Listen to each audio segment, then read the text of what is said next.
Hello.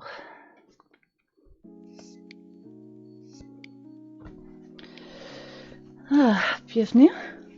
Welcome to the last stream of the year.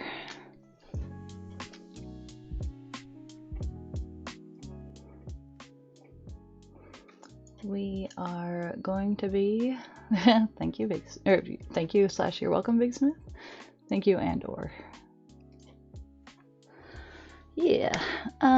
So as it said in the title. Hey Veljack. Yeah. I'm definitely glad to be home. I was quite busy for like the last week, but I got to see a lot of people and I feel like I did a pretty good job getting through everybody's like gifts this time. So yeah, it was good. How was yours? I realize it's not quite over yet, but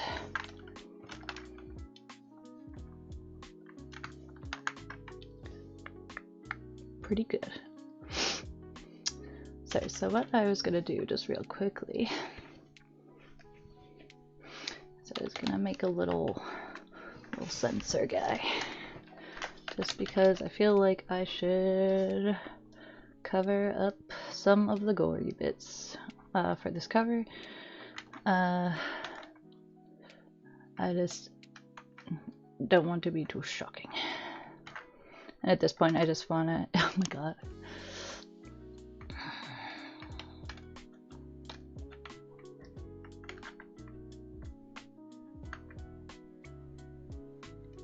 Shocking of what? I don't know. I just kind of want to focus on like getting this cover done because I need to finish it and I don't want to be worrying about getting hit with like just like people being like too graphic. I don't know if this is reassuring or not, but I noticed on my one Blue Sky post that was originally flagged for nudity now has a second flag of like violence. So yes, booba. No, there's no boobs in this one. So yeah, as I said, just kind of gonna focus on getting that done. We're gonna hang out. It's gonna be chill. It's gonna be good. Yeah, this is a great post-Christmas thing for a stream. And right now, I just wanted to make like a little sensor. No booba. I know.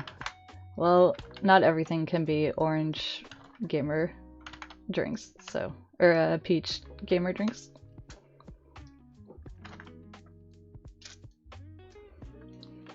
This is gonna be my scandalized skull, I think.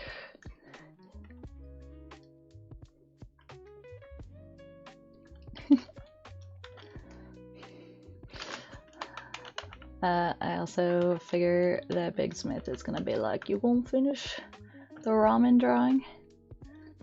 Never gonna live it down, Big Smith. And to answer that question, possibly.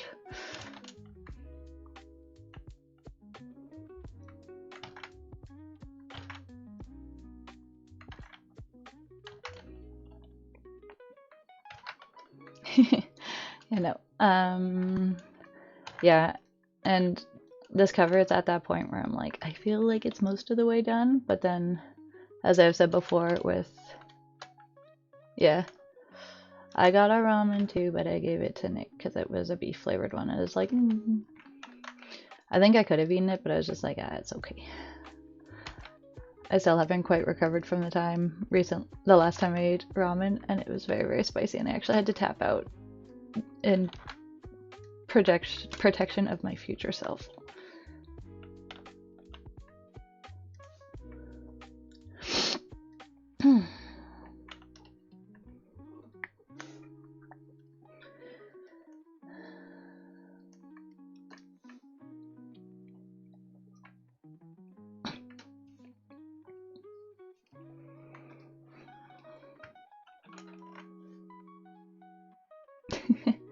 I don't think I can easily show it to you, but I do have a mug on it right now, so yes, I am using the cup warmer fire.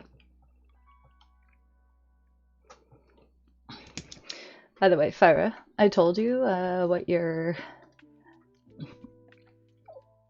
Sorry. I'm a little sick. Ooh-ah. I was just gonna say, Fyra, I told you what your gift was, right? Okay, cool.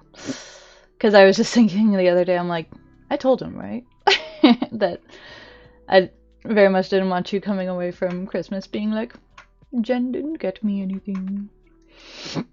Excuse me. I imagine that you probably will not see it for a little bit, but still.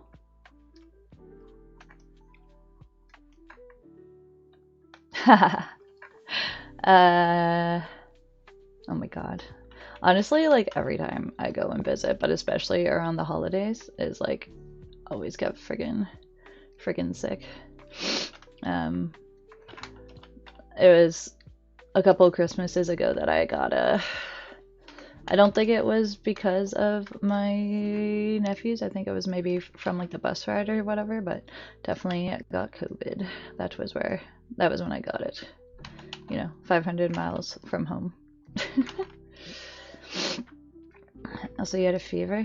Yeah, I feel like I'm mostly okay right now. It's just like a little bit like, I'm mostly just like a little bit coughing. So I apologize if I'm coughing and gross, but as Christmas I gave you a cold.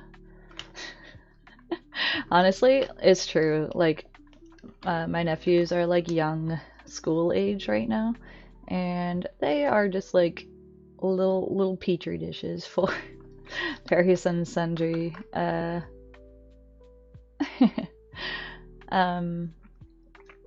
yeah, no, they are always cooking up some thing that I'm just like, I'm gonna be sick after this. But I know that it is kind of part and parcel of going down and visiting small children, so it's okay.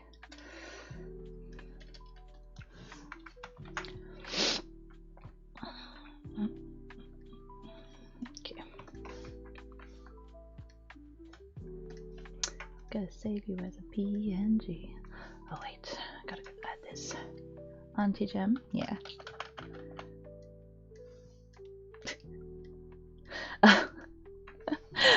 I just remembered that this is a censor for the graphic violence.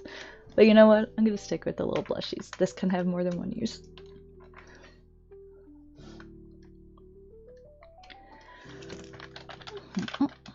So I'm gonna have to start a new folder in my computer soon because it's not gonna be 2024 anymore. Alright, let's go like this and put them down. Just for now. You know, just for now. I feel like those are like the most graphic parts, but I'll put a little guy here.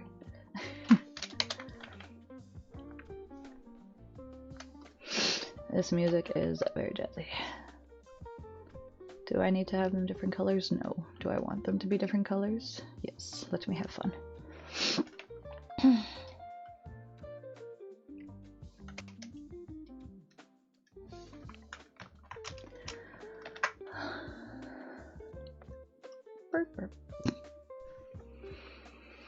Okay. I feel like that is reasonably censoring. Also me here, I'm just like I gotta make it more aesthetic.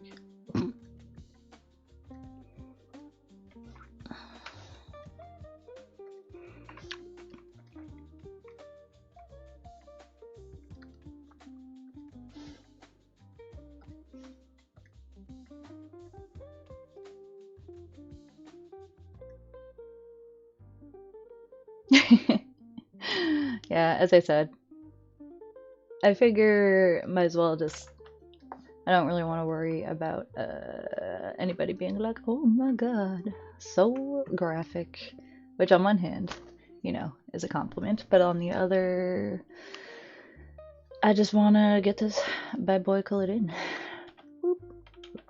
Sure. So yes, also should probably try and do some, also I feel like my chair is very low right now. Alright, apparently this is as tall as it goes. Hi, Fanny. About the blue sky warnings, yeah, I know. As I said, it's not a huge deal, and I'll like toggle them on and off as I'm working on different parts, but I figure, yeah, I don't know. I just don't want to worry about it too much. So I know that I'm like tempted to move in. Also, I definitely have coffee right now, which is probably not like that peach guy. Big Smith, is that your alt account?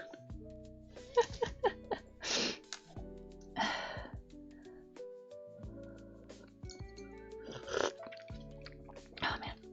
So I was really excited because we went to the grocery store the other day, and I got I don't usually have like the creamer stuff. No, I'm not really like a sore throat. I'm mostly just kind of like a dry cough right now, and I suspect Nick was saying he's like, oh, it's gonna get worse.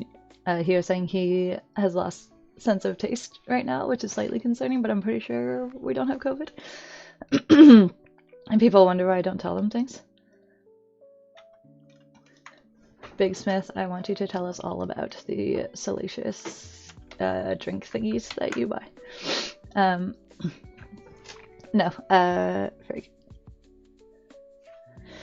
Yeah, it'll be okay. Thank you though, Wheeljack.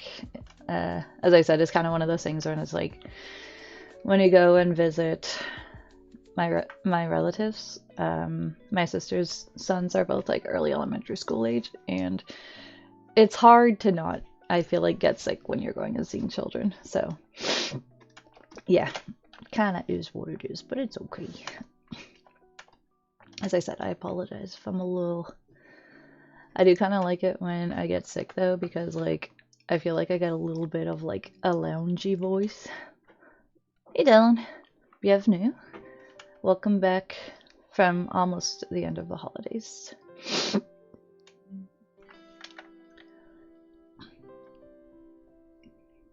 Yeah, Fyra, definitely like my younger nephew is definitely that sort of kid who's like, the older nephew was pretty diligent about doing the like elbow cough, which was good, but my younger nephew definitely is a sort of like age / child where it's just like he will cough in your face and you're like, oh my god, if there's a zombie outbreak, I'm blaming you. And of course, right, as me and my boyfriend, oh, to go fern. As me and my boyfriend were heading out the door yesterday, my youngest nephew came up and he was just like, he's like, bye, and then he licked my hand and I was like, oh my god, why are you so patient zero? I think, and I'm sorry to say this because I know there's a lot of boys in my chat, but I think it's possible that boys are gross. So, yes. I know. I'm not saying it's good behavior. I'm just saying that, like, as I was going out the door, it's like, well, just in case you don't have enough bacteria. It's like, thanks, so good. I don't know, Big Smith. Children are gross. Some of them more than others. Stack.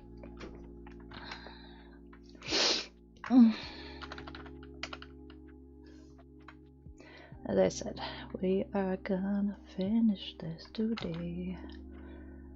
I'm saying that somewhat optimistically, but also manifesting, because I think I started this back in November, maybe? That I saw it in one of my group chats from the Hot Wheels track. Oh my god. It's okay.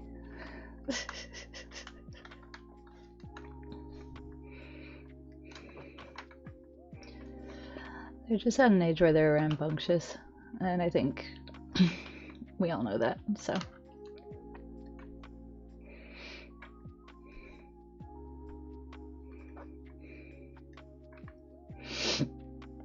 Oh man.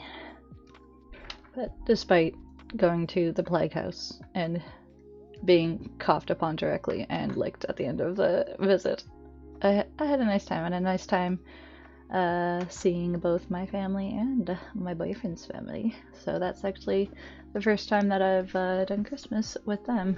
Obviously we've only been together like a year, but still. Big ting. And also I just like his family, so it is nice to get to like spend that little bit of time and just navigating the sort of like division of time over the holidays, because that's something that's been pretty stressful in the past. That is not really helped by me living 6-7 hours away, but I think all things considered, it was pretty nice. So we got to go and we saw Nosferatu. One thing that I realized, because we ended up going to like a smaller theater in town there, that I was like, after we'd been sitting and like watching for a little bit, I was like, oh, I didn't get the popcorn tin. So I'm gonna have to see if I can get one, because I still would like that. You know, I think that perhaps Ellen just attracts a certain sort of person.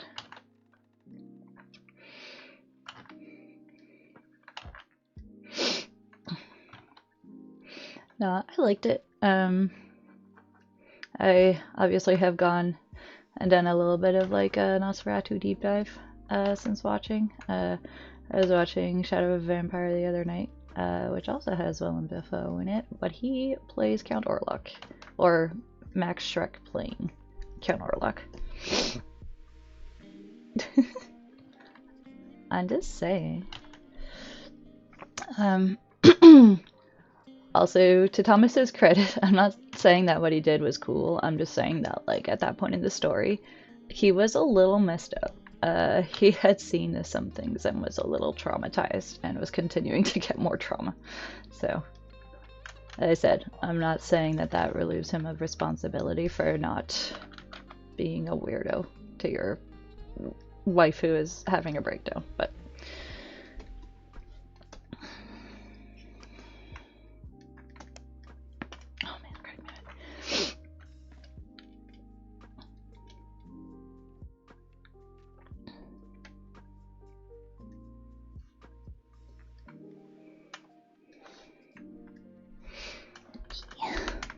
puppy, you wanna come up?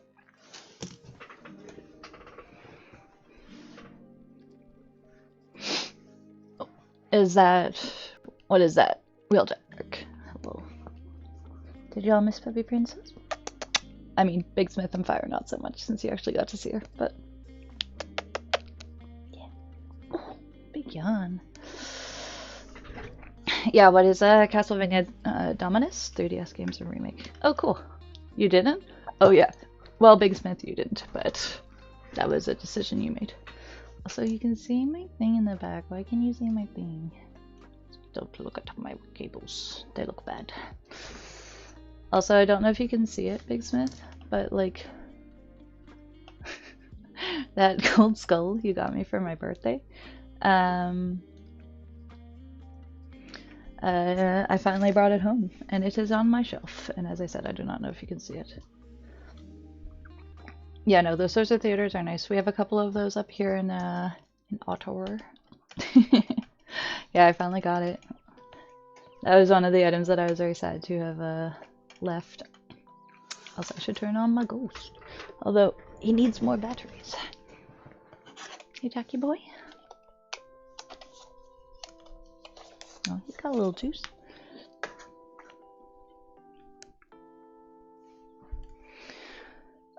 Aw. Fern brought both of her antler pieces into her little bed here. Okay. Hi. How you doing? But yes, no, I'm glad that I have it back. Yeah, Fern?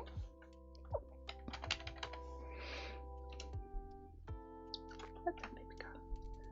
What's up, baby prince? I know, you're beautiful doll.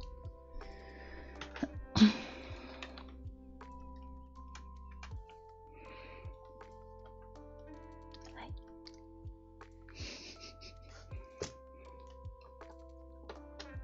Hi, puppy. Oh, and you can see Jack back there. Hi.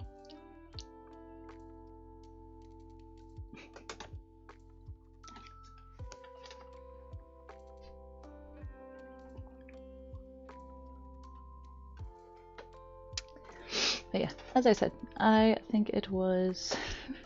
Here's a nice. Yeah, you put your paw on me. You put your paw on me, huh? I thought it was a nice visit. It was nice to see everyone. I'm sorry, this is bugging me. Get at her. You know I'm gone. Okay, now you can at least see slightly less cables.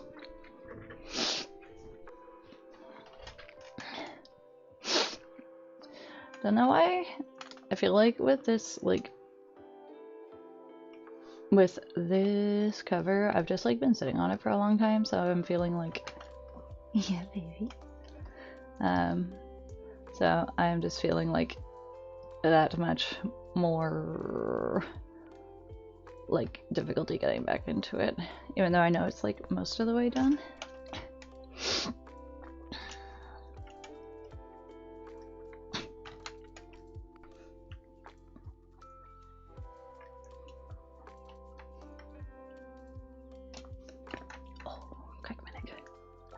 Yes, Big Smith.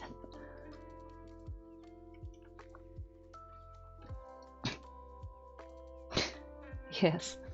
What?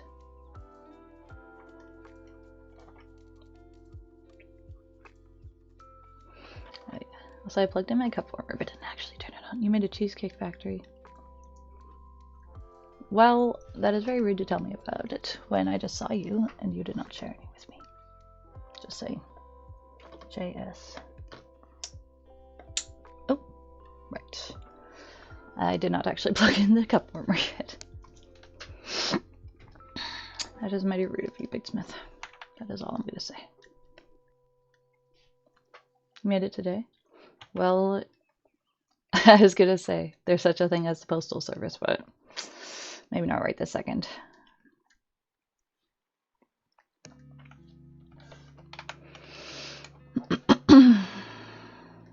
Tasty. Yeah, Miss Moon. You a good girl?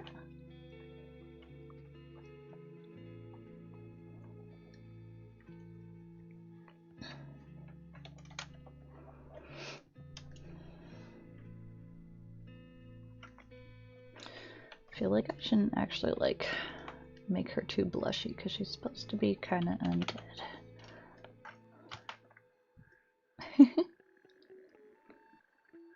Wow, very rude.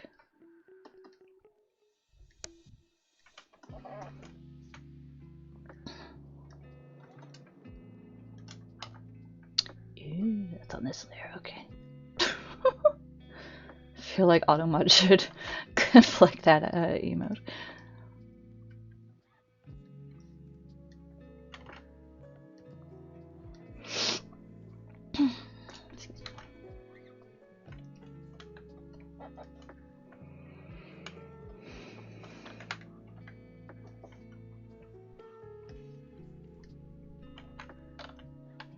Hey, Jack.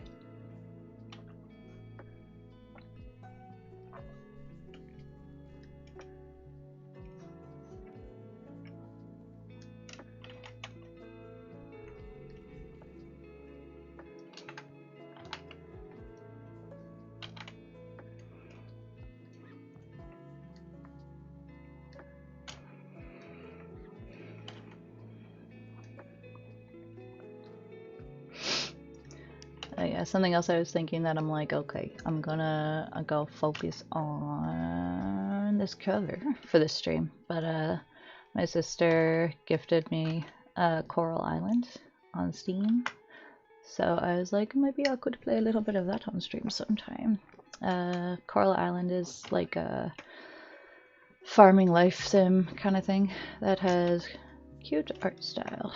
It is a very Disney concept art, but not actually related to Disney. I would just need to make sure that my computer will actually run it.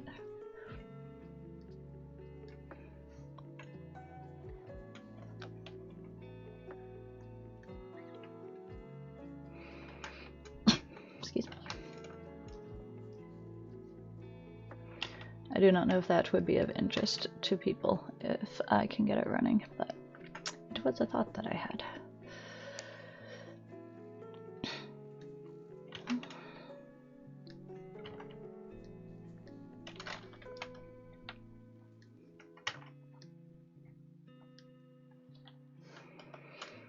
Also, I'm not sure if anyone else has tried Coral Island yet. My sister seems to be enjoying it, so the only thing that's kind of sucky about it is that I think it was a crowdfunded game, but originally part of like the idea of it was that it was going to be ported to the Switch, and kind of recently, like a month or so ago, they were like, yeah, we're not going to be doing that. So it's like, because I like to play my games on the Switch, so.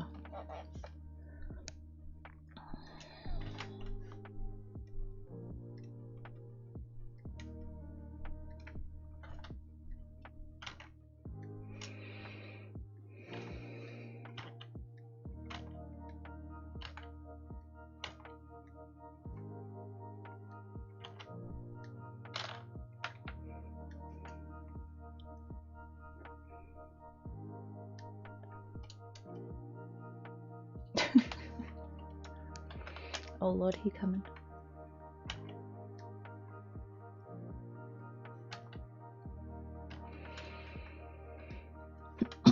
Excuse me. I'm sorry, I'm gonna just keep pardoning myself here. I definitely will tell people, like, excuse you or, like, bless you when somebody, like, coughs. And they'll be like, I just coughed. And I'm like, I know, disgusting.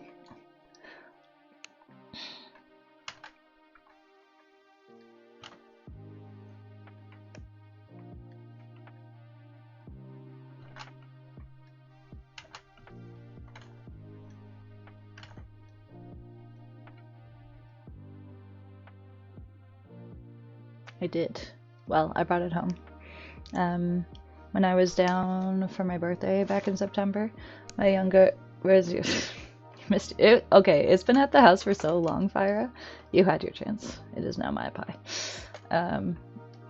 When I was down in September, my youngest brother doesn't like super bake, but one thing that he likes to bake is like a key lime pie with like a graham cracker crust, which just so happens to be one of my favorites. So he went, I had asked him, I'm like, will you make one for when I come down?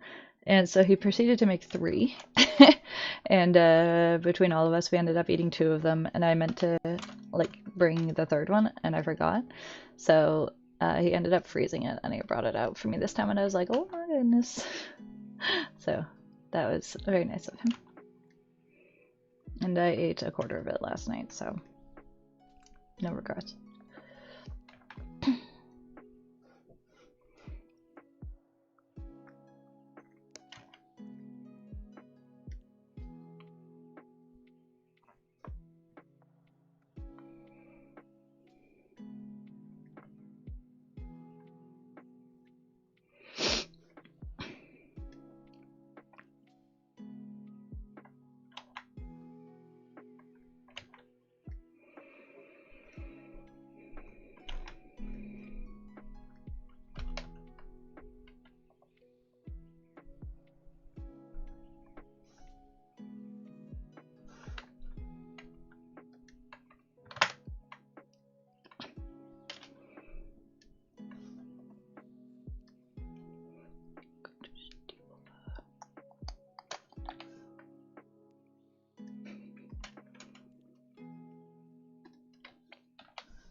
Damn. Better hope you don't get sick.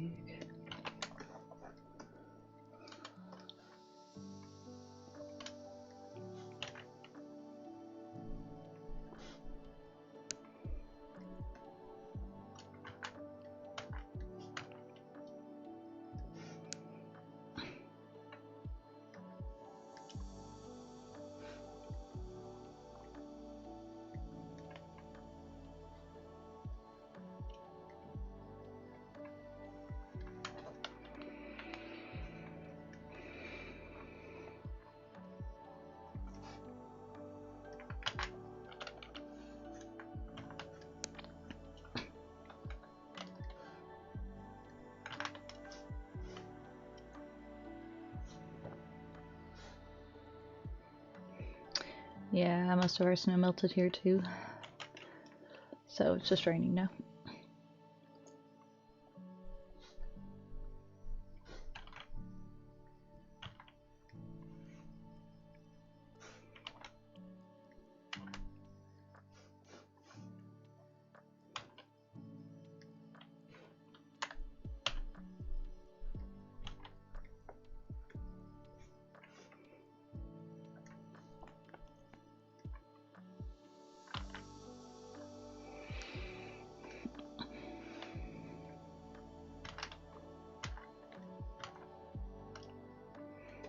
Gotta have a shiny butt.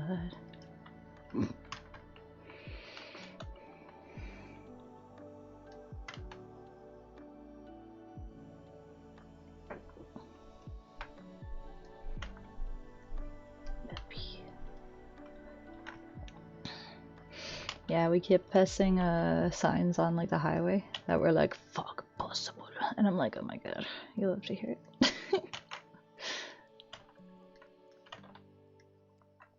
Baby girl, what's up?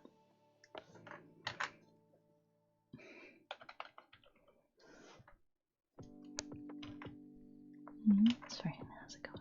Hey, baby girl.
Go get your break, Big Smith.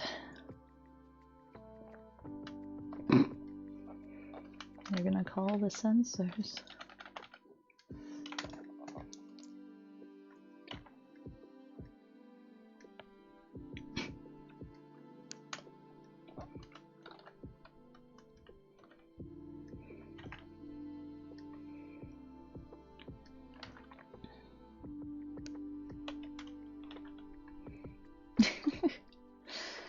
Yes, they're gonna be like, wow, that is quite a butt. But also, stop that.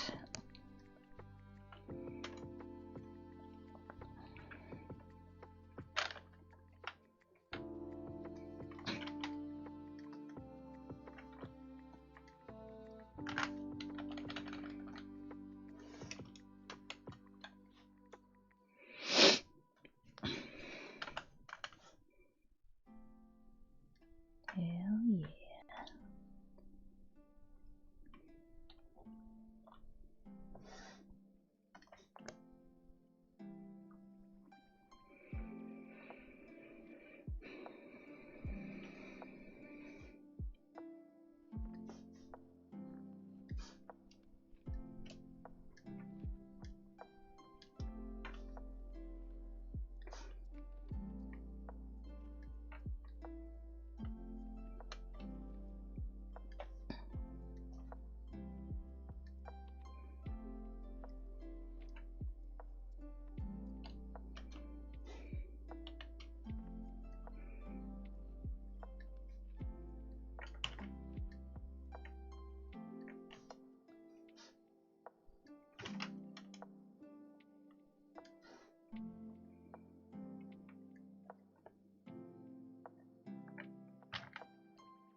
as I said, I'm just making a whole host of nice sounds right now, so.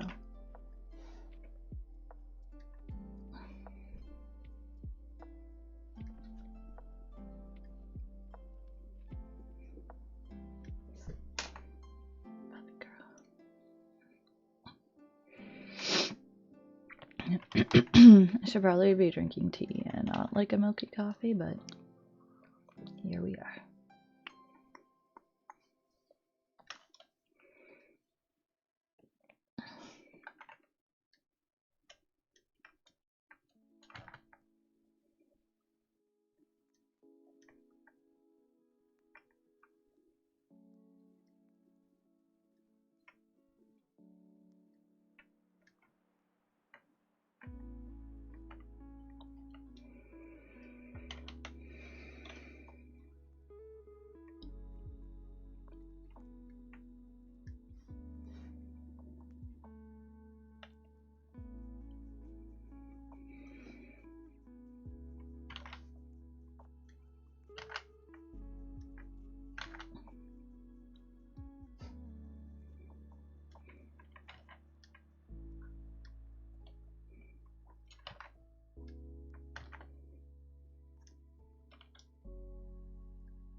Also, I am watching the chat and I'm just kind of focusing slash. I know my voice is kind of weird right now, so yes.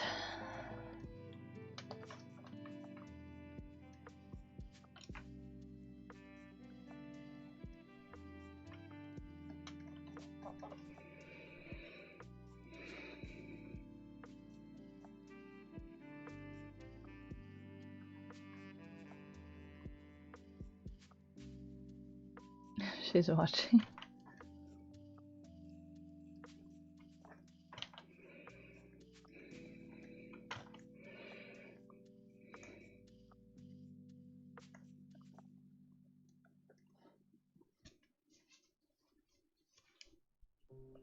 Excuse me.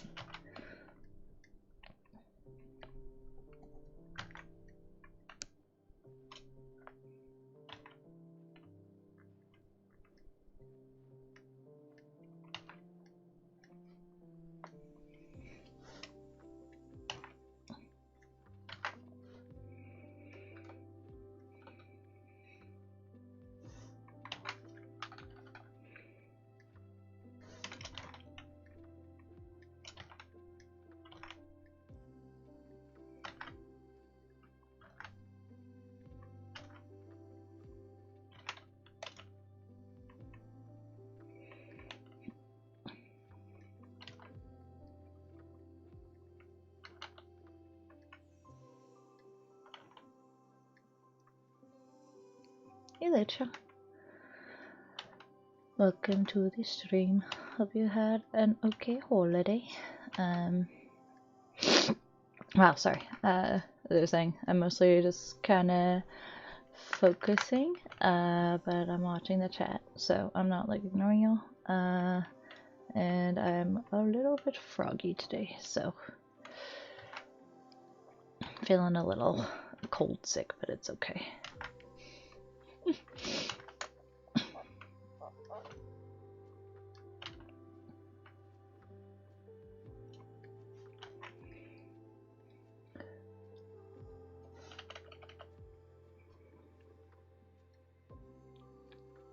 Yeah, I'll be okay. I think I am right now at the like least uncomfortable part of this cold, so yeah. How's your how's your holiday so far, Lucha?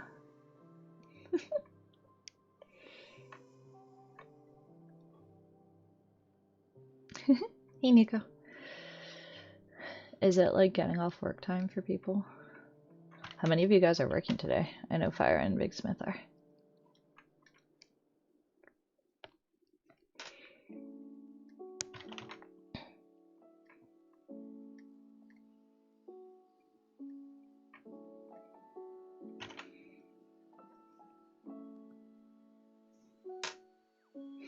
Yeah. I feel like that's kind of like this part of the year. It's very like liminal.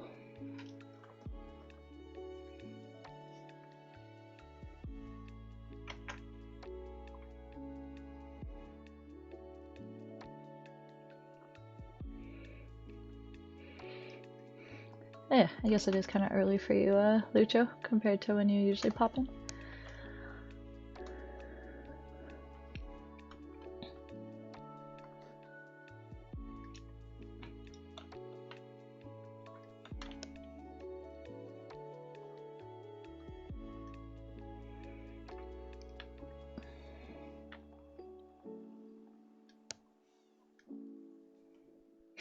Yeah. I said I'm feeling like I tend to kind of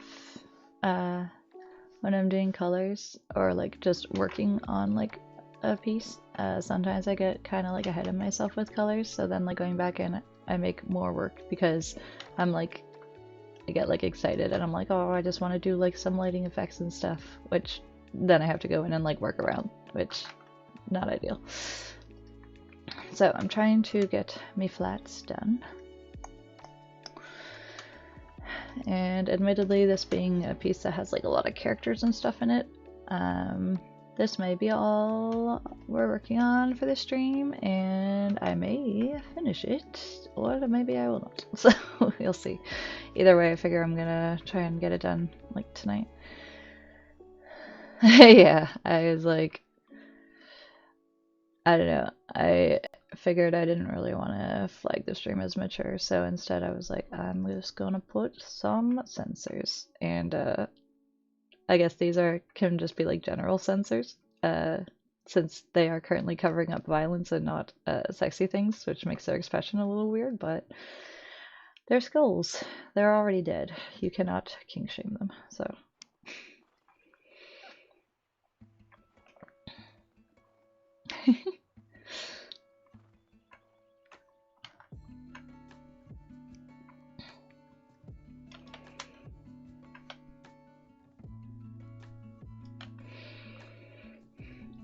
Also, I already mentioned this, but we went and saw Nosferatu the other day, so feel free to talk about Nosferatu or ask me about Nosferatu. Please ask me about my Nosferatu.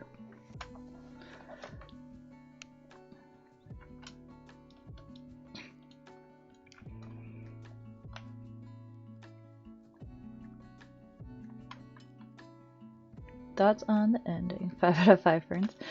I had a lot of fun watching it. We ended up going to a kind of later show, which I think would be the only thing that maybe would impact my overall rating of it, just because I was kind of tired. But I really liked it. I would probably go and like watch it again. Although it is a little bit of a long movie, I saw some people saying that they thought it was too long. It's like 2 hours and 15 minutes. So I could see that feeling like a little bit long to some people. But I thought that it was fine. I didn't think it overstayed its welcome too much because a lot of it is very like atmospheric. And I feel like it did a good job just sort of balancing, you know, because obviously a lot of it is more of like a kind of like thriller, spooky guy, kind of thing. But I feel like there's a few moments that were like kind of funny that I was like, okay. There was a Pied Piper scene. Well, he was. Also, he was not going to take the rats away. They were his homies, and they were coming for the trip too.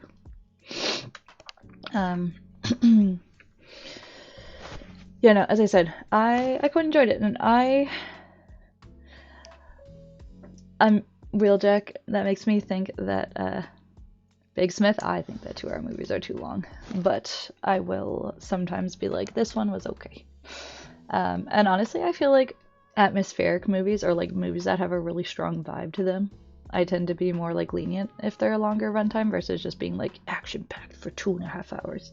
Because like I would say, and I realize that this is a pretty action-heavy movie, but like I'd say Mandy is one that can feel a little bit long, but at the same time, if you're like in the right headspace for it, you're just like, whoa, Big Smith, be nice, in my street.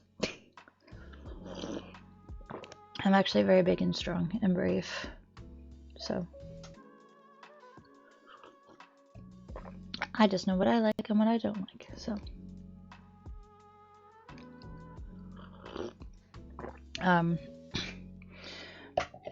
But yeah, no, there was just like a lot of shots in Nosferatu where I was just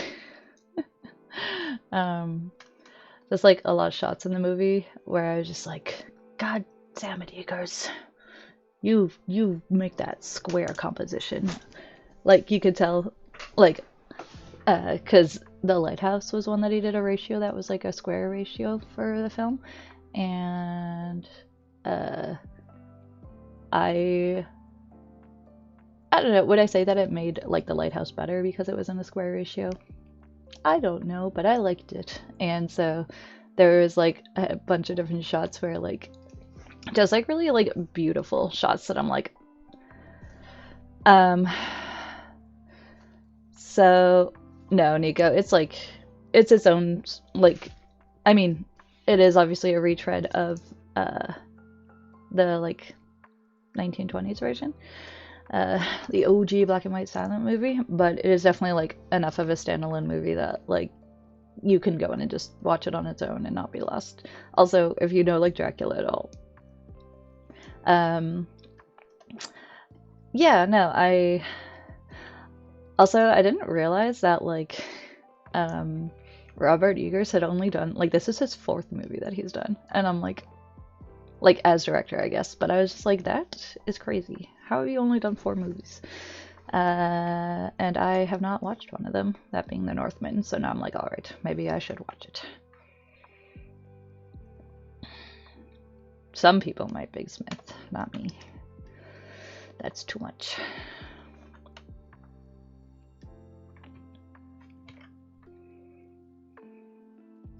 Gonna watch it tonight? The Northman, or... And Nico, you should watch The Lighthouse. It also has William Defriend in it and Rob Pattinson, and they're just 2 guys isolated on a lighthouse rock going a little bananas, and it's great. So I am admittedly a little bit biased because like he really just picked actors that like I could watch doing almost anything and I'd be like, haha, yeah. They just play off of each other in a very fun way, which is kind of the point of it. Also, I'm biased. I like the setting. It's kind of short. It's only 109 minutes. Maybe I want to rewatch The Lighthouse now. I will watch it soon. Need to I know Willem Dafoe, smiley about Willem Defriend. Yeah. And I was gonna say, Nico, I went and I did a little bit of like, you know, deep dive / video essay stuff watching stuff like related to Nosferatu. And I ended up watching Shadow of the Vampire last night as my welcome home. I'm eating and doing laundry movie. Admittedly, I didn't have quite as much attention on it as I would have liked because my one cat made a mess. So, but I might rewatch it just to actually get the like full effect of it because Willem Dafoe is being quite the guy in that one, and it's fun. Here's in. Okay, yeah, I was gonna say. So Wheeljack, I figured that you were asking that because you had an opinion on the ending, and for me at least, I like the ending. I feel like, and I guess this might be subjective, but I found that Ellen is a really important character in this version of the story because she's important in like the original version, but it feels much more like she's, you know, like kind of damsel character that needs to be rescued by all the menfolk around her. Although still like having quite a bit of like her own volition in the end of the story, even in the original one. But this one just really, I feel like, explored her character more, and like it made more sense to me how involved she was in the story, and not just like because in the original version of the movie, it's like Orlok sees like a picture of her in Thomas's locket, and he's just like, oh my god, your wife is so hot, I'm gonna go get her. Whereas in this one, it was like everything that happens to Thomas is because of him being connected with Ellen. So she's much more of like a focal, like I would argue that she's kind of more the main character, even though both Thomas and Ellen are the main character. Yeah, I don't know. As I said, I feel like it's just like it makes more sense how they involved her with it compared to the original story, I think. And I guess you could argue, like, is it a happy ending? Maybe not, but I feel like it's also an ending that's like, how else could it have gone? You know, so I was satisfied with it, and like, I don't know how spoilery we want to go, or like how spoilery talking about this even is. You're not one for tragedies. I mean, it was kind of one of those things. I would say the greatest tragedy does end up being for Thomas, but there's a lot of casualties throughout this story, and sort of in that way of being like, even if, you know, we overcome this evil, what is left in our lives, you know? So, and again, I'm like, I don't know like how spoilery I can get talking about this for a movie that is like over 100 years old, but the remake obviously isn't. I mean, straight up just the thing of being like, Ellen's pussy game is that strong that she uses it to defeat Count Orlok. And I'm like, I love that for you. I wish it could have gone a little better, but I love that for you. Slight spoiler alert, also apologies for saying a bad word. No, like she is like, I don't know, again, it's like, I guess you could be like, maybe there could have been another way that they could have resolved everything, but I'm like, like, you know, she is so haunted by just like everything connected to the Count that like I feel like she has a lot of like a power in the way the story goes. That I don't know. As I said, I realize it's not necessarily the happiest ending, but I'm like, I think it's a very like fitting ending, and it is like the ending from the original movie. Just I feel like it has a lot more weight behind it because you are a lot more like, Ellen isn't just Thomas's beautiful wife, you know? That's what I think. Obviously,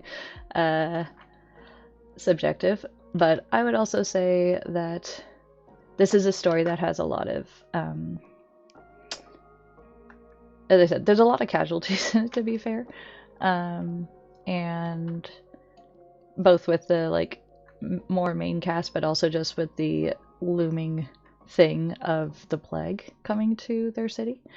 Um, and I think that that's also kind of like a cool angle of the story that is fitting with kind of the ending for the main characters and stuff, where it's just like, even though they defeat the specific evil, it's like there's already been so much loss and there's going to be so much fallout still, and like, you know, what can you do but kind of do your best to keep going in the aftermath of everything. um yeah.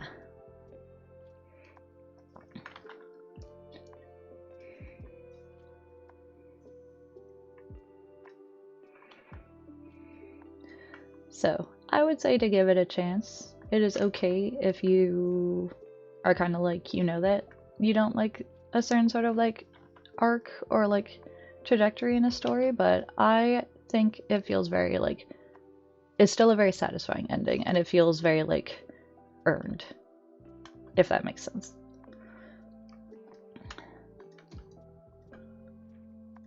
So much shining.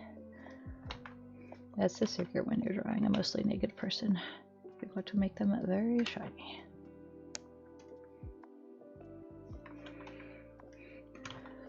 Also, Wheeljack, I'm not sure if I just like went off on a tangent there, if that did answer like what you were kind of like talking about.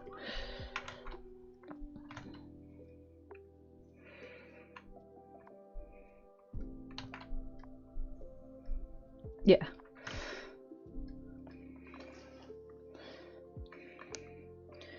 Yeah, mostly just want to be like, I don't want to tell you that you're wrong for not liking those sorts of endings or like stories, just to sort of be like, it is at least, it feels satisfying when you get there, even if it is like perhaps not the most optimistic ending. It is still a happy ending in a way.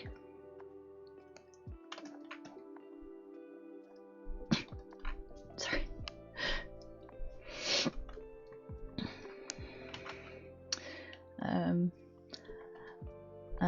Yeah. I feel like I really liked Ellen's character overall. Just because this is probably like not a really subtle route to go with her and her like visions and stuff like that, but I did like sort of the parallels of her like sleep, like her nightmare kind of stuff, and her fits as being very sort of like hysteria coded, and that like she gets pretty freaky, and I love that for her. I love that for any lady going through it. We all deserve a really grotesque, awful, visceral breakdown if we're going through it.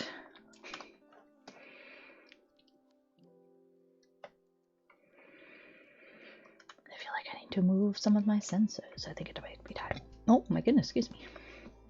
Disgusting.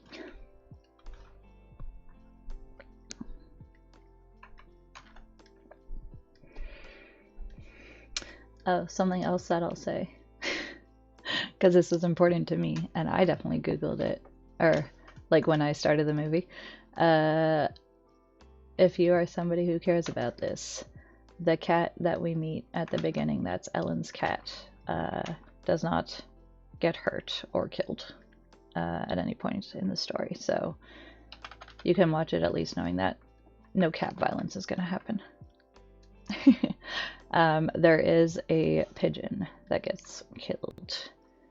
But other than that, I mean, I guess also maybe like some rats, but not like explicitly. The pigeon is probably like the most explicit, like animal death or violence that actually happens, but otherwise it's pretty like not that sort of violence. Killed? Okay, well, the actor pigeon was fine, you know. They have workplace rights. It was the character that the pigeon actor portrayed did die.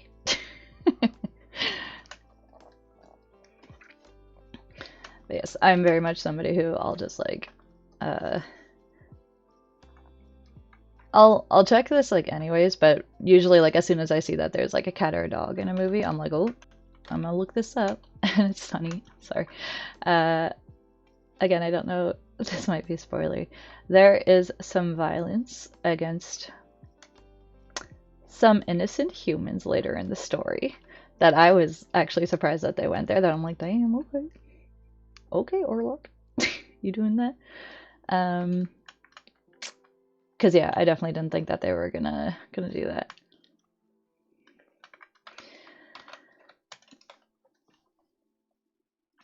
Oh, I'm trying to.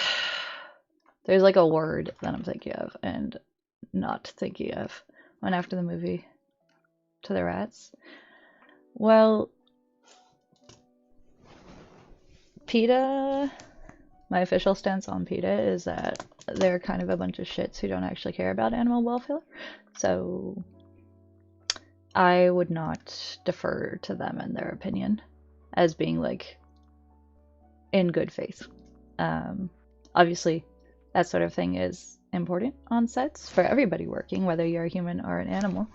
But PETA would not be the one that I would recommend going to and being like, who did this good and who didn't do this good. That'd be my 2 or 3 cents. Oh. Yeah, I guess... No, Nico, please.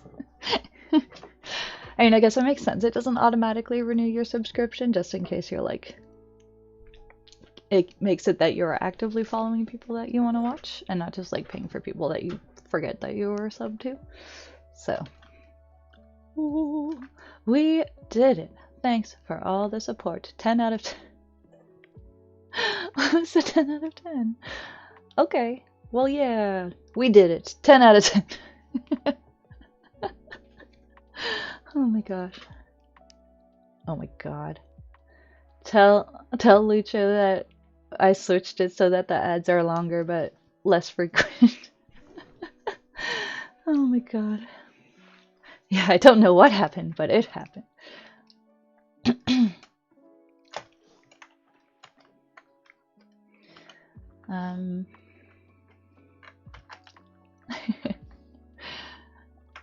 Your reminder that if you have a Prime subscription, and therefore I don't have to feel bad or weird about telling you to resubscribe, you should resubscribe if you want to, since the month is rolling over.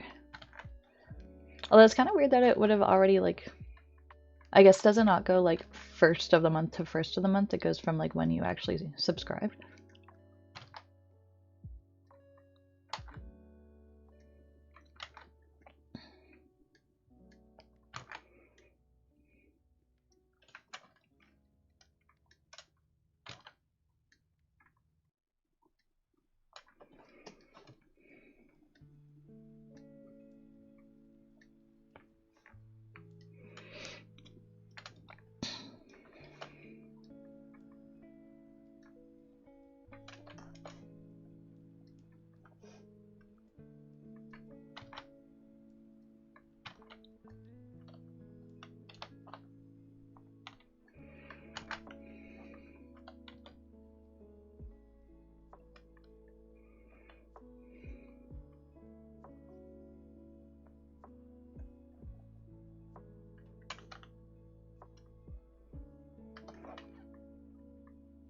That's over.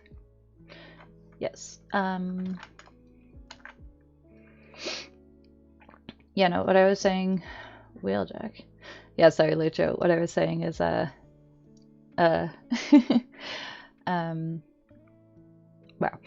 I had switched the ad option so that we get fewer ads and they're longer.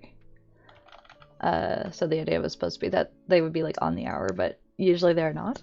So I don't know, like, this is the sort of thing that I'm like, I don't really know how like Twitch like organizes this, because it's like, in theory, I went like face live. I went like proper, like I came online proper, I would say at like 4:15-ish.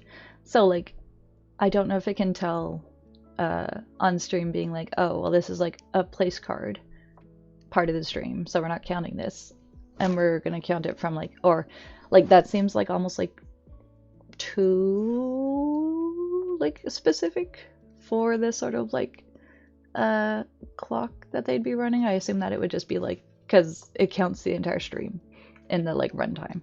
I don't know. It's a mysterious thing, but yes. So I apologize if you were not prepared for the long ed. It's for the greater good. Right.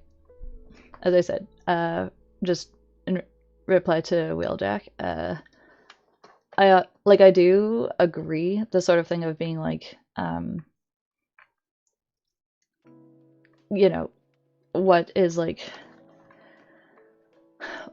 like a rewarding sort of like sacrifice by a female character versus like what feels like kind of trite or like fridging them, I guess. And I keep wanting to say that like Ellen saves the day of her own volition, and I feel like volition isn't the right word I'm looking for. Not like consent. It's not just like her having power in the end. Like nobody, I don't know, I guess you could argue, but like nobody sat her down and was like, you have to do this. Like if anything, everyone was probably like, you should not do this. And like she made the decision that she knew was going to be a hard one, and she's just like, if this is the only way, I'm going to do it. So agency, there you go. Yeah. So I like that. You know, because I think, as I said, I think that there is a lot of like worth in that as well, to show like a female character being able to make those hard decisions. Yeah. Sorry, I'm defending the movie because I feel like, I'm not saying that you have to change your mind or that you would feel the same way. I'm just like, in its defense, because I feel like, I was thinking about this too after watching the movie. I'm like, honestly, like Robert Eggers, I mean, I guess maybe not The Lighthouse, but like between like The Witch and this movie, I feel like he has a very interesting viewpoint that I would not expect to come from a male director or like writer necessarily, because it's like, it feels so like intuitive or like natural to that like feral femininity sort of thing, and it's probably partly why I really like his movies that I have watched so far. Yeah, I don't know, I like that. Just because these are stories that are very like distinctly about being a girl. Just girl things, you know. Who among us hasn't, in their preteen loneliness, used their psychic powers to enter like a pact with like a blood drinking demon across the continent? We've all been there. It's just a that's just like a rite of passage. Who among us has not maybe murdered their entire family and joined Black Daniel at the Witch's Coven? Who wants to live deliciously and take a bite out of butter and wear a nice dress? We've all been there. That's just girl things.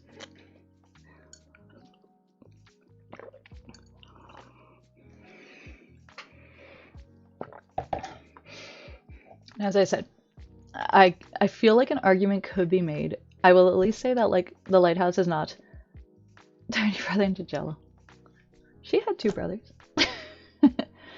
I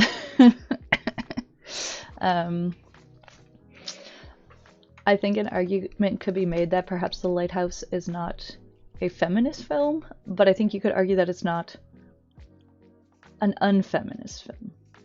And I'm gonna leave that to somebody smarter and better spoken than me to defend, but I just have that feeling.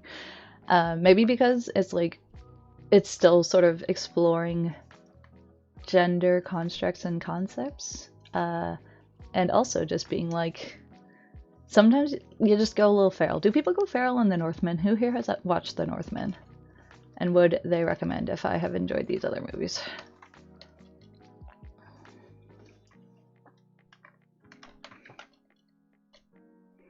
You have not, okay. Well then, Lucho. Get out of here. No, don't get out of here, please. I'm just being a dick.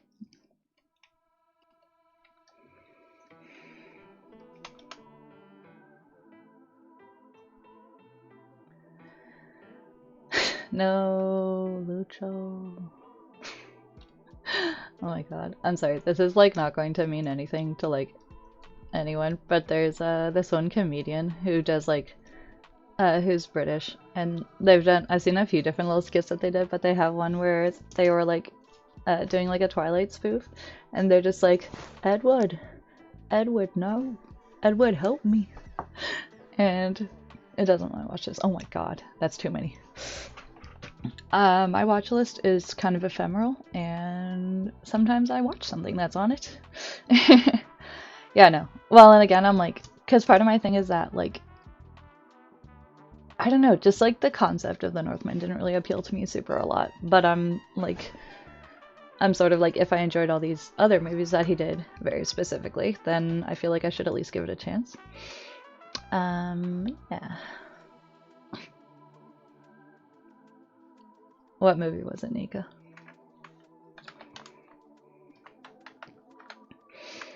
Also, do you feel like you're like, yeah, I understand now why you're bothering me, or were you like, that wasn't worth the hype? Was it Shrek? I mean, I've been adding to the movie the Stalker. That sounds familiar, but I do not know that I've actually seen it. It was good, but not great. Tokyo Godfathers. I have actually never watched that. I feel like it's always like when I'm like browsing stuff, I'm like, I should watch that, but then I'm like, I don't, because usually when I'm on like Crunchyroll and stuff like that, I'm not necessarily looking for like movies necessarily. It was good. I should watch. Yeah. Isn't that also the guy who did like Paprika and Perfect Blue, I think?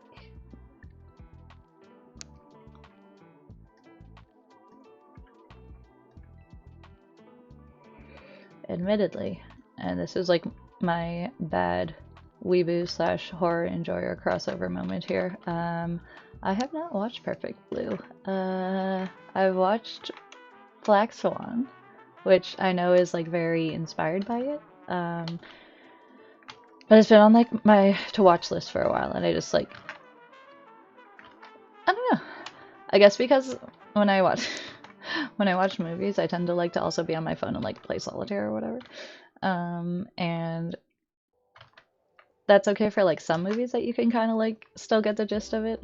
6 months ago, yeah, like I know it's like a good movie. Like there's a reason people talk about it. I have watched Paprika. I watched that a while ago. And I think I actually watched it before I saw Inception, which again is like inspired by Paprika. And I was like, I'm glad I watched Paprika first because I like it better. It's just a crazy time. Lots of crazy things are happening.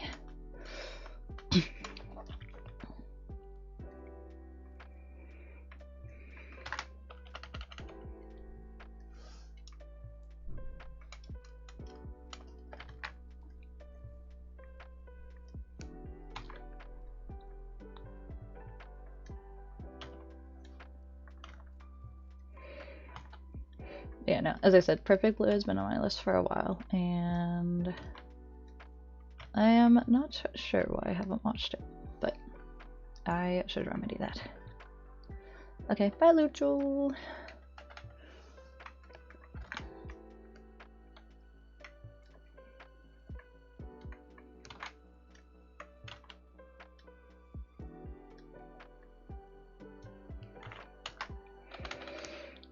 Also, can you tell me in good faith that drawing a very bloodied up vampire and she has a little bit of blood on her nose isn't super cute?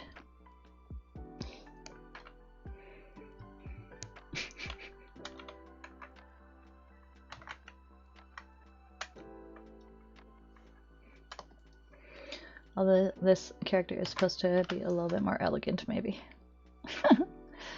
It could be anything, depending on if you are here to be like, what's this? Is this violent? Then it could be wine, but it could also not be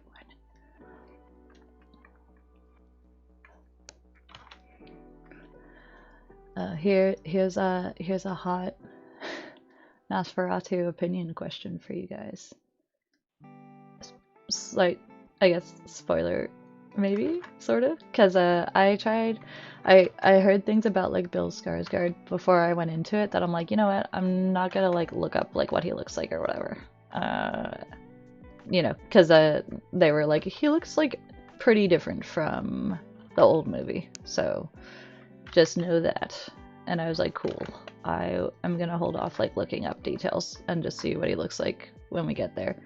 And I understand the logic. He has a big mustache. Spoiler alert. I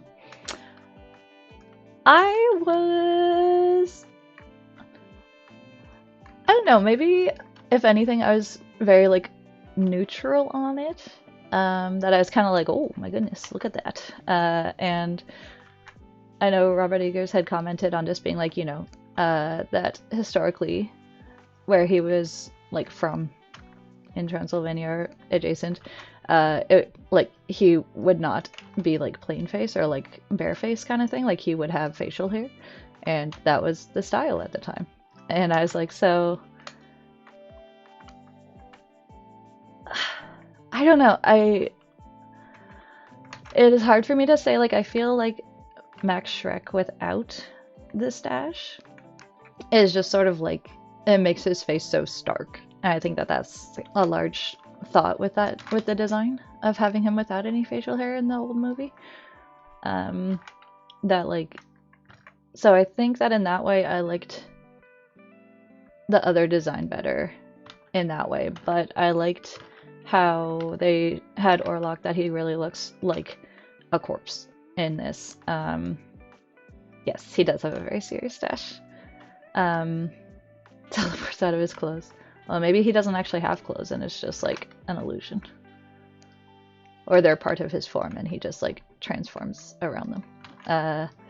But like, because the kind of the large point about Orlok is that he is, like, as much as it takes from like Dracula, and is very influential for like vampire lore in media past that point, is like he is very much not supposed to be like a sexy guy. It's, you know, subjective. But I liked very much that they really leaned into the thing of like that he, like, I think they said this like actually in the movie, or maybe this was like extra stuff that I was reading. But just the thing that he's like, he wasn't turned by anyone exactly. Like it's not that sort of like vampire situation. It's more like he was just literally like his corpse was infused with his soul by the devil, because he was just a really cracking guy. They're like, yeah, get on back up there. But so it's like his body is like a corpse, and you get some very cool shots of him from like behind, that he has like his head's all like gross corpsey, and like you know, he's such like an imposing hulking figure, but he's also like he's like completely skeletal. You know, so I liked the physical like aspect that that they went with, and you know, this might have also been the thought with the design in the original movie, but I feel like you don't really directly see that. And it was a good, I think it was like a good like design choice for the character. And I mean, I think he regenerates a little bit, but more so in the way of like when you get hungry and then you eat food. Is that regeneration? If I die. Well, then the devil probably won't make you into a Nosferatu, Big Smith, because that's a bit rude. Um,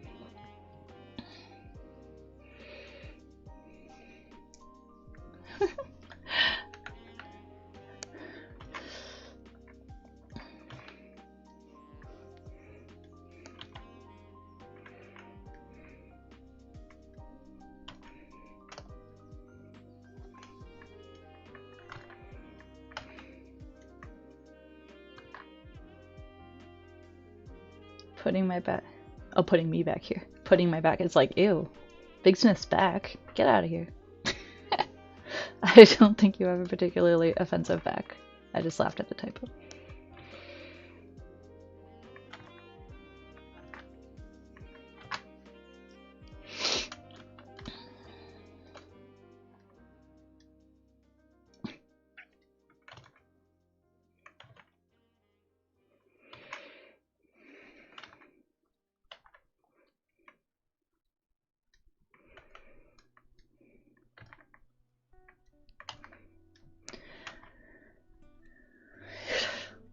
Big Smith, you wouldn't dare have more tattoos that I don't know about.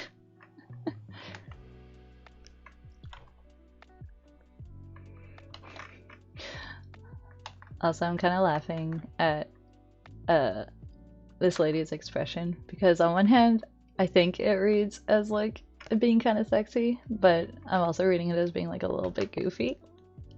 It's just like, I don't know. That was maybe cuter than I'm perceiving this.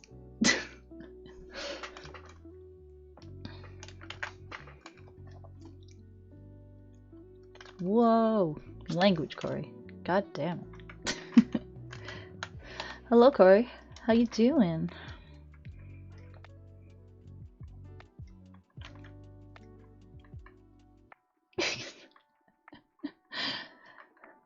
I don't specifically remember being asked by AutoMod to allow or not, but it is definitely possible.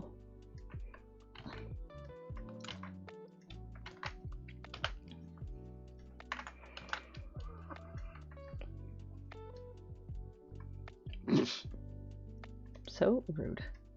This is a family stream here. A family stream where we draw violently dismembered people and a very bloody naked lady. Bitch miss. Why do I look like Alice from Twilight? Thank you. I don't know why, but thank you. I'm gonna take that compliment.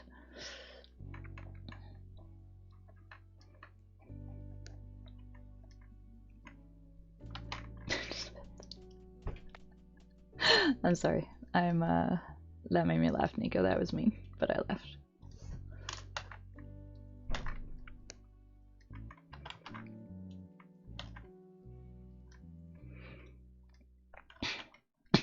Sorry, excuse me. Komebaka.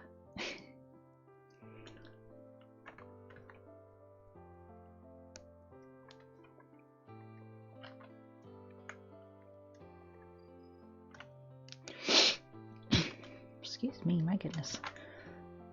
Oh, business. Maybe. Or maybe not, because I announced it. Sango?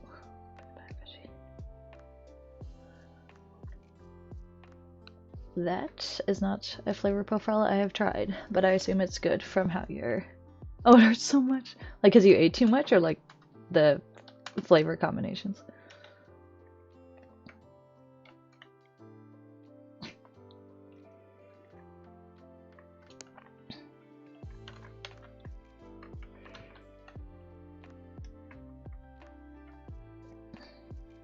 Ooh, that sucks. It's always sucky when, like, eat too much and then it goes together. That is fair. You're like, I have some regrets, but I would maybe do it again. Oh, that's fine.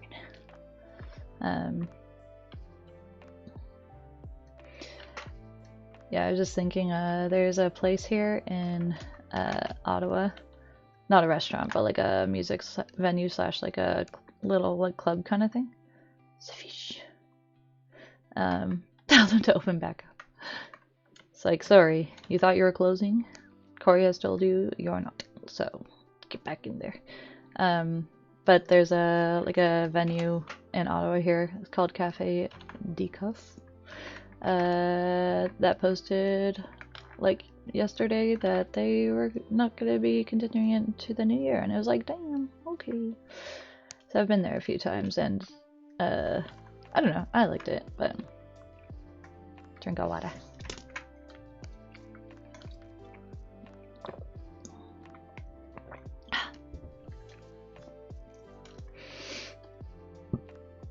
Excuse me. Fern, stop zooming out. Fern, please.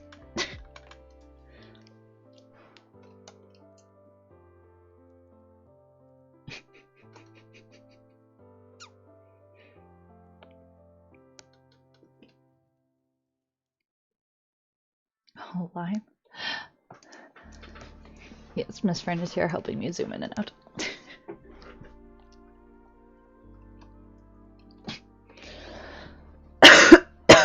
Excuse me.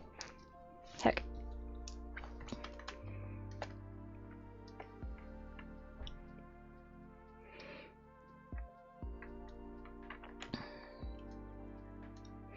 Man, I love drawing bloody things. It's just so fun. And I think I'm decent at it, but... Fern, please. Fern, please. Is it touch on? Okay, there we go. Okay. Miss Fern had a very exciting holiday. She did lots of driving with us and saw lots of people, and it's nice to be home. You do you? Wait, what do you mean? What am I doing? Oh, yeah. I know that Duolingo tries to use that to motivate you, but I definitely lost my streak and like didn't have any like saving things, and I was like, well, guess I'm done that for.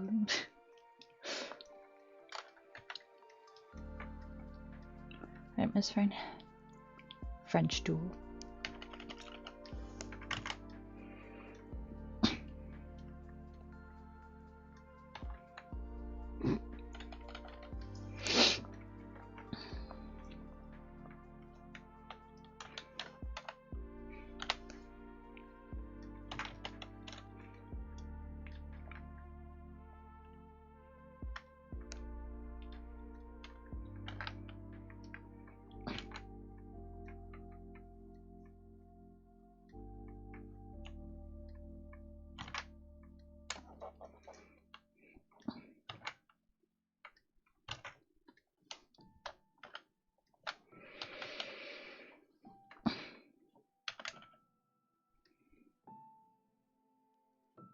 Nice.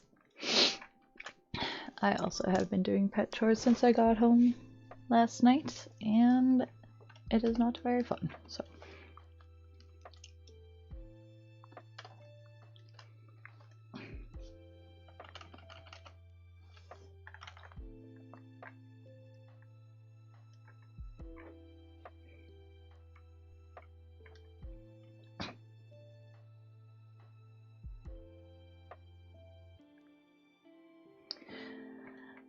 I mean, I think like expanding your like language sort of stuff is good, but also for what it is worth, Montreal I would say is like for Quebec City is like pretty, maybe English friendly isn't the right word, but like I think it is a city that you can navigate even if you don't fluently speak French. Like there's a decent amount of like francophone / English stuff. Depends.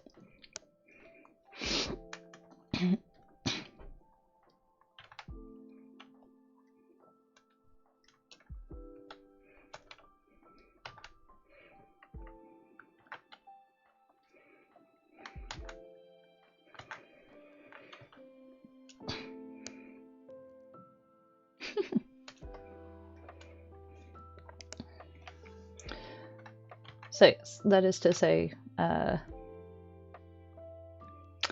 yeah, no, it's true. They are one of the more like cities in Canada up here for like game production. Um, Allons-y. Alternatively, although arguably significantly the more expensive of the two, Vancouver is also pretty like good for like animation and game studios, I think. Unless I'm crazy and talking out my butt here, but I feel like Montreal and Vancouver, French people for me. It depends. I find my experience with like French Canadians is that some of them are pretty like chill and some of them are pretty grumpy towards English people, but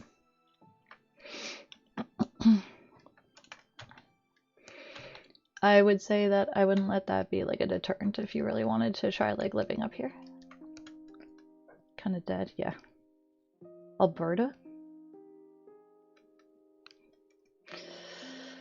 I am not incredibly familiar with Alberta as like a game slash animation place, but as I said, I just tend to think of Montreal or like Vancouver as being kind of the places where you could go for that industry.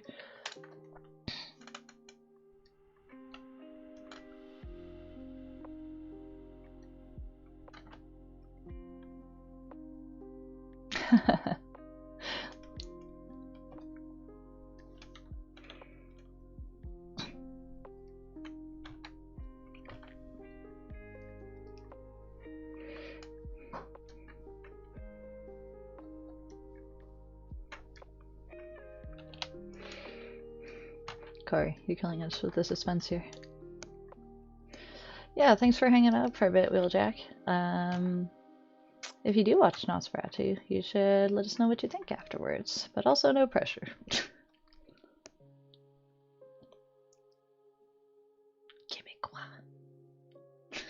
It's okay. I just wasn't. I kind of. Well, I understand for like larger channels why they don't do it. I kind of wish that it would be like so and so was typing.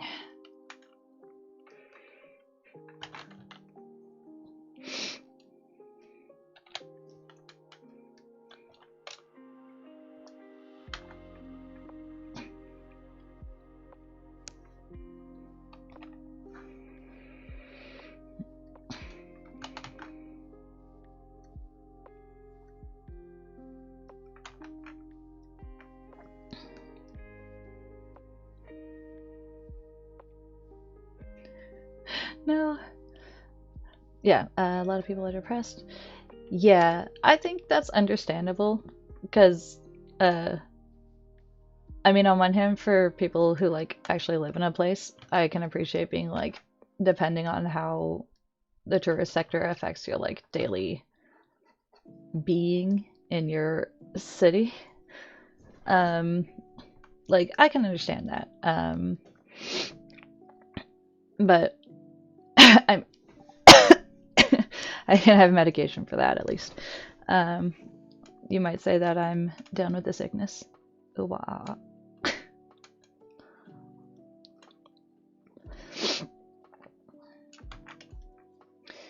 I'm okay. I'm mostly just like a dry cough slash a little bit of like voice affected right now.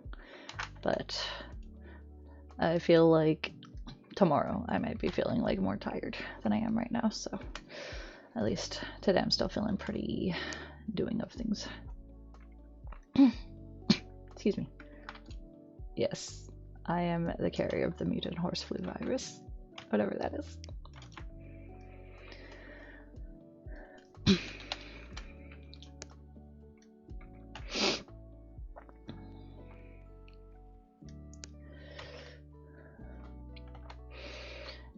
And yeah, I would also say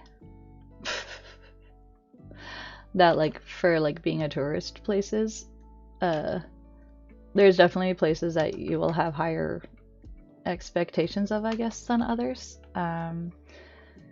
Just because, or like depending on what you find romantic, like about a place that you've heard about, and like if it will kind of like disappoint you or whatnot.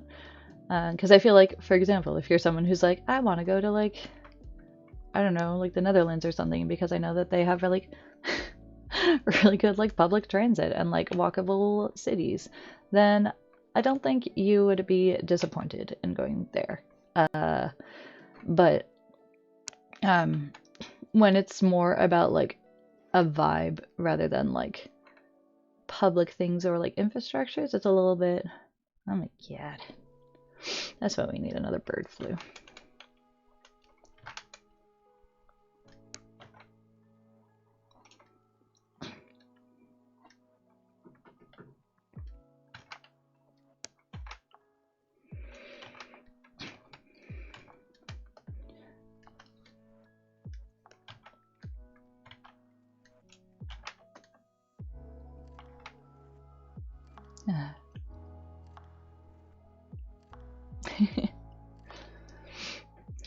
Yeah, well, and I feel like I have lived in Ottawa for long enough now that like it's mostly like around Parliament and stuff here. Um,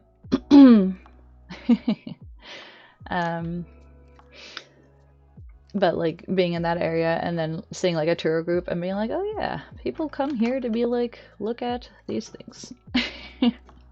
I'm just such a local now. No.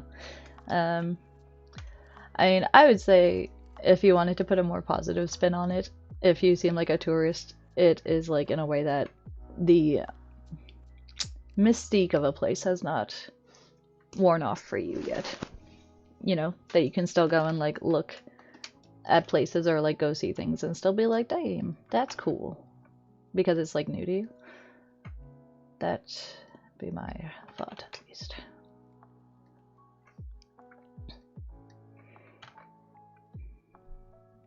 To the CN Tower.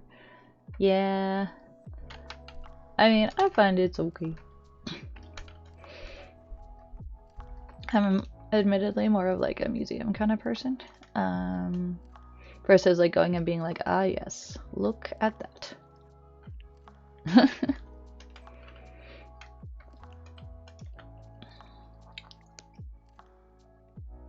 CNN is the like the CN Tower. Well, that's its own like landmarky thing up here. Toronto is very proud of it. It probably has a practical function, but mostly it's our thing that we're like, look at our giant tower, and everyone's like, oh my goodness, so tall. It's a structural marvel. And you can go up and there's a restaurant on the top that I have not been to because it's expensive. The Space Needle, I feel like they're similar. And you can go and stand on the glass floor and be like, oh my gosh, imagine if I fell through this. And then you go back there.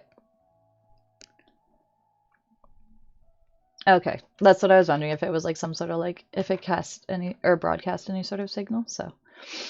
Yes. Sorry.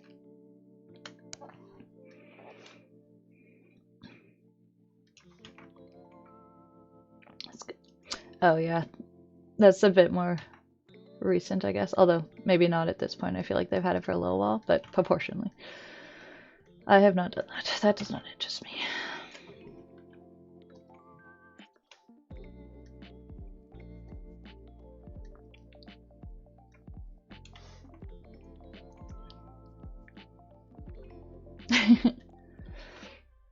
Yeah, it's mostly, I think, like the spectacle of it more than anything. So, oh, you're this. Get out of here. Yeah, they like, you're like lashed to it, and like you have like a harness and like climbing gear, I guess, and then you just kind of like walk along the outside, and you're like, whoa, look how high it is. Imagine if my rope broke.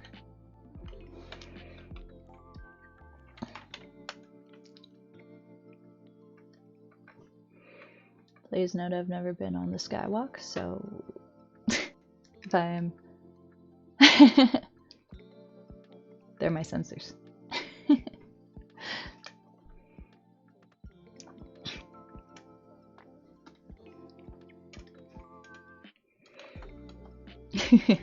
Yeah, I didn't feel like I didn't feel like flagging this as mature, so I'm just like, I'm just gonna cover up the more offensive bits and uncover them as I get to them.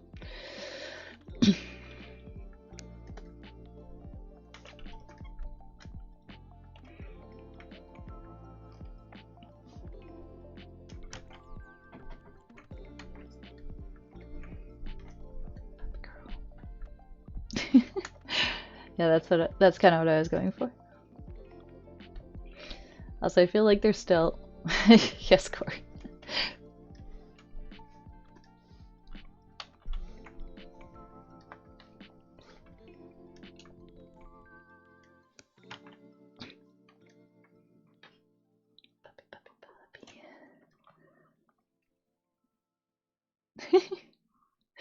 That's okay. Friend, please. Friend, please.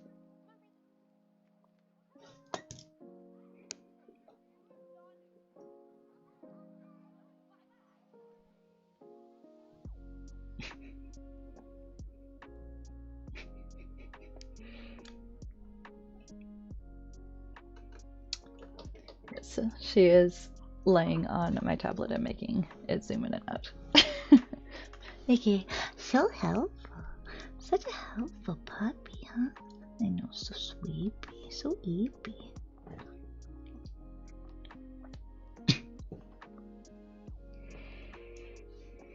So I brought some shortbread over, but I feel like with my throat being dry already, shortbread probably won't make it better, but so I have to use my sewing machine. Hey! That's really good. And to be fair, that's the first step. So, do you have an idea for something that you want to like try and mend, or? Oh no. Yeah, I'm like, God, because I used to use my sewing machine a decent amount to like mod my clothes, edit my clothes, revise my clothes, and I just remember that like as like a very like not even really having to think about it kind of thing. Your pants must be hem. Well, when I was younger, I was making my pants skinny so that I could have skinny jeans because my leggies were little twigs and I couldn't get pants that fit me. Which is such like a weird thing now, like looking back. It's like, because like I feel like actual like proper legging pants weren't really a thing yet. Just like leggings that should have only been worn underneath things.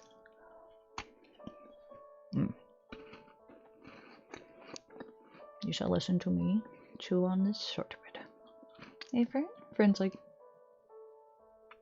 but what if it was for puppies?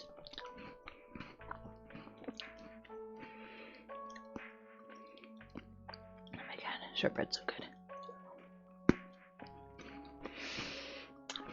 Also, my mom said that she packed up a tin of cookies. I just realized I didn't take any cookies. Which makes me sad. Have I ever eaten dog food? I don't think so. Have I eaten cat food? I don't think so. But I guess you could argue that the cats, you know, there's ambient crumbs around, so. But no, I have not specifically or intentionally eaten cat or dog food. Although I guess because Fern eats raw, so she's like a raw beef thing. So I guess in that way, because her food's kind of like people meat, that is meat that could be eaten by people as opposed to meat made of people. So I feel like I need to specify that.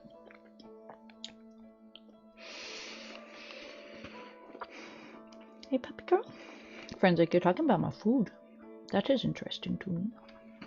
Yeah, puppy princess. It's so good.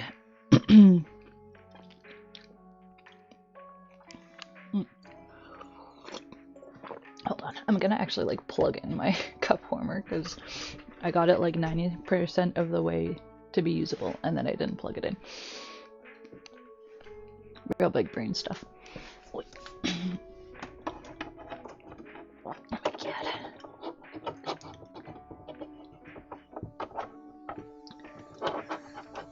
I have too many things plugged in. Oh, don't turn off. Yeah, hold on, I need a light. Was it like kibble food, or was it like wet food, or? Oh.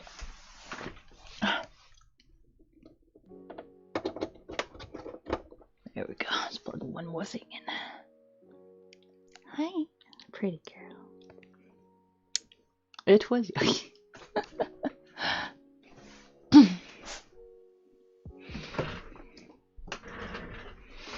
Oh mon dieu.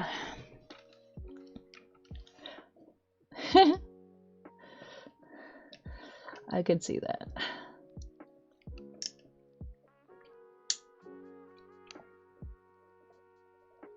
There we go. Alright. Fyra, let it be known that I'm now using the cup warmer for reals. And not just using it as a rest for the cup.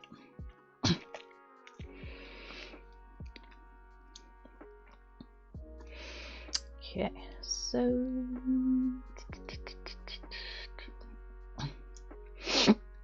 gonna bring out the gore things now, just a little bit.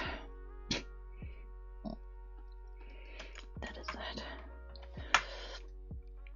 I don't know. I mean, for the most part, the dog fiction. Yeah. Oh man, I just remembered I still need to draw the bottles. Because this is like supposed to be like a bar that they're sitting on.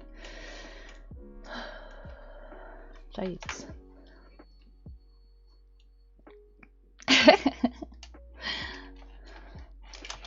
This might be weird coming from me, but I'm actually somebody who, I'm gonna take that as a compliment, so thank you. But even though I feel like I have a pretty good stomach for like gore slash like body horror-ish. I mean, I'm not really big into fighting games, but I've always been like not liking the like fatalities in Mortal Kombat.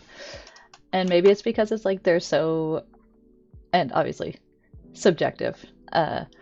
Maybe because it's like they're so gruesome and over the top, but like being killed in that way does not give you respite for being killed that way again. Because it's like the people just come back. And I get it, it's a video game. I do understand that. But I don't know.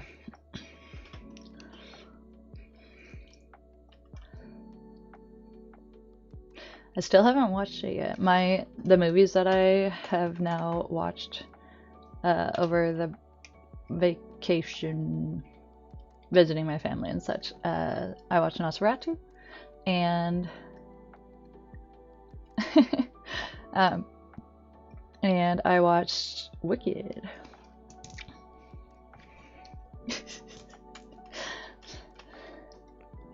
I don't know, when you think about it, like Mortal Kombat violence is like very, because of how over the top it is like still weirdly kind of cartoon violence. But then I feel like the way that it's rendered, how it's Wicked. So yeah, that's kind of what I'm thinking, Dylan. So it's like, it's too realistic to like be fun in a cartoon violence kind of way for me. And kind of getting into like torture porn-ish sort of territory. And again, this is a completely subjective opinion. There's nothing wrong with it.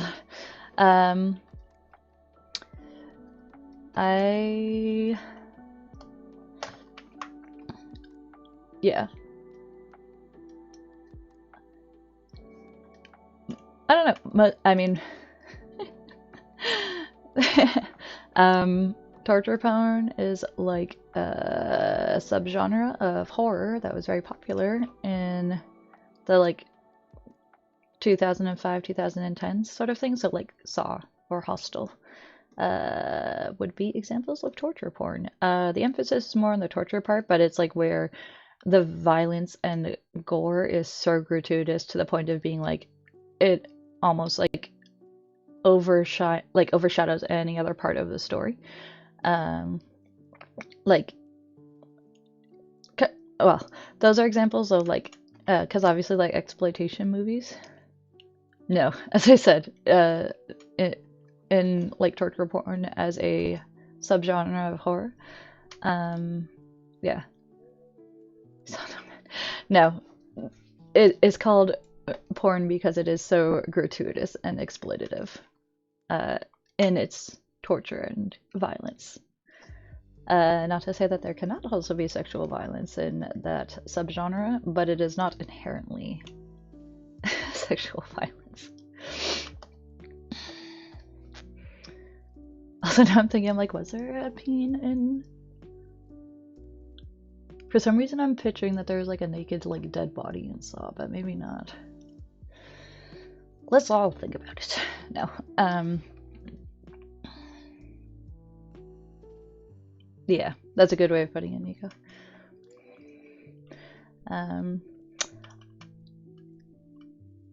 Yeah. I would sort of argue though that like sorry,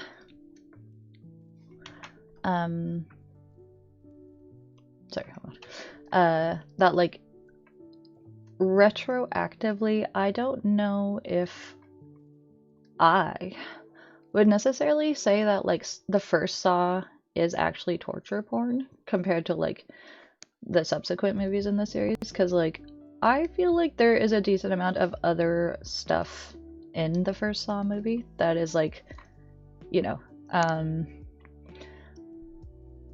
again, obviously your mileage may vary, but it's like I feel like there's enough in it that is like kind of like still psychological or like kind of a thriller versus like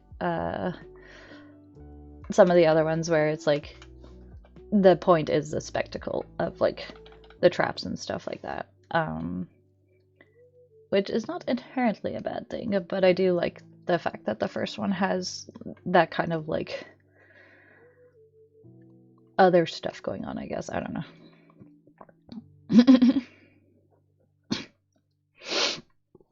Mi scusi.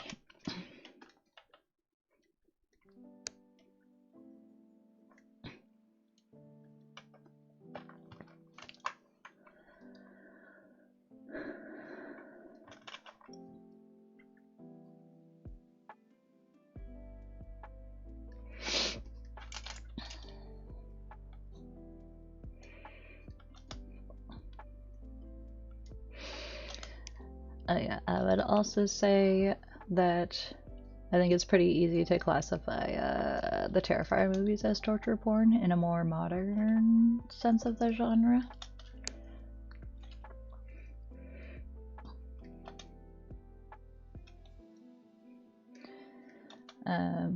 And I watched the first Terrifier, and then since that I have only like watched other people talk about it or whatever.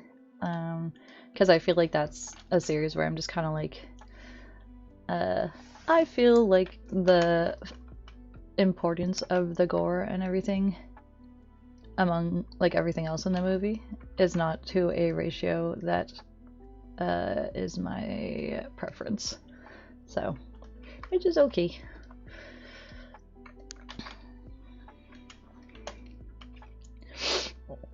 Excuse me.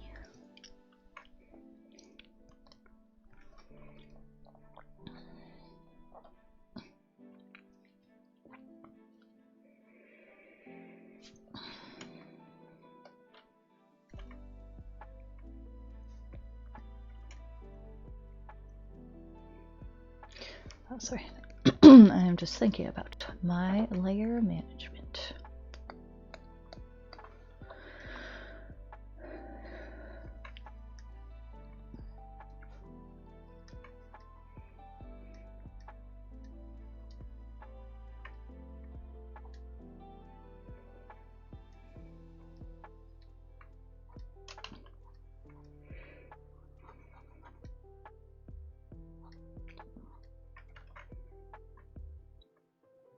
For your house.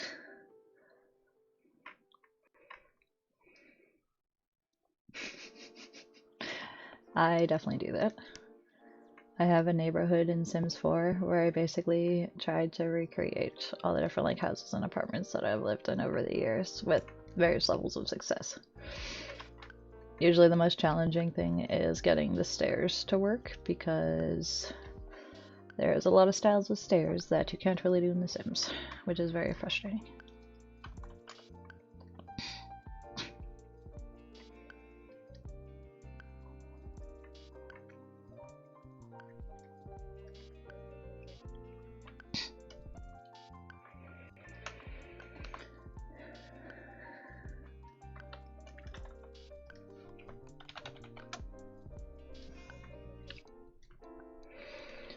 Also, I was talking early in the stream about how I got gifted Coral Island from my sister, and being like, would that be something that, assuming my computer will run it and not be a tick about it, is that something that's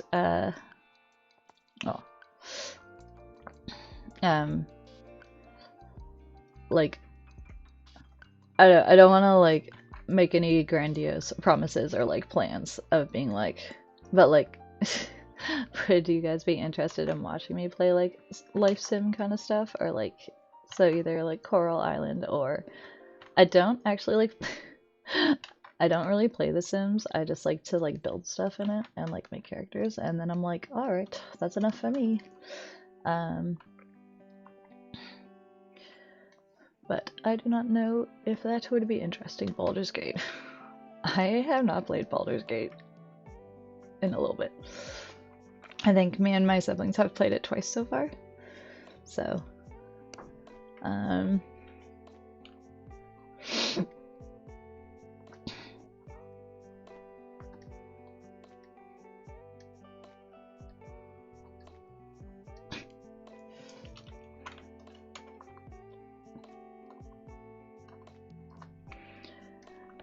I mean, I guess if there was sufficient interest in it and I could reliably get it running, I could in theory do like a solo Baldur's Gate thing, but you better be careful there, Corey. I am pretty good at solitaire. Specifically Spider Solitaire. 4 suits. It's the only one.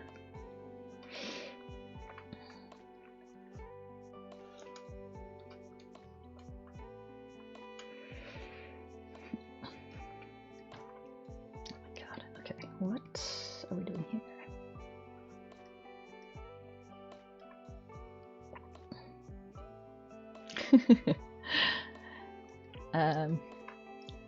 Yeah, I definitely have a the solitaire app on my phone. It's called Solitaire Bliss, and it has like all of the like other kinds of solitaire on it. Like I also like we're switching gears. This is no longer art live stream. It is now a solitaire live stream.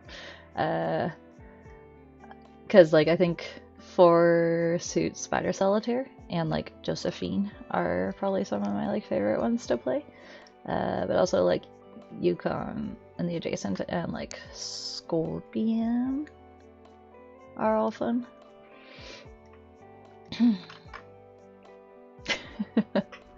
That Peach guy, are you just like lurking and not telling me to sit up straight? I will do this because you redeem points. Oh, Fern. Big stretch.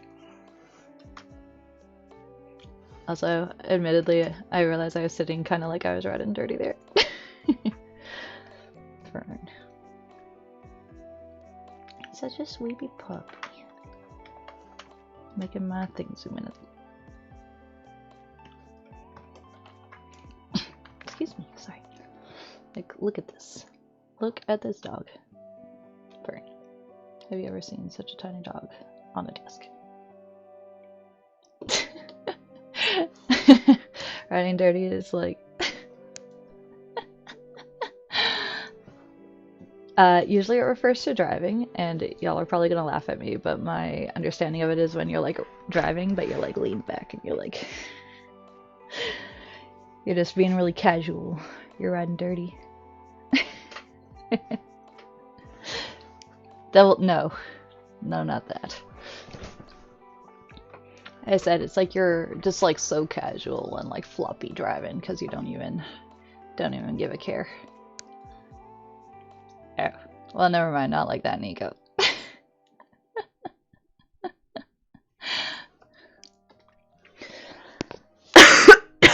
Sorry. Fern, do you think that perhaps you would sit on my lap so that you stop zooming my screen in and out? Okay.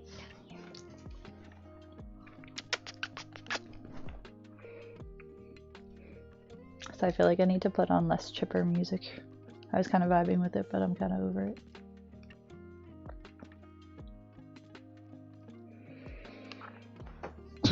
Excuse me. A first-person Sims game? Oh god.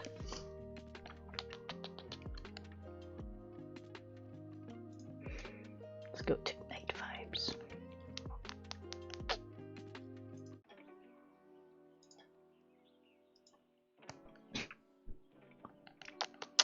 Yeah, first-person Sims is very cursed. I know that you can toggle to first-person mode in Sims 4, but I'm not a huge fan. That's also something that I found, because, like, I played Sims 1 when it came out, and all the subsequent games as they came out.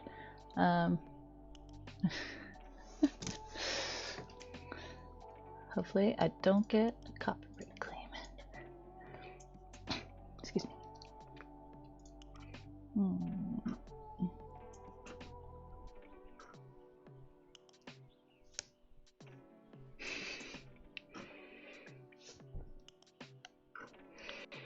I'm seeing if I have it here.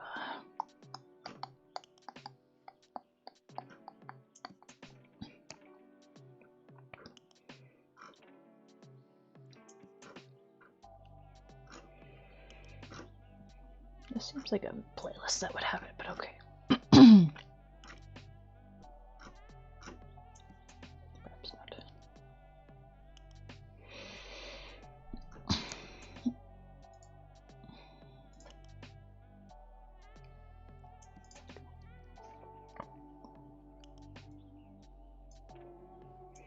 Hold on.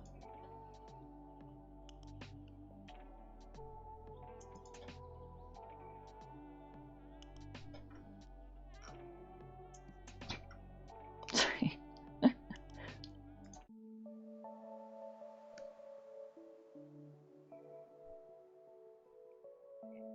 Okay, there's slipped the disc. Oof. That's rough. Did like the intensity slash like complexity of the tattoo also affect that you were like sitting for a long time, or was it just kind of like that was when it happened?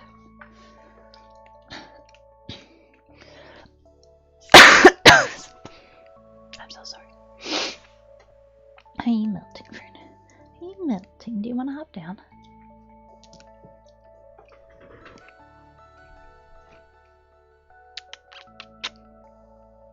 Miss Stinky Puppy. Oh, you're so stinky, you're gonna need a bath.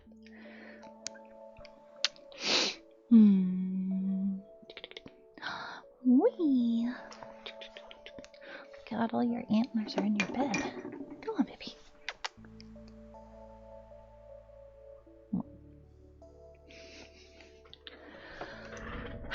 Yeah, like I said, I've been doing like animal cleaning chores since I got home last night because Rosie is still kind of not doing as good as I might like. And I found out earlier today that she peed on something behind my armchair in here, and the reason I found that out was because Fern came out from under my chair and she was kind of damp, and I was like, why are you wet? Is it raining outside? Nope, she found a puddle of pee and she rolled in it. So I did like clean her up, but it's just so fun. Poor Fern. Fern did it to herself. She could have not rolled in a puddle of pee. She's just having some gastro stuff. She was like, she's somewhat booty bothered before I left. And I actually took her to the vet, and she got a hygienic shave, and when I came back last night, I definitely had to like clean her up again. So yeah, not ideal. I do technically have some meds that were more of a sort of like precaution thing, but I didn't want to like give her 1 day's worth and then go and then yeah, yeah. So it's also just kind of one of those things of like, it's not like exclusive to cats, but I find that when you start having like bathroom issues with a cat, it can just be like very challenging to resolve, and especially if you have like other animals or like other cats in the household, that it can also affect them. Like if one cat starts going outside the litter box, then the other ones might be like, perhaps we all could go outside the litter box. And it's like, no, please don't.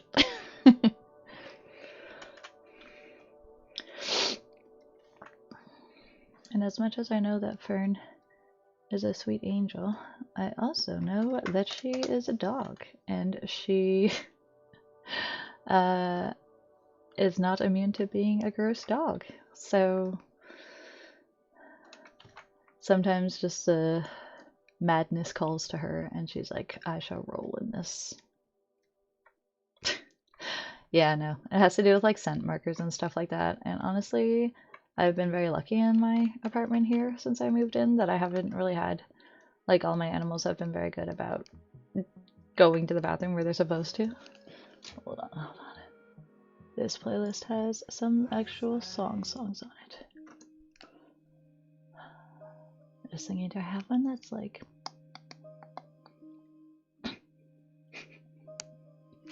I sound like that dog, you know, in Howl's Moving Castle. That's like the general lady's like spy. And he makes Sophie carry her up the stairs. I feel like I sound like that dog.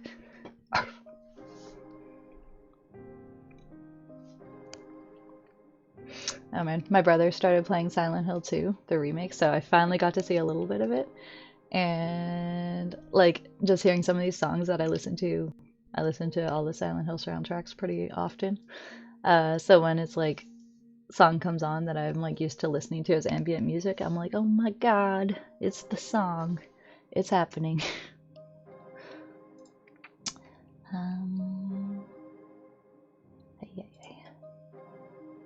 Okay, I think this one, does it have, oh, this one also has music in it. I'm looking for like just video game mixed stuff, because I know I have some.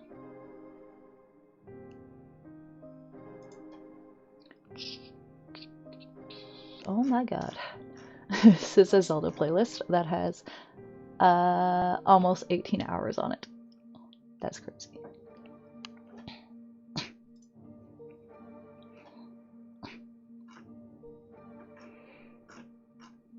Alright, well, I will put this on and we will see if it's just okay ambient music. Sorry.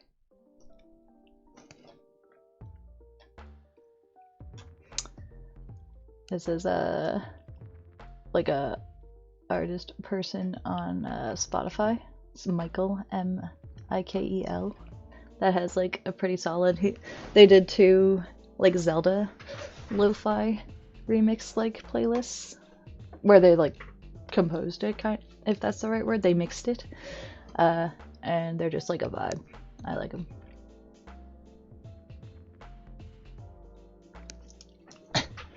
Anyways, back to drawing this dead guy.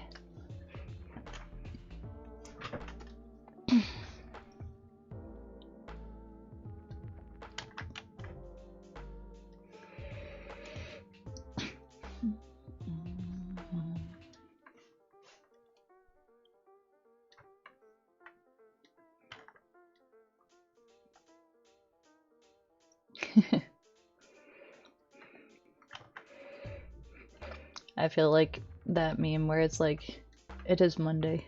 I am not prepared, but I will do it. That sort of energy.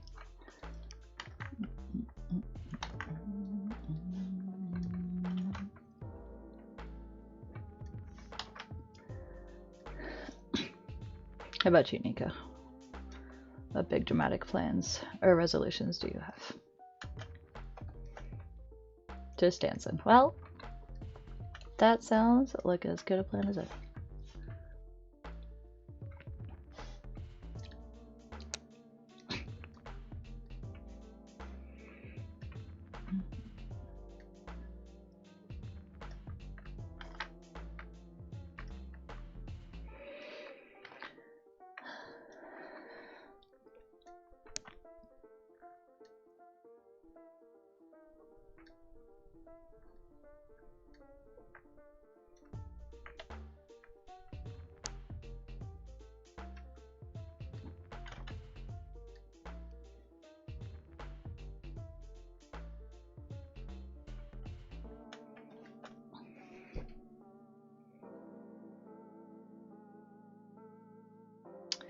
Yeah, weren't you talking about that you were like getting your place ready for listing or something like that, Nico? That you were like, this was a plan in progress kind of thing?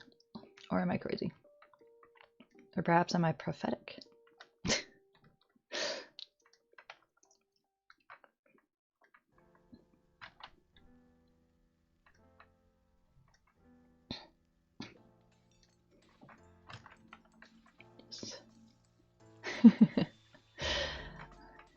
You're like, but also I did mention it, so.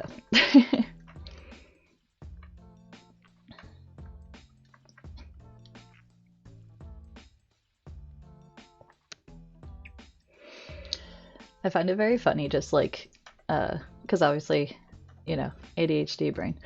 I find it very funny just the things that I remember, specifically because, you know, crucial like life information is like, who needs that?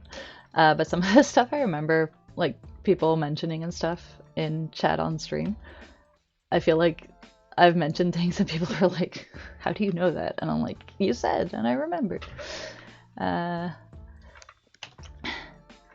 don't remember everything, but I feel like if somebody's like shares something about them that's like, this is my deal, or me as like a person or whatever, I like to try and like remember that kind of thing.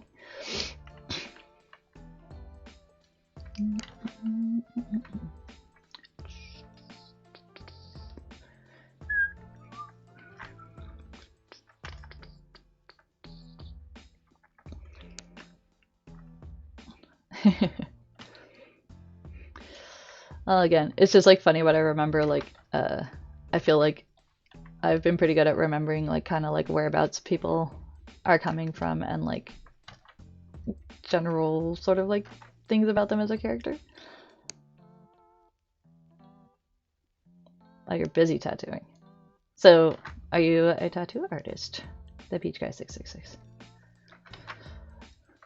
Also, I don't recognize your username, but my obligated thing of being like, if I know you elsewhere or like a different username or something, and you're like, Jen, you know me, then just let me know.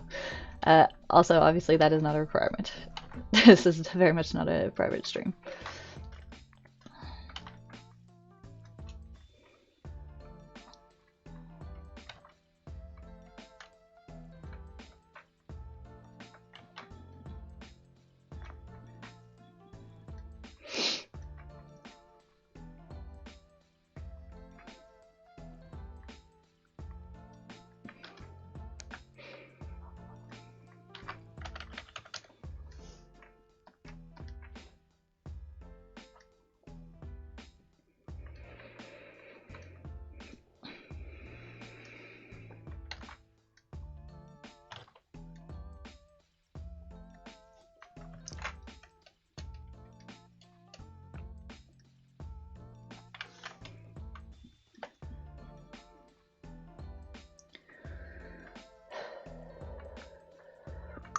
I feel like I need to do something to make this more separate, but perhaps I will come back to that. Yeah, that's the shitty thing about like if you like pull something or like have that kind of like injury type thing because you're like, I'm suffering, why isn't there a thing that you can do to fix it? And it's just like, well, just lay down and don't move for like 2 weeks.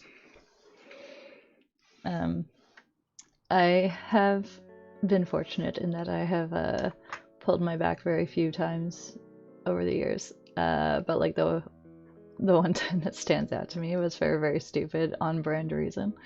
That this is one of those things that like I don't have to tell you guys about this, but I'll tell myself anyways. I feel like I was texting one of my friends and we were talking about like this was back in like 2012, 2013. The boobs and butt pose was a very hot debate thing online and how it's like, you know, not really physically possible or just like, you know, not advisable. And so I was trying to take a picture that was like it really torqued my spine and like was like a boob and butt pose, fully clothed, not scandalous. And of course I did that and I just like was like oh, and basically like dropped like a rock because I twisted my neck and I was like oh my god. And as I said, I didn't have to tell you guys that I did something stupid like that, but there you go. I survived. I was okay, but it was one of those moments where I was like laid low by my onlineness. But in a way, I think it also kind of proved a point of how inadvisable it is to hold a pose like that for extended periods of time. I'm also one of those people though who does like I love doing that thing where you like hold on to like a door frame or whatever and you like just like crack your back doing that. And I, you know, disclaimer, I'm not a doctor. And also you probably shouldn't do that, but I do it sometimes and I enjoy it.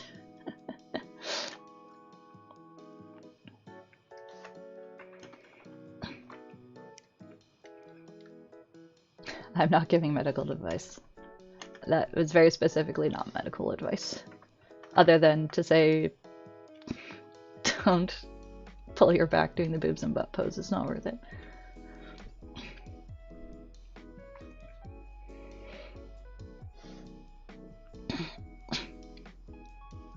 Okay.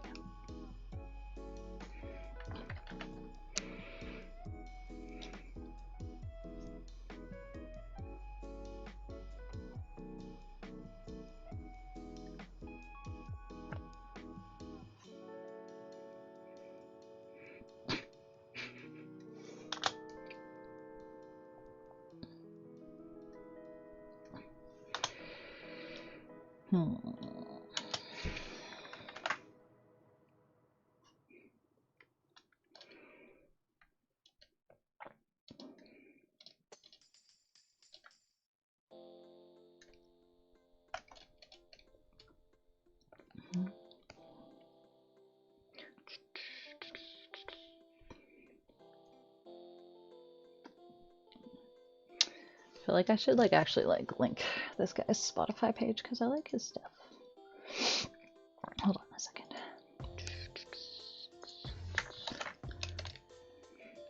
Will it let me do that? Haha, I can put links in the chat because I'm OP.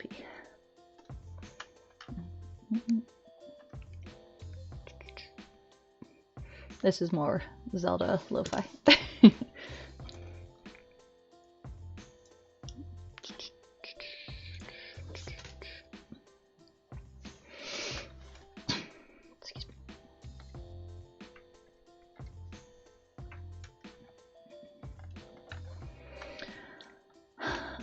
So back here, we have two guys.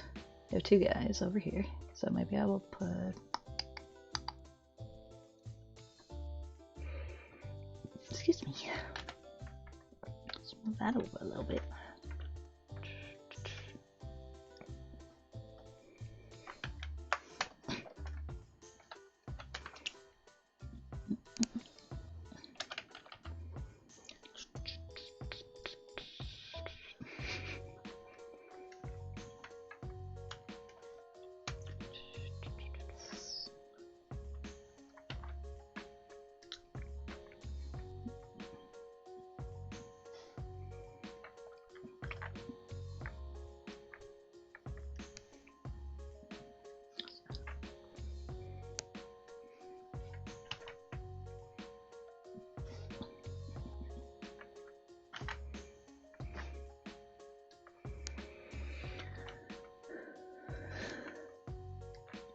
I feel like I have like throat lozenges somewhere. I should maybe go find them.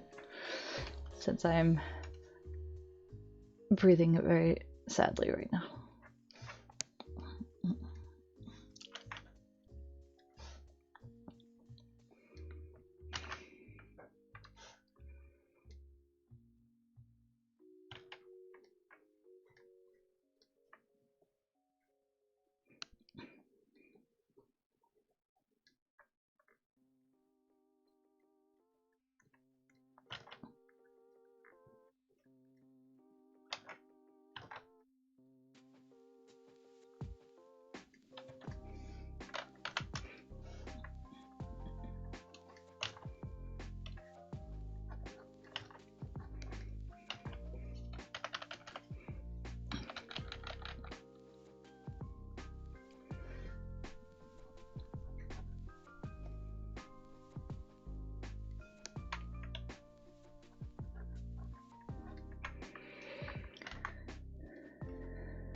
Okay, where's your liner then?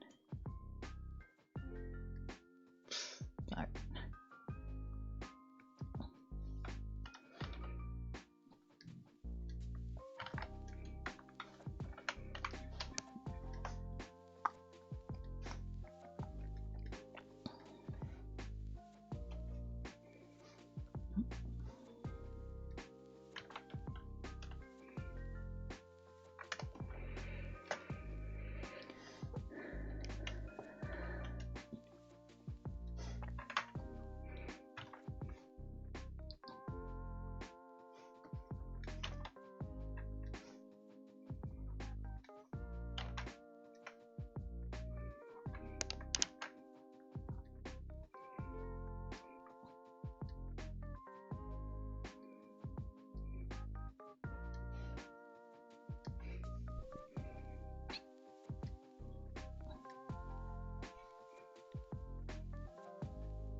Yeah, no, that's okay. As I said, mostly I just like to ask in case I'm like talking to somebody and then they're like, Jen, I'm so and so. And then I'm like, well, now I feel like a doofus. So, yeah, no, that's cool. And also, thank you. So I am working in Clip Studio Paint Pro, which is basically what I do all of my stuff in. I would say all my digital stuff, which is true, but that makes it sound like I do a lot of traditional stuff, which I don't. So the majority of what I do is in Clip Studio, and I'm a fan of it, both for the like features that it has and also for their stance thus far on AI. So yeah, I generally will recommend it to people if they're like, I mean, I don't think anybody is debating if they want to like pay for freaking Adobe. Oh, Jack. Hi, Jack. Hi, that's my prince. Hello, your butt is very in my face.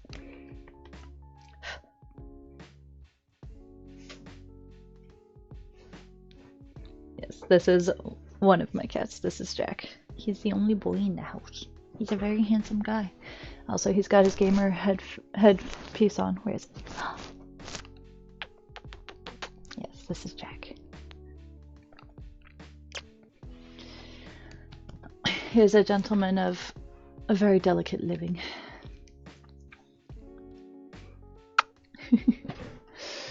Yeah, that's something else that's made me sad about Rosie not feeling very good. Because on one hand, I don't really want her hopping up with a dirty bum, but at the same time, I'm like, that kind of just emphasizes that she's not feeling good. I told her, I'm like, you're not allowed to die. None of you are allowed to die ever. Right, Jack? That's the bargain. If I don't die, you can't die.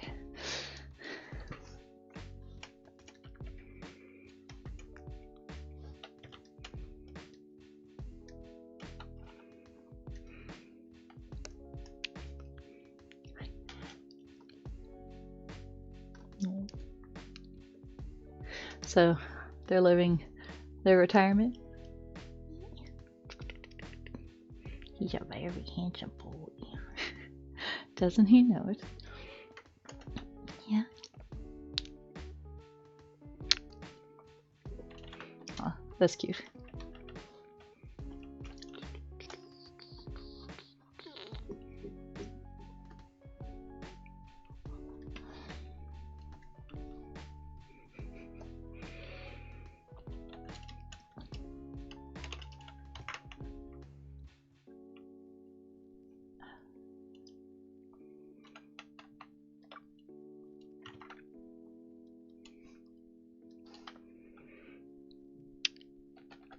Buddy.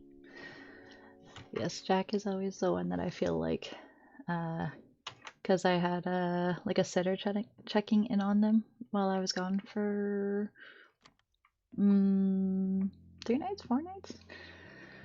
So that I'm very appreciative too, even if I obviously like paid them to do it. I still appreciated that somebody could come in and do it. But I feel like when I come back from like being away, even like a night, he'll be like, "It is baby time." Yeah. Oh, you smell like laundry. Like clean laundry. Yeah.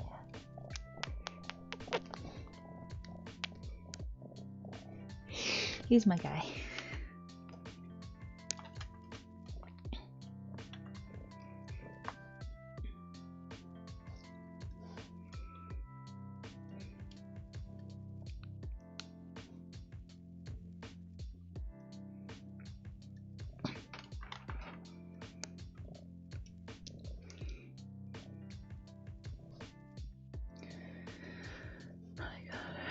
This middle ground section has a lot of layers. Yeah. What?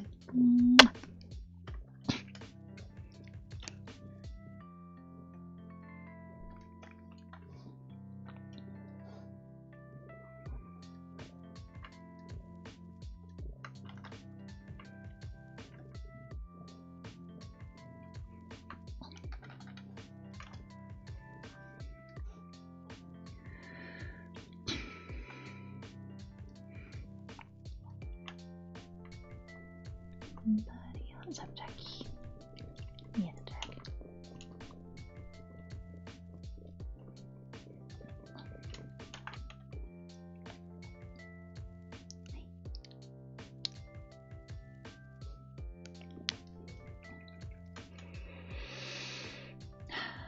Then I did this here, and all the rides are close to each other.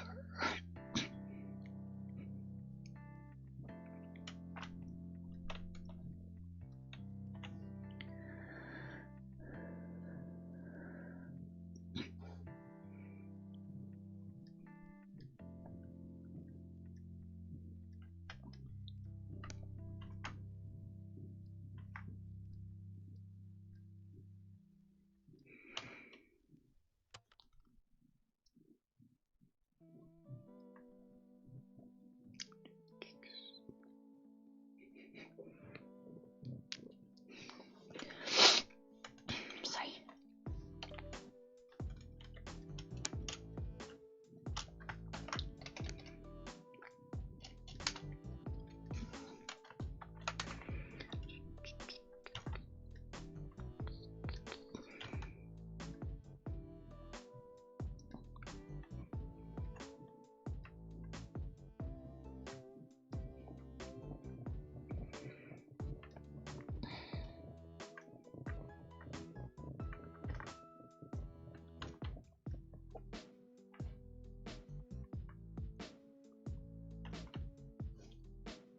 Are you here because your food bowl's empty? Did you eat all the crumbs?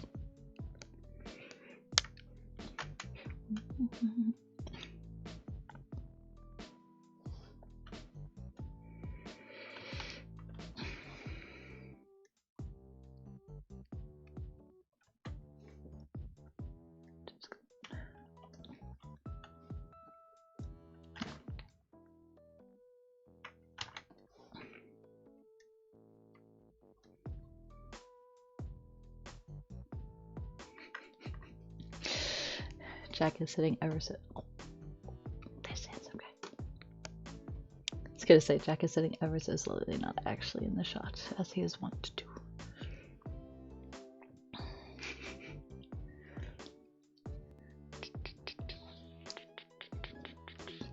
Oh yeah, also I don't know if you guys saw on my Instagram story today, I posted a video that was Piggy, because Piggy is never in here, so I was like, now is a chance to show her off, because she was very cute and purring.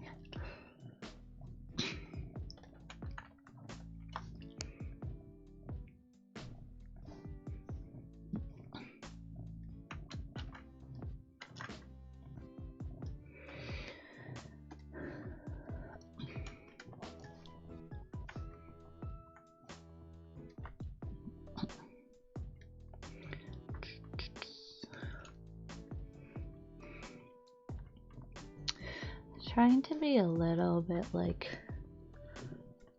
not restrictive, trying to be like a little bit not like going crazy with like just like blood splatter on everything, but at the same time I'm like, I feel like there would be a lot of blood everywhere here, so just make everything red.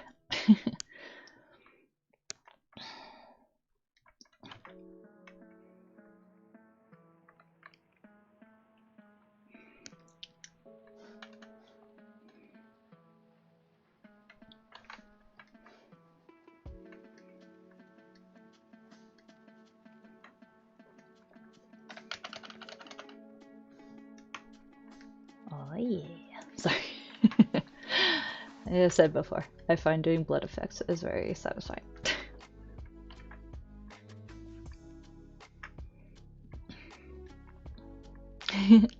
Yeah, Piggy is very cute. She used to be, she got to purrs, yeah. She is also a cat who, I feel like she seems like, when she offers you her tummy, it would be a trap, but she's actually a cat who really loves getting her tummy rubbed, and you gotta do, she loves getting her, like, armpits massaged, and, like, she's got a little jelly belly. She is, she's a 2010 baby, I think? So she's oh my god, she's 14. That's crazy. Honestly, I feel like because she used to be a lot heftier of a girl than she is currently. She's still like a little bit heavier than is perhaps ideal, but pushing 15. I know, her and Loki both. Like, she, not really for like any specific reason, but she used to be decently heavy, and then she lost a decent amount of weight that she is just like a more like healthy weight now. And it's nice because the last little bit I've noticed that she's just like not as sheddy and stuff. So I think it's because she's actually getting up and like moving around and like, or she's just more evenly distributing the cat hair everywhere instead of in one location, but I'm gonna pretend it's the first one.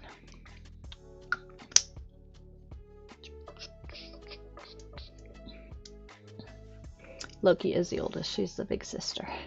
She is a 2019, well, no, sorry, 2009 baby. And then Jack and Rosie are 2017 babies, so they're like 7. And Fern is a 2022 baby, which is, imagine only being born in 2022. Couldn't be me.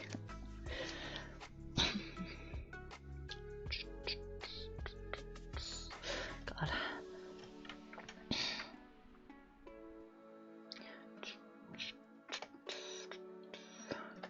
So let's take a look, see how. She's a baby, both emotionally and physically.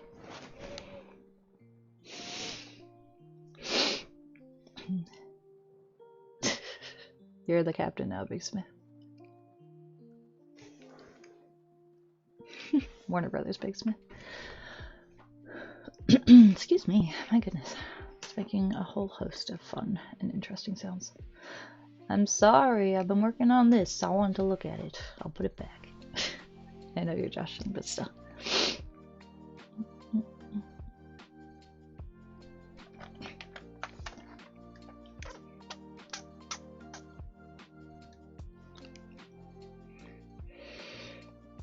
I know that you guys can't see the layer side of my drawing.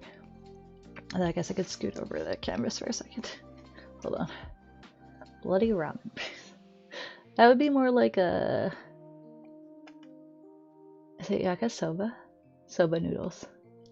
Although even that's pretty thick. Okay, hold on. I need to show you my layers for this right now. Hopefully I do not reveal anything too. So these are my layers.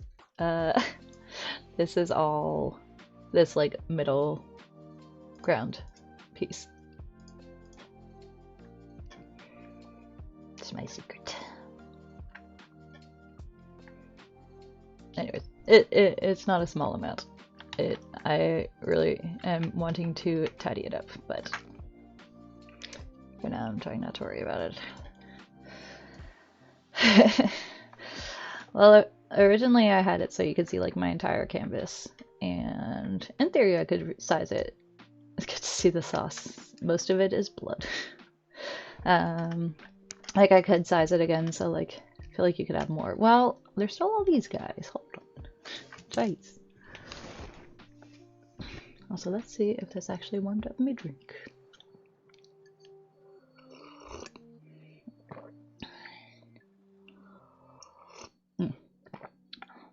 Also, I'm not like a big like creamer in coffee kind of person, especially the like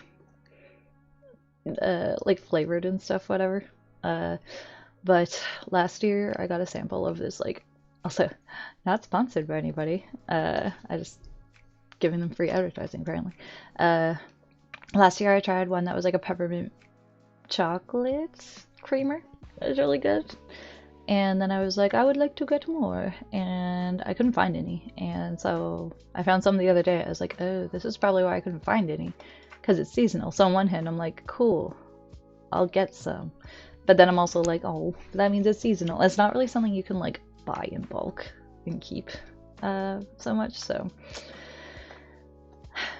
it's the same thing with, I'm a pretty big like eggnog enjoyer, and just like, why do all the drinks I have to be seasonal?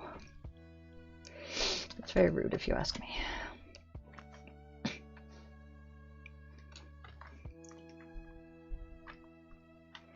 Why do you look so dark?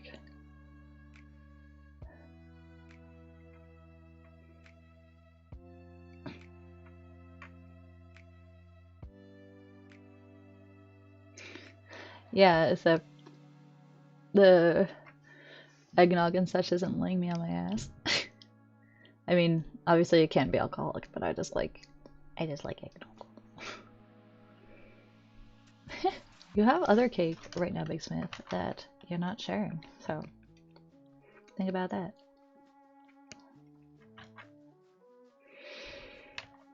I might eat another shortbread though.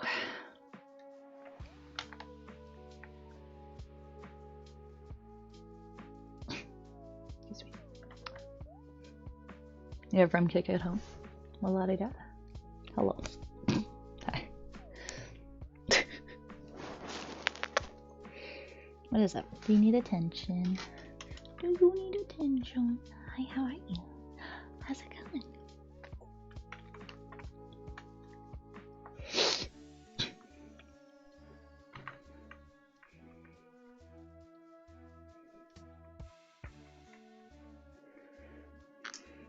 What's up, buddy?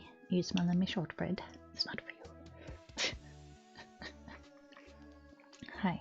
Is your food bowl empty? I might need to go and fill their food bowl, because that might be why he is so... Hi.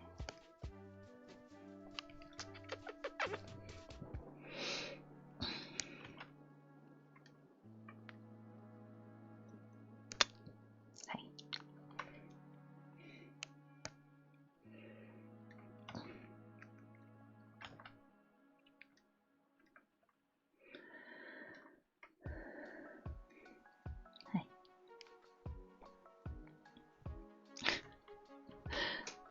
I don't know, the bowl was pretty full when I started, like before I started to stream, that I was like, they'll probably be okay.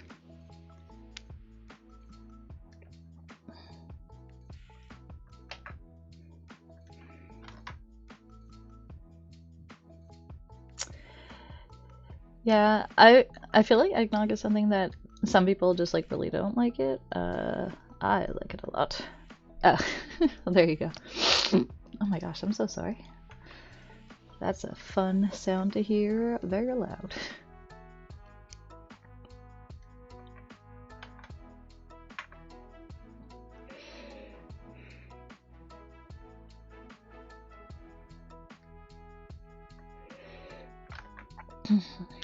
Anyways, for anybody who doesn't like eggnog, just send it to me. I will drink all the eggnog.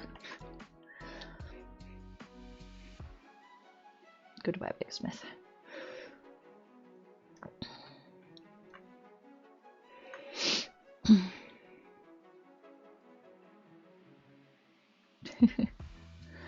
Honestly, like for the longest time, I didn't even know that it was like usually considered like an alcohol drink. Uh, I just knew that we had to cut it with milk.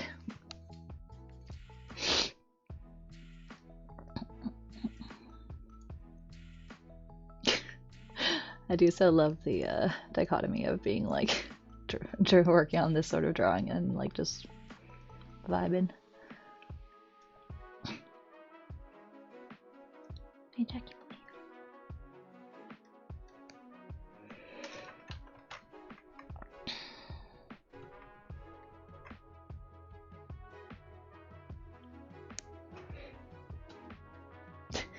Hi.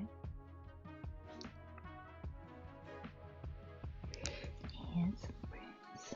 A handsome guy.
By Corey. That is very reasonable.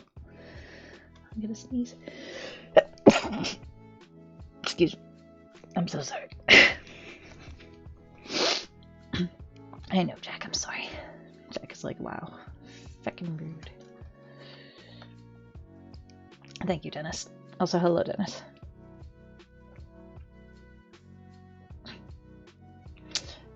Yeah, how long are you in Thailand for still, Dennis?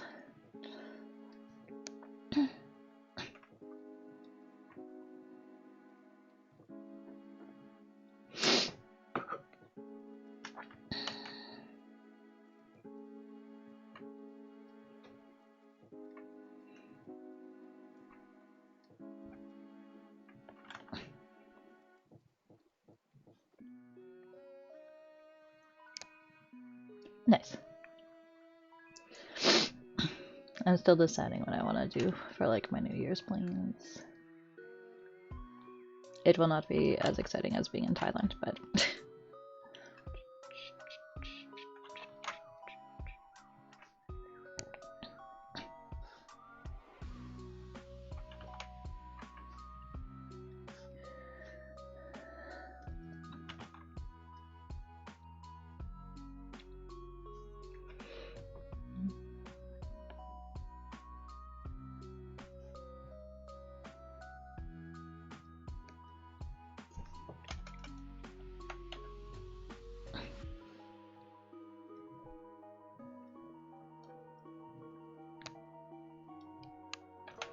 Is that one of the big spiders? Are the spiders in Thailand big? Excuse me. I'm so sorry.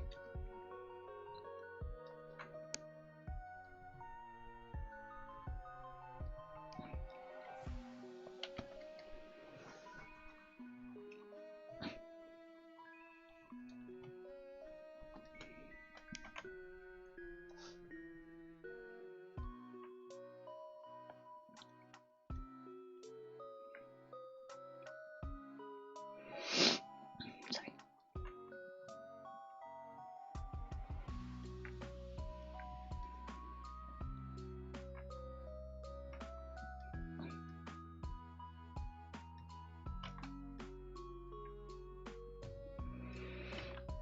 Excuse me.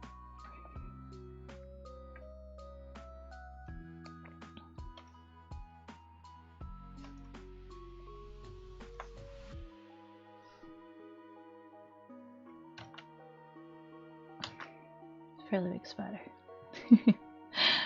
Yeah. Thank you for popping in, Dennis. Enjoy the rest of your trip. And hopefully you only see good luck spiders.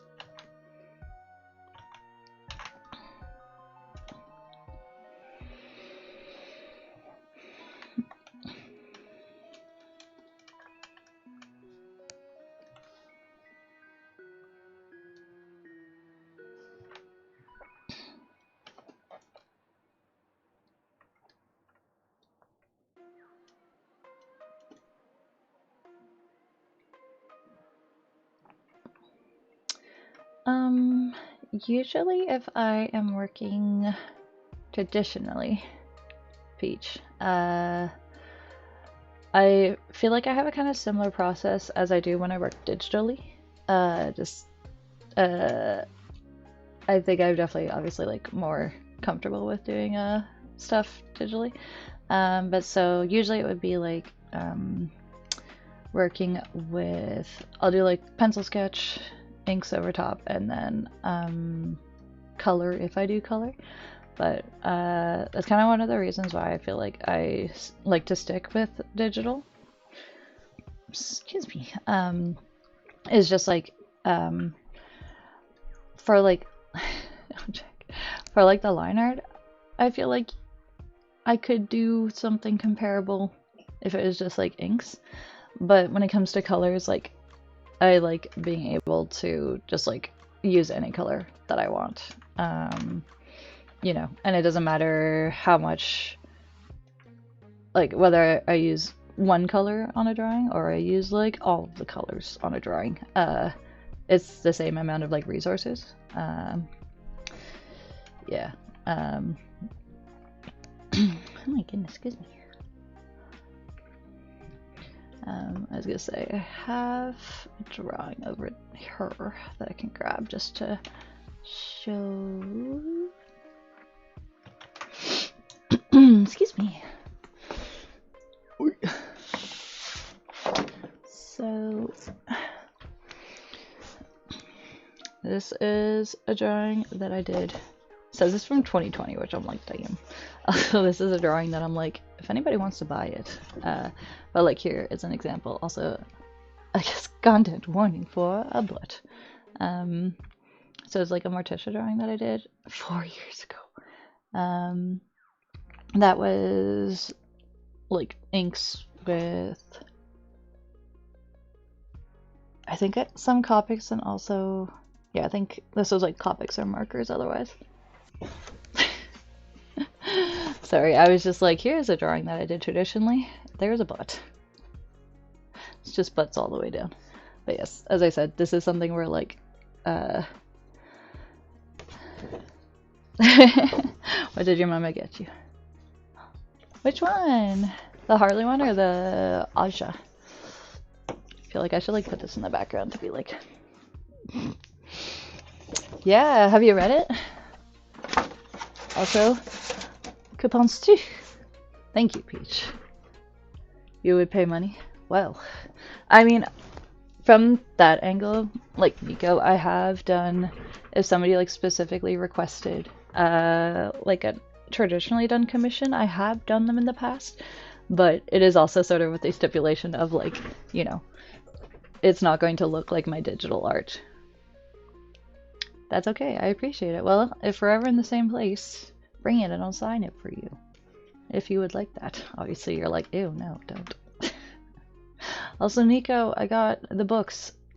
Finally. So now I can send you the one that you won in that giveaway so long ago.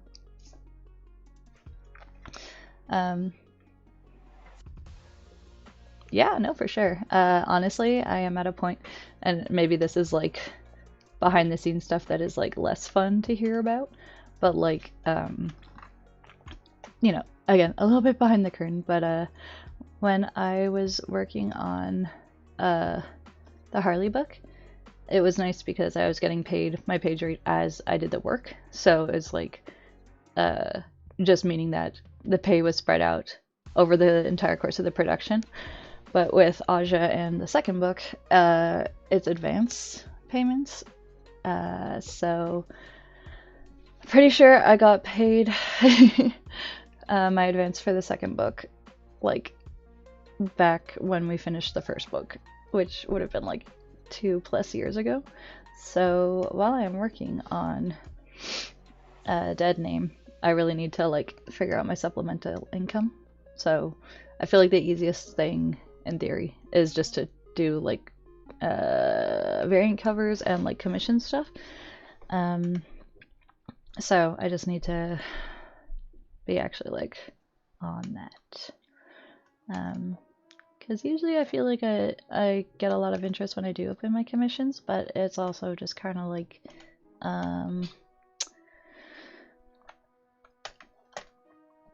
and this is something that I need to work on, but just that sort of thing of, it's having like one person waiting for me to finish work for them is stressful, and having like 20 people waiting on work for me in the form of commissions is like that much more stressful.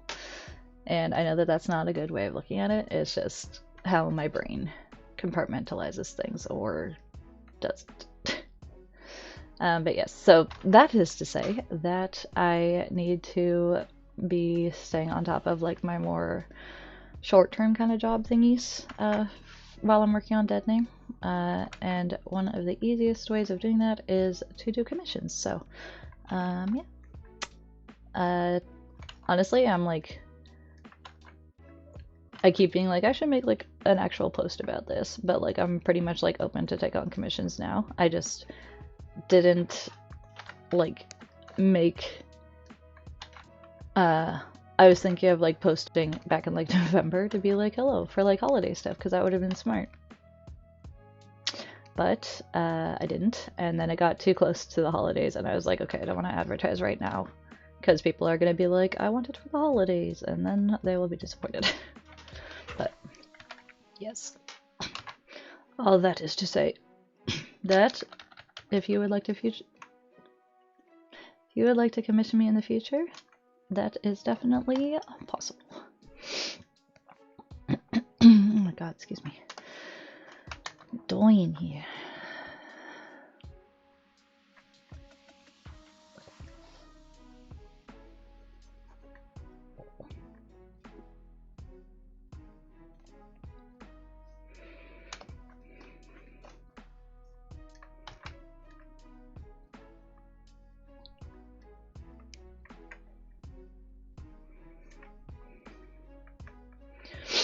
Excuse me.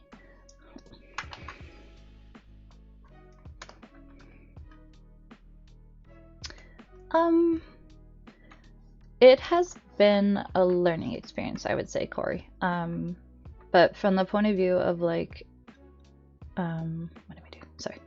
In the new year, it is something that is a learning experience, but also, and I know you're gonna be like, oh my gosh, I was like 2 years old. But like like commissions is kind of the art jobs that I have gotten for like that I got before I was doing like other stuff, or like even like full-time freelancing. So I've had quite a few years to like figure out stuff and just like what is reasonable and what is like not reasonable. So usually what I do, no furry things.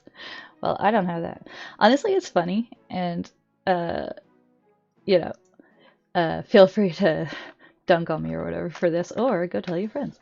I don't specifically have a no furry rule. I don't really mind specifically. Um, because to me, a lot of the times it's just kind of like OC stuff, and I like doing OC stuff.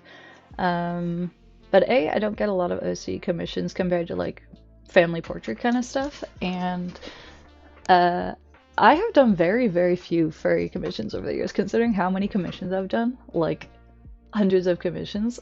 I feel like I could count on like one hand, maybe two, the amount of like anthro stuff I've done. And it's one of those things that's like, I don't specifically have a problem with it. Just like nobody asked me. And I'm like, it's kind of like a market that is not a bad one to break into for commissions, because furries are usually good commission clients from what I've heard. So if you know any furries, tell them. Is being a freelance artist scary? I mean, admitted. Again, I realize this is a little bit of like behind the curtain, maybe not the most fun stuff to hear about. Admittedly, money stuff is like tight. Is being a furry scary? That I can't tell you about. um, I feel like just because I'm going from having, like I said, I was getting pretty regular payments while I was working on Harley, that I kind of like was able to not worry as much about getting like side jobs or whatever. And now that I don't have that anymore, like my money situation is a little bit tight right now, and I'm like, I know if I get my commission stuff going, that will go a long way. But yeah, I would say the scary part, such as it is, I guess, is like you have to like do everything. And that maybe sounds like goofy, but from my experience of like working in an artistic field and like just the people who are my peers and stuff like that, it is not uncommon for people in this line of work to be like neurodivergent and stuff like that, and being in a role where you have to just like wear all these hats, and sometimes very different hats, because it's just like you just have to do all the stuff that isn't just like making the art itself. That can be hard, because I find that I'm someone who like that stuff can compartmentalize for me, and then it's like, you know, drawing Jen and email Jen is not necessarily the same person. And you know, when I'm like stressed out about my like inbox or whatever, admittedly email Jen is sometimes MIA. But yeah, just thinking about like commissions and stuff like that though, as I said, I've been doing them like getting paid for people to like request art, and like doing family portraits and doing like OC drawings and stuff. Probably the longest out of any of the paid work I've done. And I know that Big Smith isn't here right now because he would be like, charge more. Oh, you can check. But I tend to price my stuff. I would charge more. I would charge more for like an ink drawing. But generally I scale it by like by default I do like an 8.5 by 10 like canvas ratio, but because I work in like a high resolution, it can be sized up or down to a decent amount without it losing quality. I check. And I charge by character because, as I said, I do a lot of like family portraits with no background. So I charge it by character, and then if they have like complicated costumes or like props or something like that, I would charge. God. At this point, I would say no. But that's but that's because it's like people kind of know what they're getting if they come to me for like a portrait or something. So, and that's something that's just kind of like building a portfolio and getting interest from people who would want similar stuff. That whole like, and then they tell two friends, and like the amount of like legitimately like unpleasant commission experiences I've had over the years is again very, very minimal. I have had very few commission requests that I legitimately was like, I feel like uncomfortable with this, or like kind of like squicked out. Because it's, I don't know, maybe kind of funny that like from the point of view of like, I don't specifically have like a no, not safe for work rule, because obviously, you know, I do like not safe for work comics and like pinups and stuff like that. So I'm not specifically uncomfortable with it as long as like a customer is like respectful and like, you know, communicating in a way that is professional. And I honestly, the things that I've felt more uncomfortable with is like people who have had requests that are like, you're like, this isn't like overtly sexual, but I feel like this is a kink thing. And you're not directly saying that to me, and I don't like that, you know? Whereas like it's kind of like a sneaky not safe for work thing, and I'm like, I don't know, not even that I would necessarily charge more for it, just like I don't like the like not being direct about it. I don't know. That might be a me thing, but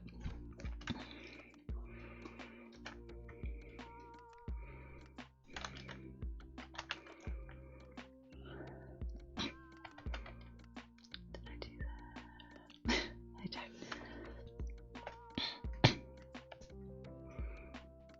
Okay, now you go away. Let's look at these guts.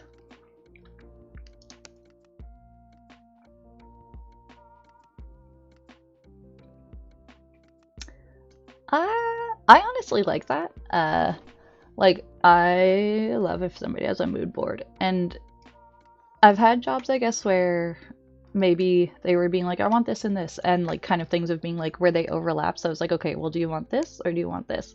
But generally, if someone's like, you know, sends me like an aesthetic thing, or being like, this is like my headcanon for, or like my headcast for this character, of like an actor or actress who like they imagine being them. I like a lot of reference actually, so I, other than formatting my reference files, honestly, I don't find that that is overwhelming, because I want to have like as much information as possible before I start. And it's okay if someone's like, I don't really like have a super detailed idea, I just like want this sort of thing, you know, and then sort of like deferring to me on the more like specific stuff. Because obviously, like, you know, generally if somebody is commissioning me, they probably know what my work looks like. So if they are being like, you know, I'll leave this decision making up to you, they should at least have an idea of like what sort of problem solving I'll do. So, and again, I haven't really had specific instances where, especially like in the last like however many years, where people were like, well, I wasn't expecting that. Like, you know, if somebody's like, I feel like I've gotten a decent amount of like portraiture sort of commissions where they'll be like, draw me witchy, and sometimes they'll have like reference or like outfit reference and stuff, and sometimes they'll just sort of like leave it up to me. So then it's like, you know, they trust me to design a witchy outfit, I guess. Yeah, I don't know if you've seen there's like a meme / post about being like commissioners sort of being like, is it weird if I send you like a really crudely drawn stick figure idea of like what pose I want, or like, you know, and honestly I really like that sort of thing. And at least I feel like a lot of people who do commissions, I think, do appreciate that sort of thing. But for me, I'm like, I like that. Please do that if you like have that sort of specific idea in mind, because that's gonna make it a little bit easier for me to like get to where you are imagining if you have a specific picture in your head. Excuse me. Sorry, what is different? Well, I charge more for comic covers, both because it is like something that's being sold that is going to be used to make somebody money. So I tend to do a full buyout contract, which is to say that like you pay more at the beginning and then you just sort of like have open-ended rights to a thing. Which, I don't know. As I said, that is generally how I do it. Just because they're like one-offs or like, you know. But I do charge more for a cover. And then I tend to involve the client more as I'm working through it. Like with covers, I used to do this for commissions, but then I stopped because I felt like people were getting too like picky during the process of like if I showed them like sometimes I'll send like a sketch over if it's a more complicated commission just to be like, is this like good before I go into like details. But especially for like family portraits and stuff like that, usually I'll just send them the final art and then ask them, it's like, you know, are there any sort of like tweaks you would like done, as opposed to like giving them a ton of creative control, because like then they can see the final picture and they see like what I was aiming for and like what I was seeing, as opposed to seeing like part of the process and being like, oh, I don't know. So I stopped showing every step of the way with commissioners, and I feel like that's been fine, because I was worried about doing that when I first started just like going to final art. But for like cover art and stuff, I will provide those like the updates where it's like they get the sketch. Usually I'll do like multiple sketches on covers so that the client can kind of like pick between them. Sometimes I have like a really specific idea that I'm like, this is like what I want to draw for this, and then I'm like, don't give them as many options.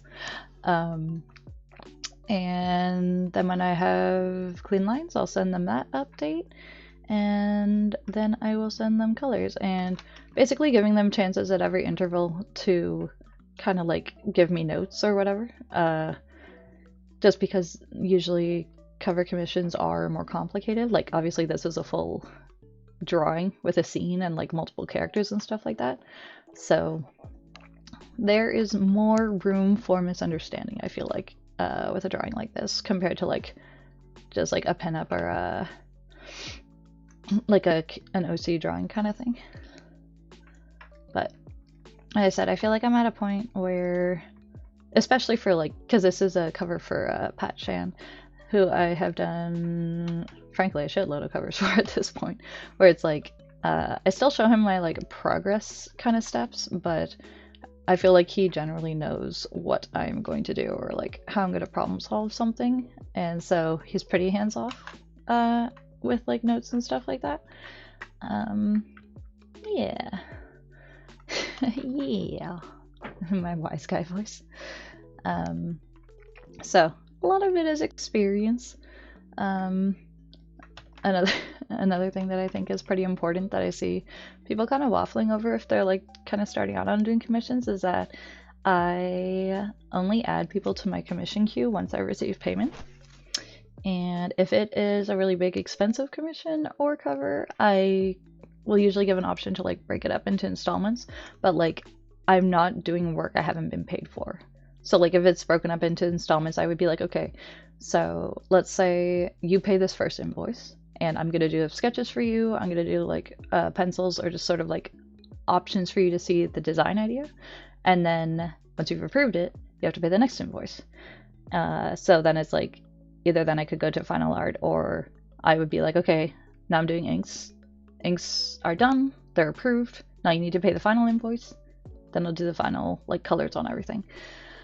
Because yeah, as I said, I see this with like people who are like more so like starting out doing commissions where they're like, somebody didn't pay me, and it's like, oh no, get the money first. No worries, Dylan. I don't know. It was something that like I was a little bit unsure about at first, but it's like I don't think it is like a weird thing to tell a commissioner that like that's commissioner to tell them that like that's your process, just because in theory if you don't complete the work in like a time frame they were expecting, or you know, you can always offer them a refund. But if you do the work and then they don't pay, it's kind of like you've already spent the time and done the work. So yeah, no, I just like I don't even do that. Yeah. Hey Miss Charlotte. Bienvenue. Comment ça va?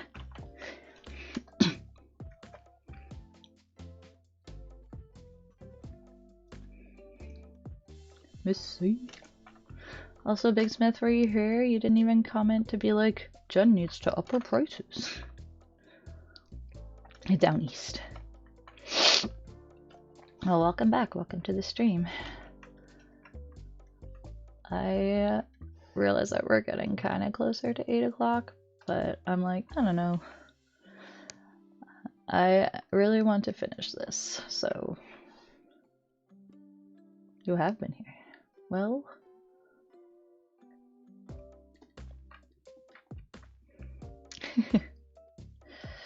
I've upped my cover art prices.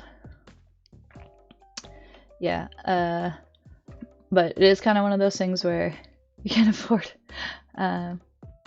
Yeah, go beat that dragon. Is it the Ender Dragon? Because you're broke. You say that as if you still don't get a whole bunch of, like, free random art from me, Big Smith. You did? Woo.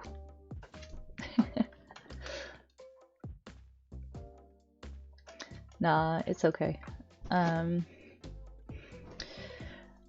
To try and give you a short answer before you mosey off and go kill the dragon, it is something that I am in theory interested in, of just like in some way doing comic stuff that's like, you know, more my own writing as well. It is just a thing of time and like spoons and stuff like that. That, you know, maybe that'll be on the docket for this year, depending on how my freelance stuff is going. So yes, go craft that mine.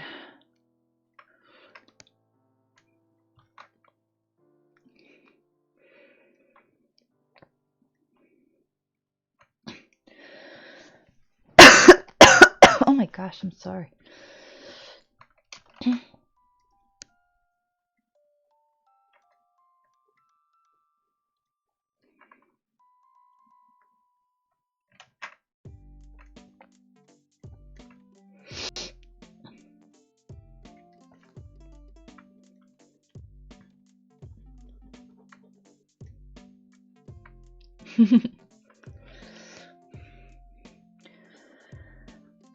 I mean, I will admit, Big Smith, that when somebody sends a drawing to the group chat and is like, I don't know about this, it is very hard for me to resist doing like a red line drawing.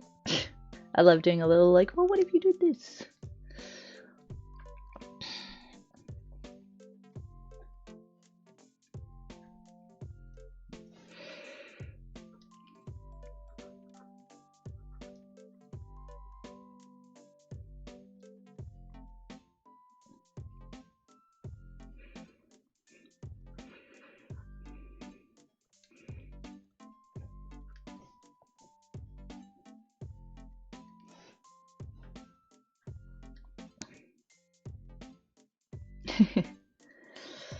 I've taught you all I know.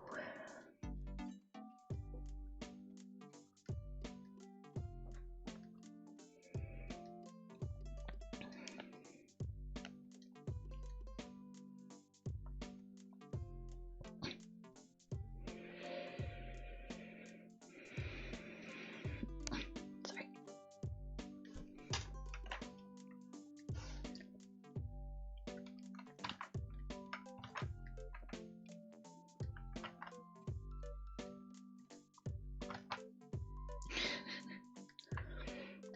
That sounds very, shonen protagonist of you.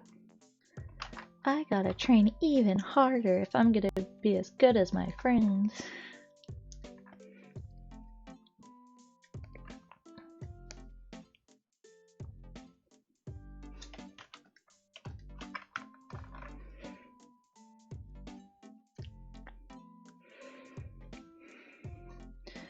As much as it can be kind of sucky sometimes, I personally really like being able to like look at like older work and not just be like, well, that looks like shit, and be like, that is good. What do I like about it that I don't feel like I'm doing now? And I mean, maybe not, hi, how you doing?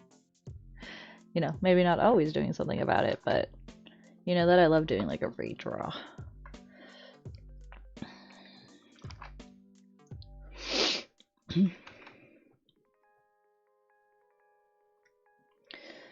It's kind of one of those things where I'm like, I don't know if this is something that's like a teacher thing necessarily. You're cooking with the sauce.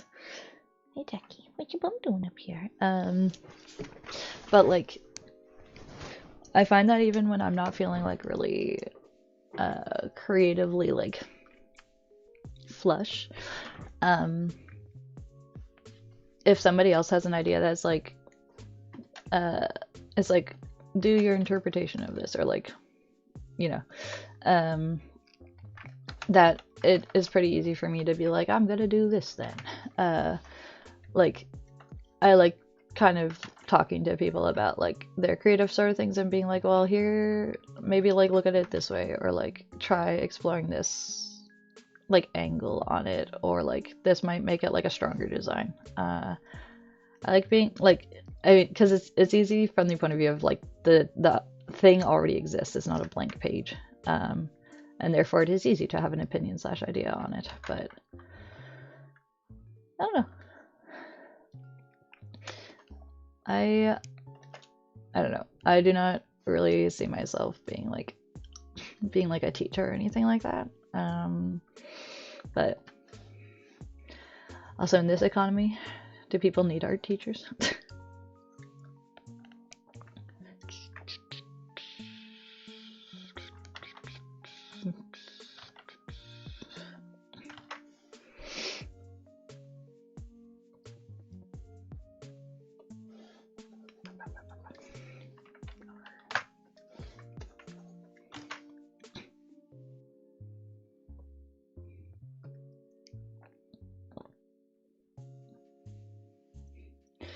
Yeah.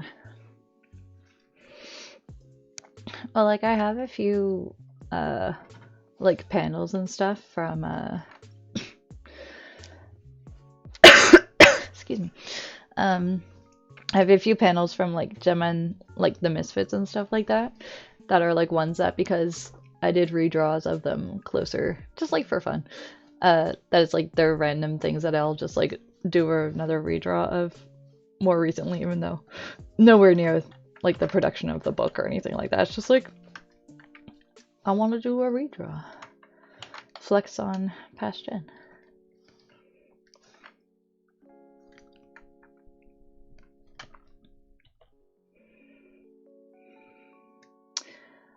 Something I was talking to about to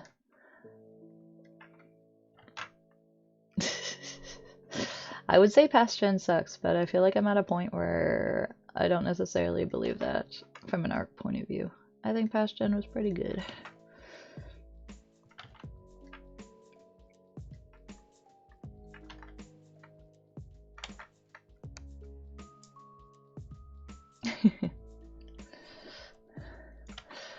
Well, because like in the past, I feel like it's kind of been things where I'll be like kind of begrudgingly like, oh yeah, this is like, well, this is good about this, or this, or blah blah blah. But I feel like I'm at a point currently, and have been at this point for a while, where I'm just like, where I look at some of my older art and I'm genuinely like, damn, I can't believe I drew that. Like, like I've kind of lost some of that like inspiration or like drive, I guess. And it's okay for like your inspiration or like things that you draw to like change, but when you kind of like didn't deliberately switch gears, it's kind of sucky when that happens. No troll.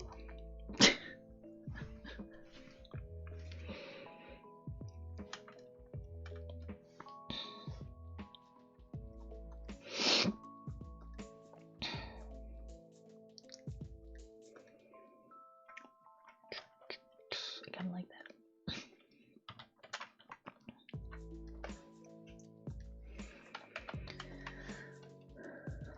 Excuse me.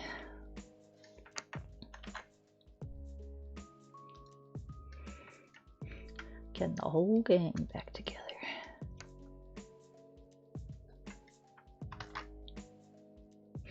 Train of thought. I feel like the thought had more or less come to a stop in the station. Mostly just that looking at my artwork over the last like 5-ish years, that I see a lot of like stuff that I'm like, damn, I can't believe I drew that. I don't feel like I could draw that now. Yeah. As opposed to a lot of my sort of like past development has been like, look at past Jen. She thought she could draw. What a rube. Just like that, I was like, I could draw this so much better now, or like I have a way better idea of how I would like problem solve this compared to before. So now I kind of want to find one of those gem redraws because I feel like that's an easy one to find in theory because I did way too many of them. Excuse me. Oh my goodness.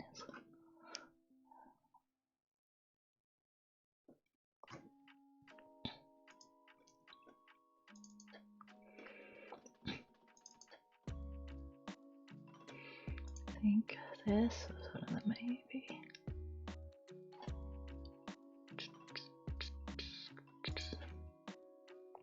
I got decently far on this.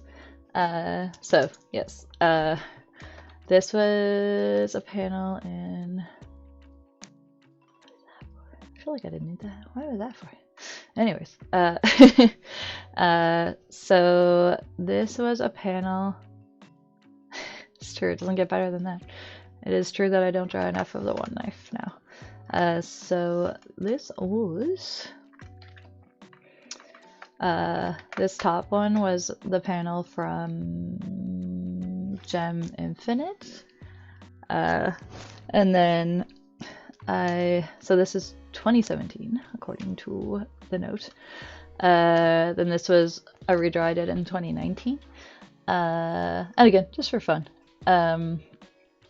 And I feel like this was just one where there's certain parts of this that I'm like, I feel like this was done better technically, but then like I do feel like, you know, the energy of the older one is more like acting, I guess, or like evocative. I don't know. But so kind of wanting to be like, I didn't get to oh my god, Jetta's yeah, no. Well, and that's another thing of being like the one of the like it sucks when you do like a redraw and then you like post it and someone's like, I like the old one better, and you're like, shut the fuck. Keep it to yourself. I don't care what you like. JK. Not JK. If somebody posts a redraw, don't say that you like the older one better, because it's gonna piss them off, even if they don't say it. Interesting. Okay. You had that happen once? Was it me? Did I say it, Big Smith? Nom nom nom nom. But yeah, no. So I wanted to redo this one because it was one that I was like, when I did the 2019 one, I was like, this one's so much better. And then like coming back and looking at it, I was like, I don't like it as much as I did when I drew it. Like, I feel like there's stuff in the original version that I kind of didn't do. So,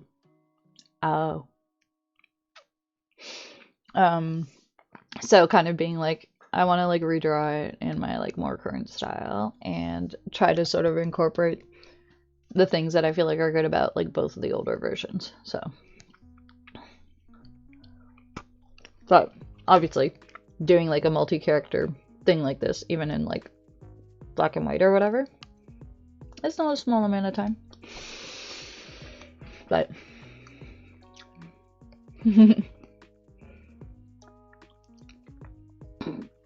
as I said, shut the fuck up.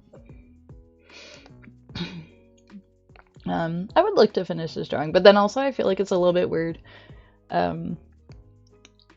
Yeah, it's subjective. Like, I feel like it is funny though, because like the like first panel, but also shut up. but also you're wrong and you don't know anything. And have you ever considered not commenting on people's art online? Ooh, nice. To settle in, capital S-I. I love that for you, Miss Charlotte. But yes. As I said, I'd like to finish this. I also realized that, like, oh my god. We'll see.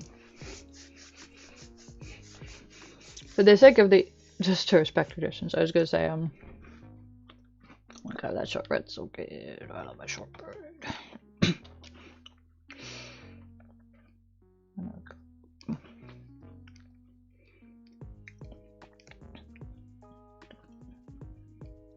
Yeah, I was debating if I wanted to, like, bring my iPad with me while I was out of town, and I was like, you know what, I'm just gonna not. I feel like I did a little bit more on this, not a ton, but as much as I want to keep working on this, I'm like, I know I have other stuff I need to prioritize first in the short term.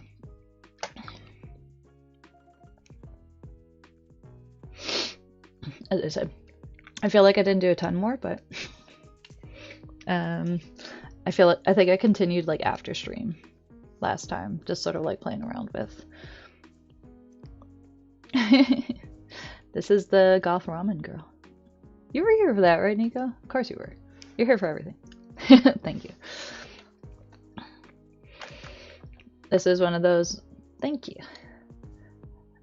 Yeah, I feel like with, like, shiny hair like that is, like, it can either be really good or really, like, not good looking, but that is something that I feel like I'm pretty good at.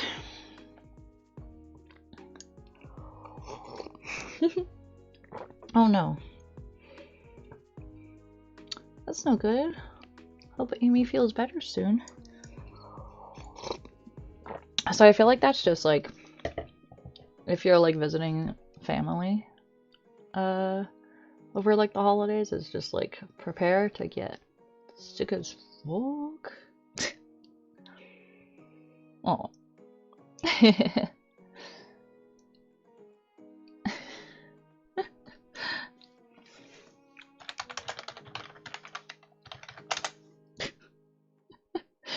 Sorry.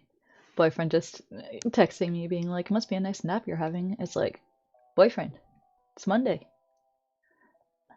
My wife.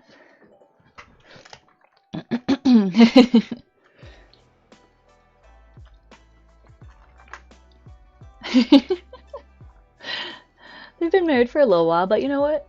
Yeah, congrats on getting married, Miss Charlotte.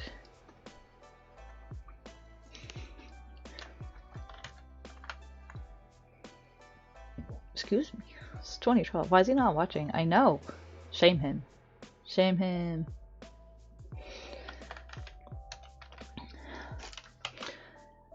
He tends to, like, have it on the background sometimes. Congrats on saying, oh, wow. Wow. I know that comment wasn't directed at me, Big Smith, but also, wow. What's Monday? It is Monday, isn't it? Don't play. I feel like this is, like, the one period of time that, like, I actually have some awareness of, like, the day and stuff. Compared to everyone else who's, like...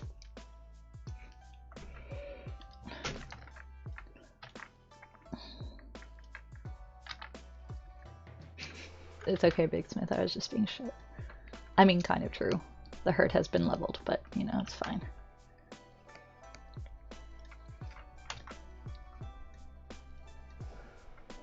My god, I'm like, what kind of tattoos does a boy have? Oh my god.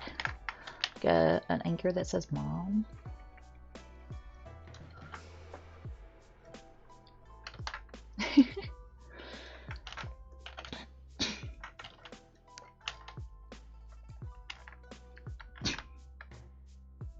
Born to get eaten.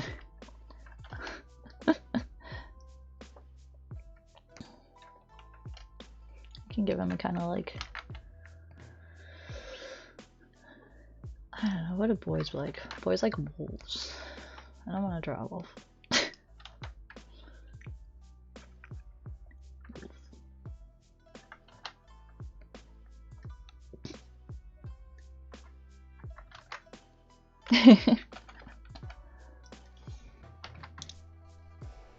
Swords, that is true. Boys do like swords.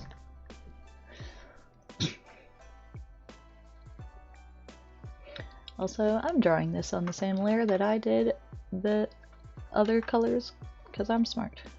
I will definitely not come to regret this decision.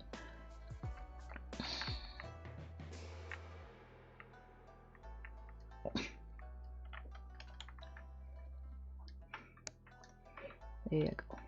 We'll just pretend that that's a sword tattoo and no questions whatsoever. So, hey.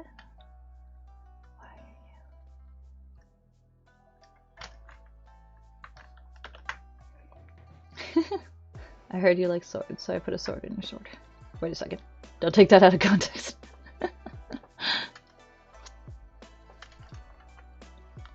Ew, I see.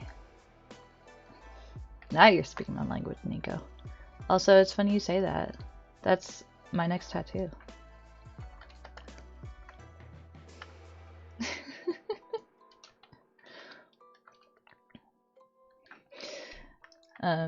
Some of you will be aware of this, but it was kind of a running gag with me and my friends for a while, where anytime someone was like, do like a doodle or like something like that, I would draw a dick butt.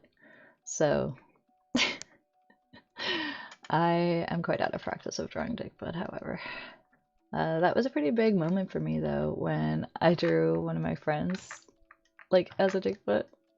And I think it was at TCAF, so she actually was Casey Green was there, and she's like, I showed you the I showed him the drawing you did of me as dick butt, and I was like, oh my god. So I was both like, oh my gosh, this is a peak of my like creative career right here. And also I was like, oh dear god. Unfortunately, not quite that grotesque.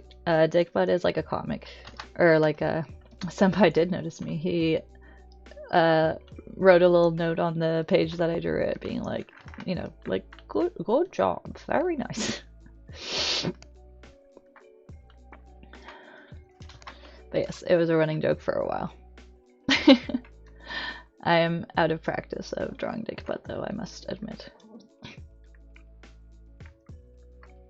The sword is very lopsided, and I will ask you not to ask me questions about it at this time.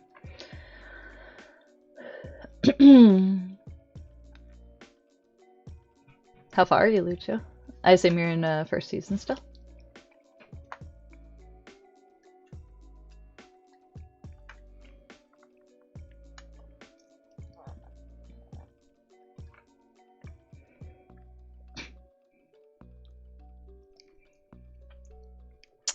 Well, something that this is not quite so much in the second season, but I, for some reason, found it helpful to be like, I'm sorry. You know what is important, Lucho. Could do both. Like, the first season is very much, like, kind of like 3 episode, like, shorter stories that all, like, coalesce into, like, a longer story. But, so, like, the first 3 episodes are kind of, like, one little arc, and then the second one is, like, etc., etc. For whatever reason, that made it a little bit easier for me to, like, get into it, because I'm weird, and I think I was the only one who needed to, like, emotionally prepare myself to binge a show, but... Lucho!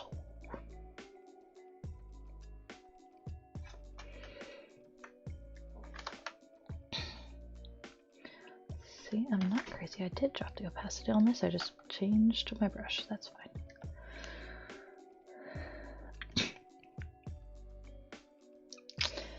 Yeah, it's good.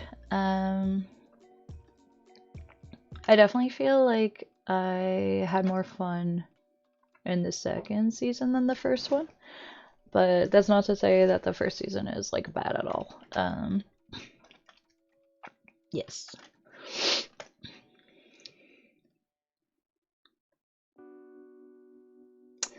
I don't know. God, now I'm thinking about the first season and being like, what all happened in it?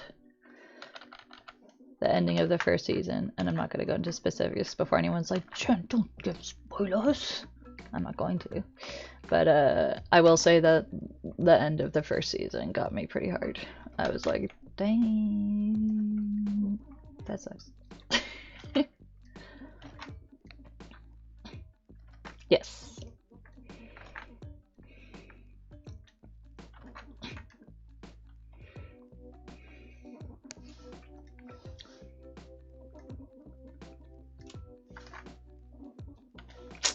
Pigsmith, be quiet.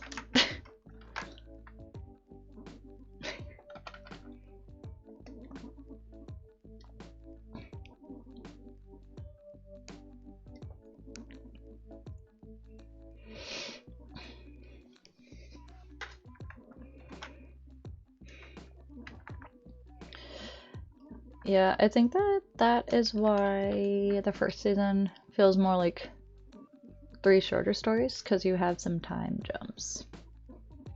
Spoilers. So the whole story isn't about them as kids. Yeah. Emotionally.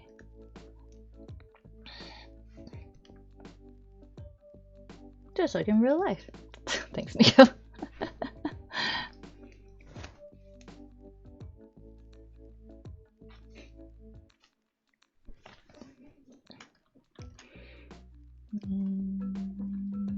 What are we doing?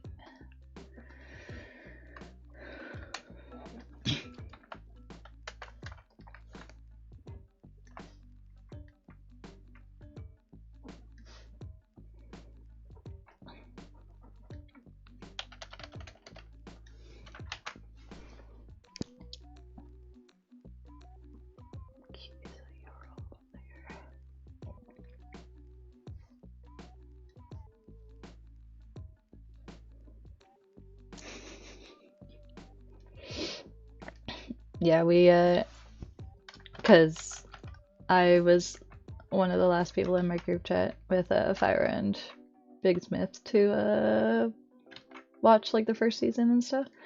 And then when I got onto the second season, our friend Shavad hadn't started yet, so we're like, we gotta have a separate chat just for the arcane stuff, because we didn't want to like spoil anything for her.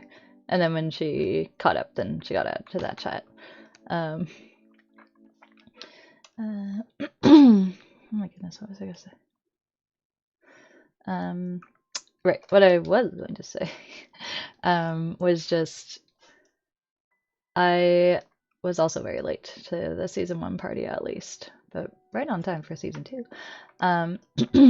And honestly, once I finished season 1, I was kind of like, I am actually glad that I waited till now to like watch this, because considering that there was like a decent wait between season 1 and season 2, it leaves off on a bit of a cliffhanger that you're like, damn, okay. So being able to just be like, cool, let's start the second season now. JB not. That one is so stupid, but I love it. We're in Lavender Town.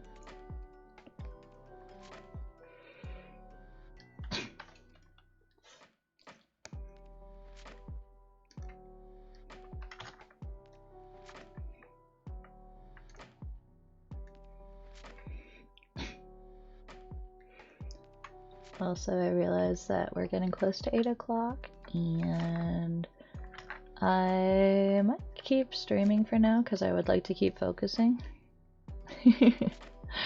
And I figure that I can argue that that is okay because I missed a few days of work, so if I go a little over schedule.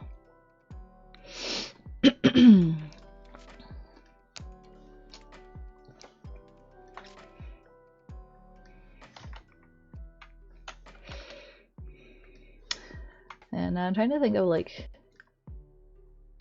who my favorite like character in Arcane was. Yeah.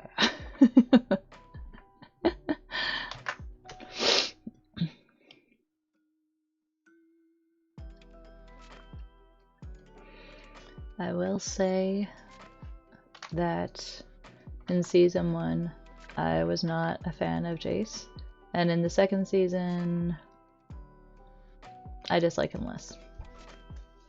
But also, he suffers. Goodness me.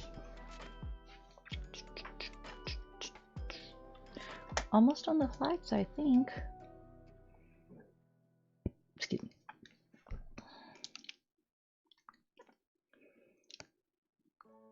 Are you asking me, Miss Charlotte? Because I'm done season 2. I didn't say any spoilers. Yeah, I'm done. Me and Nick watched it.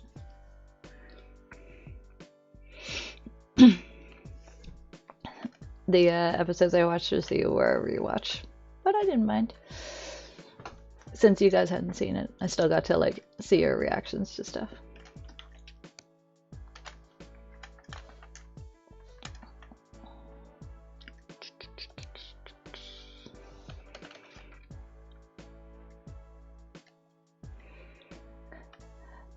Again, I'm trying to be like a little bit conservative. That was the word I was thinking of before. Trying to be I feel like I should be a bit conservative with like the blood on this, but at the same time, it seems like everything would be really bloody here, you know? Is that so crazy? Ay, ay, ay.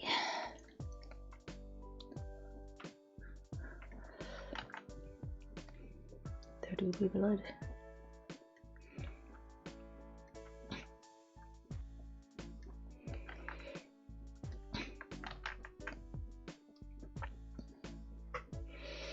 I just know that listening to me huff and cough is very fun. So, nothing y'all would rather be watching / listening to.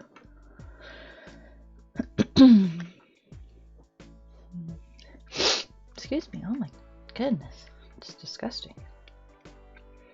And I fear I will get grosser before I get less gross.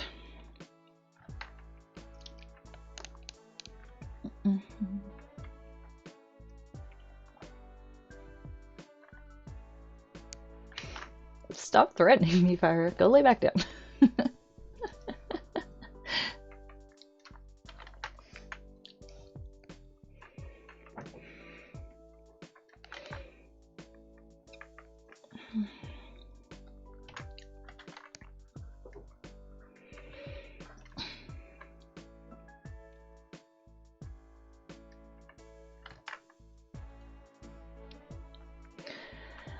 I have whatever exotic sickness my nephews coughed into my face.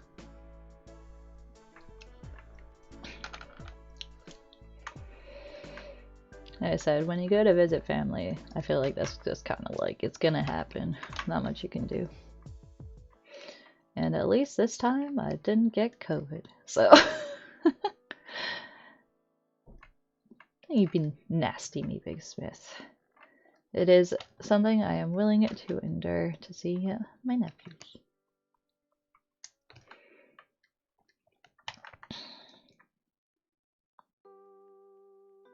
Nar.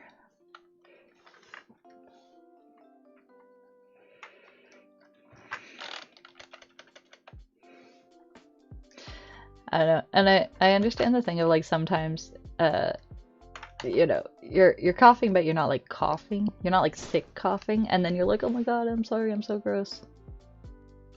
It is in their nature to be disgusting. Don't get me wrong, I don't disagree with you, Big Smith. I'm just saying.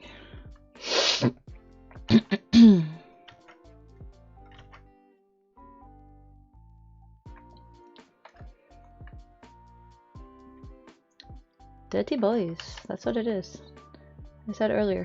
Sorry to all the boys in the chat, but boys are gross.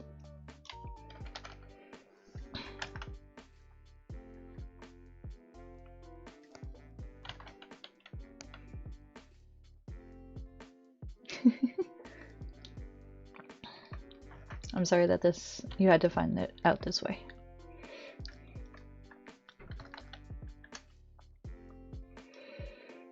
Admittedly, the data in my family's home might be a little bit skewed on account of there are no nieces, but just saying.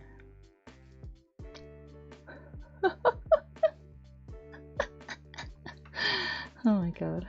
You just like, take that. How does it feel?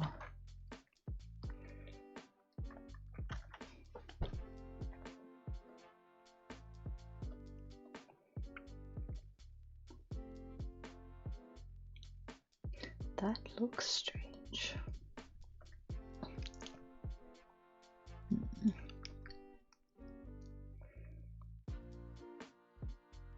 To talk to your West family? What do you mean? The fact that you also have nieces? Somehow I don't feel like that narrows down either of yours identity. Oh, I see. 4 and 15.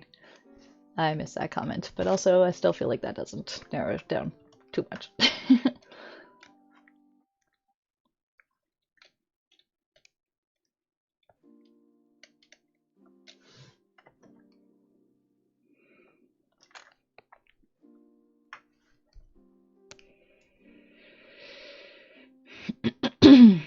Excuse me.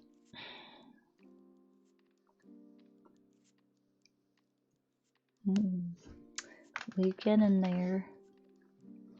Oh my gosh, that's another meme.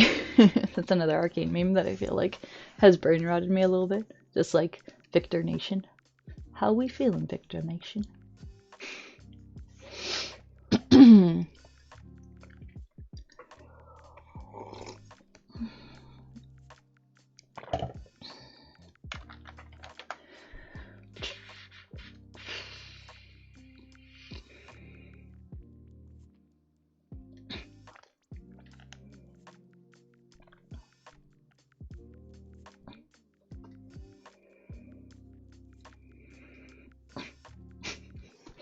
I said, is it overlay time? Oh, we're again there, Lucho. Don't you even worry about it.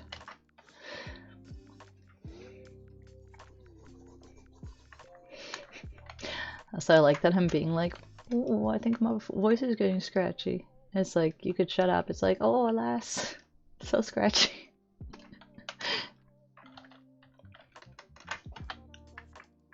Democracy today? You didn't. There was no voting because I was like, we're finishing this. This is the goal. I'm so sorry.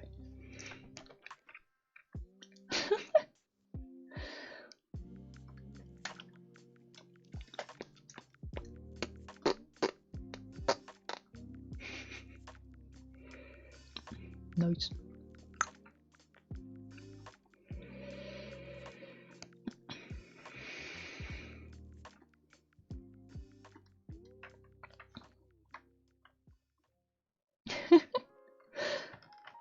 Oh my gosh. Big Smith is like, has anyone listened to Epic?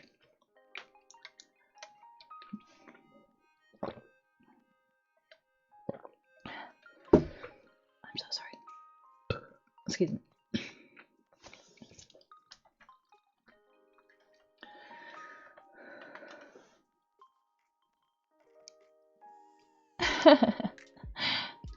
You cannot. I must suffer. The tea about Mr. Darcy. Is Mr. Darcy, the dog, okay with you sharing such tea?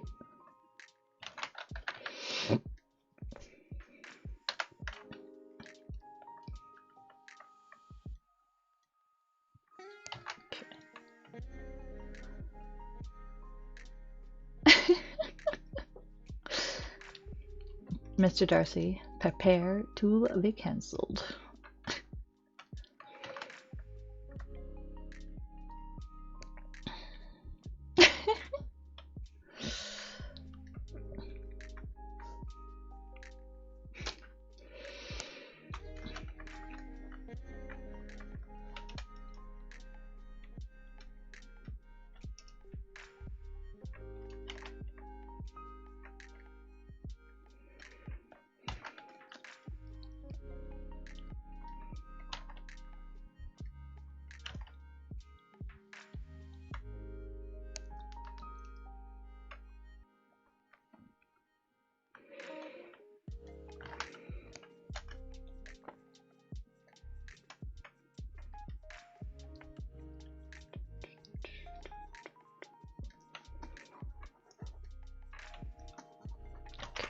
Or not to there, that's fine.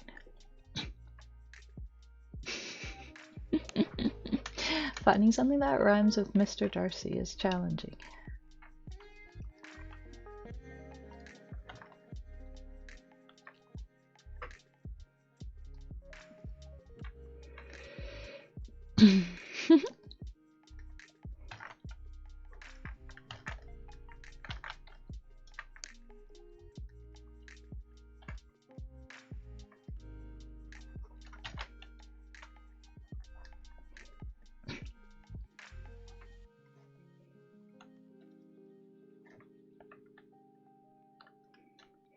Yeah, that's what I was thinking, Thyra. Because as I said, I'm like, in my defense, I feel like I could maybe justify going over time just because I missed some work days. And I figure I've got some momentum here, so I might as well just keep going. Oh, sorry. I put him. Okay, except that's like a real concern, Miss Charlotte, okay? And you shouldn't joke about it.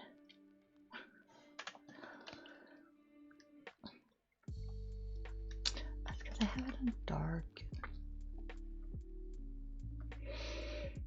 But that's too dark. That's too dark. That's too dark.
Oh, did he stay home?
Yeah, as a poodle, Mr. Darcy has a lot of pressure to be big brain.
Bye, Big Smith. Have a good night. Thank you for hanging out.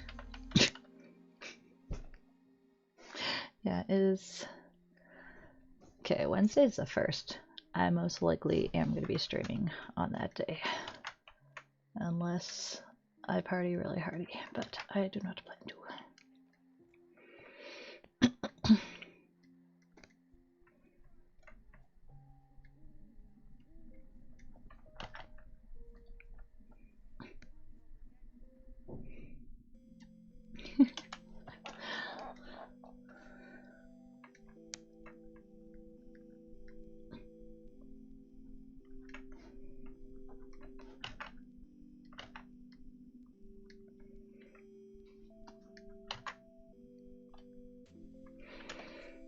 That's the spirit, Big Smith.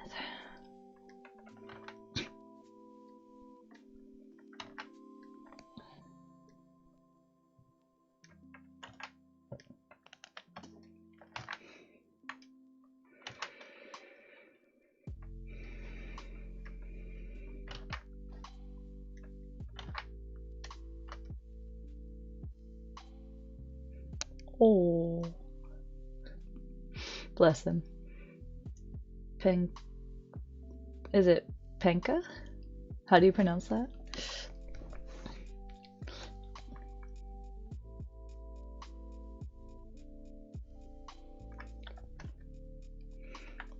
Sounds fun, Dylan. Punkeka. Punkeka. Okay. As I said, is that a name or is it like something else? Like a food or like... I realize that's probably a very dumb question. If it is like, you're like, that's the name of my dear sainted grandma. For pancake. Okay, that's what I was wondering because when I said it, I was like, it kind of sounds like that. Okay.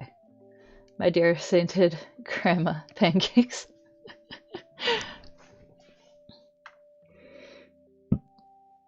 Excuse me. Punkeka. Punkeka. I'm no doubt fucking that up and probably bringing dishonor to your dog, so I apologize for that. Although, your comment of there, it's all, imagine. I feel like Chihuahuas aren't really like, are not really specifically said as being like super smart or being like super dumb. I mean, super not smart. Punkeka.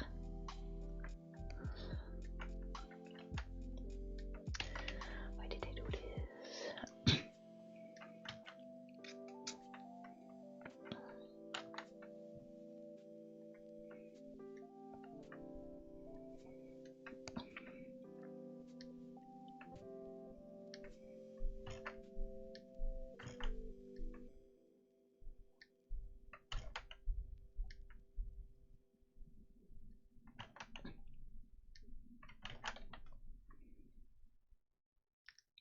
Bedlam. How's it going? Also, you got lucky today. I'm streaming until I finish this. Otherwise, I would have been done. So far for New Year's, yeah, well, poodles are like a breed that are, like, generally are like you said, top X in, like, intelligence for dogs. But it's a lot of pressure for Mr. Darcy.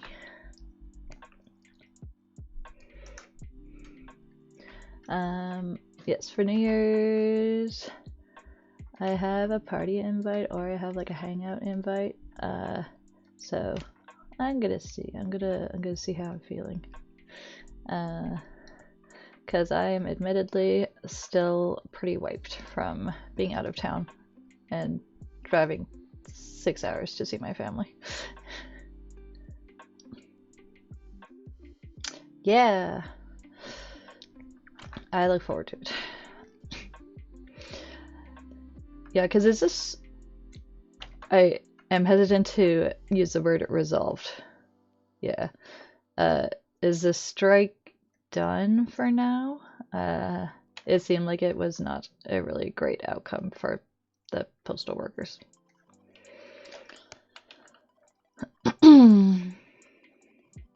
Ghost right here, right now. I am not familiar with that. What is that? Until May? Oh my god.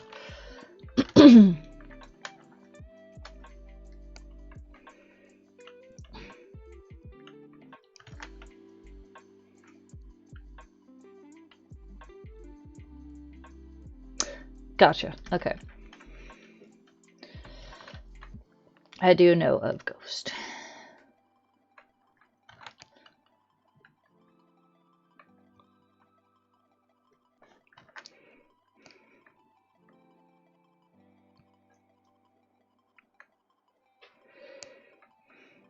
Yeah, I sort of meant the strike ended, but not because the workers got what they were striking for. So we don't love that. I don't really understand the thing of being like that you can have like laws of being like that like an employer or whatever can just be like, all right, we're done striking now, get back to work. Because I feel like that's somewhat defeats the purpose of workers striking. Because like obviously I understand that it was disrupting things, but that's why they did it, because they had grievances. You think? I think I never in my life. Yeah. Well, I am pretty much always going to be on the side of like a union slash the workers' side of a strike. So if you did not know that about me, now you do. It's 4 times. Honestly, like this stuff with like postal stuff right now is kind of tenuous, and that sucks. The whole like thing of being like, well, postal, like the postal industry is not making a profit. And it's like, yeah, no shit, it's a service. Are the garbage men making a profit? Like, yeah, just things that you're like, that energy of if libraries weren't already a thing in the current year, people would be against building libraries, and it's just kind of like, not everything needs to make money. Sometimes you just need services and stuff for people who inhabit your hellscape. Like, Jesus.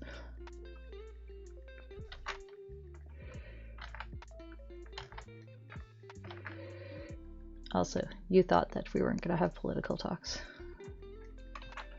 You thought that the time had elapsed.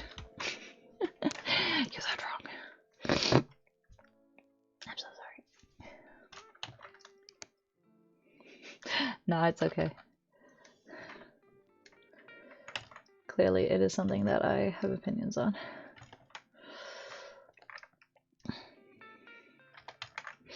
Oh my god. I'm gonna drag my mom on stream here, and I can't because she doesn't watch my streams. But while we were visiting, I forget. Well, she's always telling me and my youngest brother because we tend to vibrate on the same wavelength. Uh, but where it's like, to me, I can talk about things that are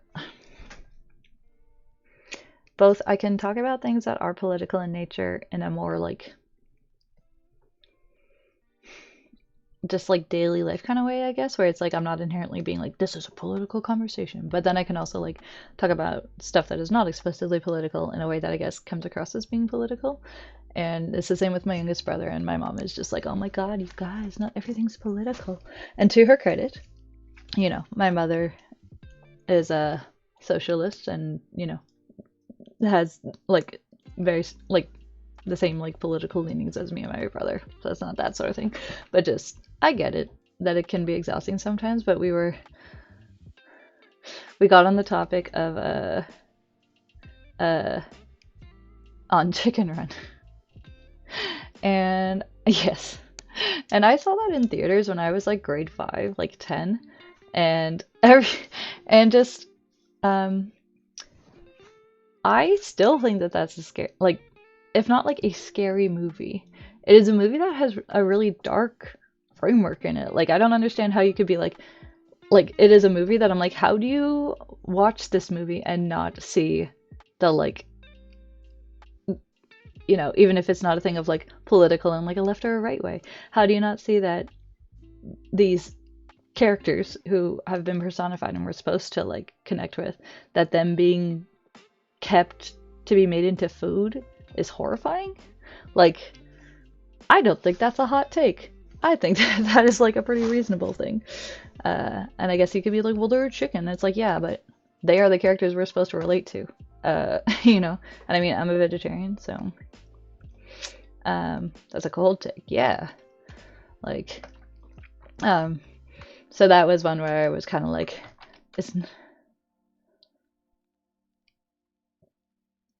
yeah, I don't know.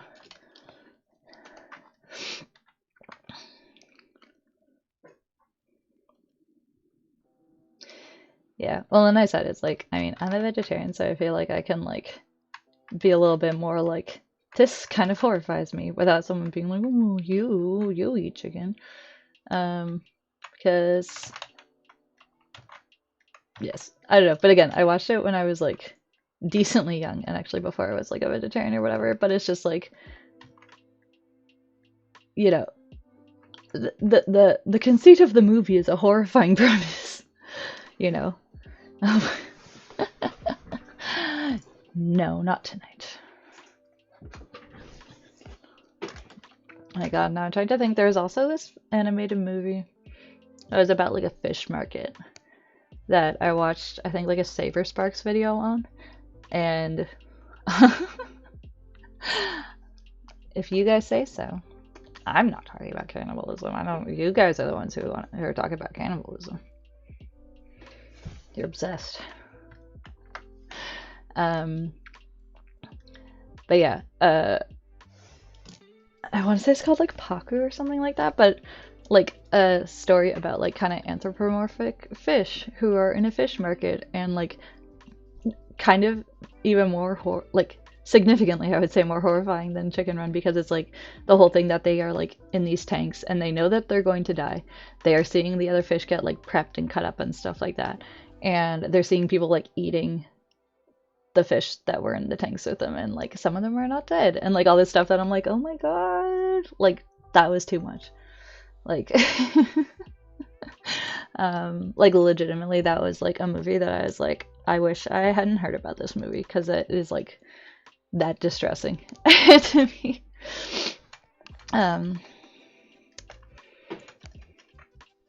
now you know that it do.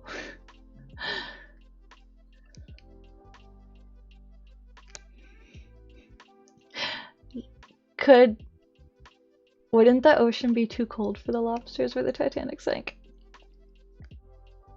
Sorry. That might be incorrect, I don't know. The cursed knowledge. Fyra, could you see if you could find that Saberspark video?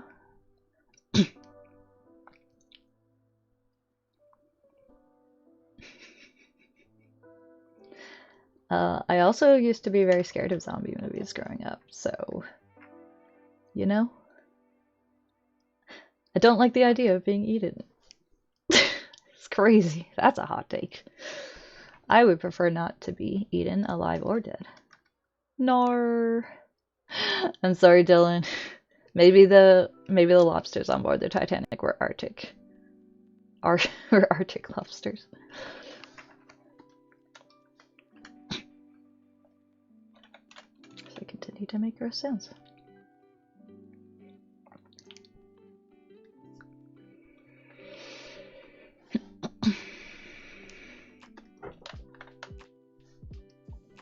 Paddock. Yeah, as I said, I watched a video. This was like a while ago. But a YouTuber called Saberspark, who talks about like animated movies and stuff. So he did a video on it, and I watched that, and I was like, oh my god, my life is ruined. Why did I have to know about this? Baskin? Oh my gosh. Yeah, that was a wild movie. Honestly, I was like, that's one where the ending hit me a little bit harder than I was expecting. Because, like, I enjoyed it. Saberspark. Hold on. I just don't want to make noises. Pyra, can you maybe send to the group chat? Unless you are... That is a lot to ask right now. It is also okay. Yeah. I don't know what it was. I feel like that ending just kind of caught me off guard in Baskin, and I don't really know why. But like to the point that I was like kind of wanted to turn it off. Like I was like that sort of uncomfortable. I don't know.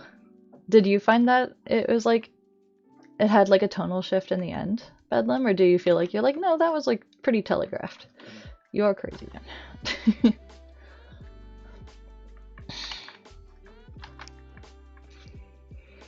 But yes, Baskin is about so good all on.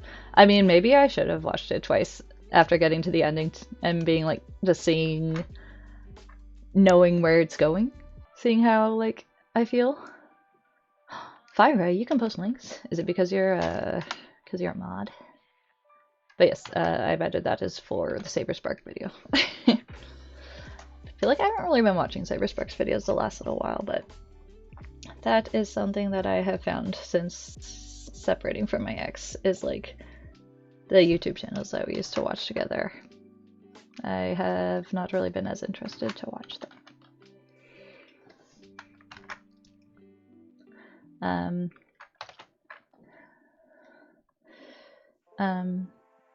Yeah, Baskin is like, they're looking for like a cult or something like that. Is that what it is?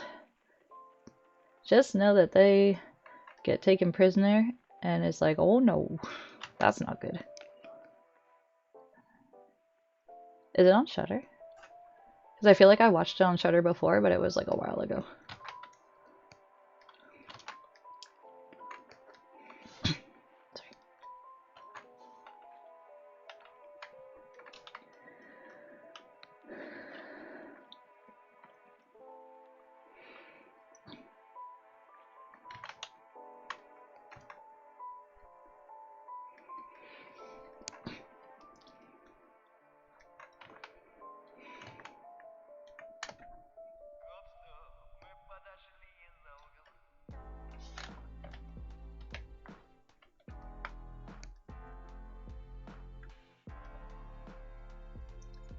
Chapter to hell. Yeah, okay. I was gonna say, I vaguely remember them being like a police. Also, is there like a timey-wimey element to it?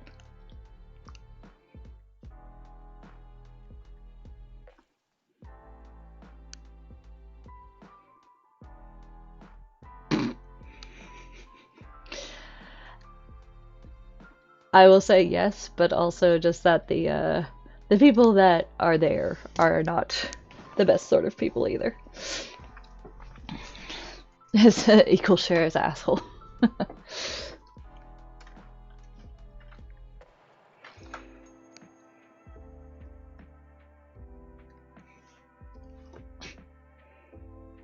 The Void. Interesting. Because I really like The Void. Like, that was one where it did creep me out, which is partly why I like it. But, like, in a very manageable question mark way. That was much more than my, like, vibe, I feel like. Also, here's your PSA to watch The Void if you haven't already. Yeah, it has... Yeah. I feel like that's a movie where you can't say much about it without actually getting into, like, the meat of it. And it's such, like, a fun ride. But I will say, with The Void, if you're somebody who, like me, really likes a creature feature and body horror, very good. You should watch it. The Void is, like, one of the horror movies that when I'm, like, watching, like, I'm gonna, like, put a scary movie on for somebody, and it's, like, you know, just kind of, like, I don't know, put something on. That's one of the ones. That and The Ritual, I feel like, are my kind of, like, go-to, hello, person, we are going to watch a horror movie now.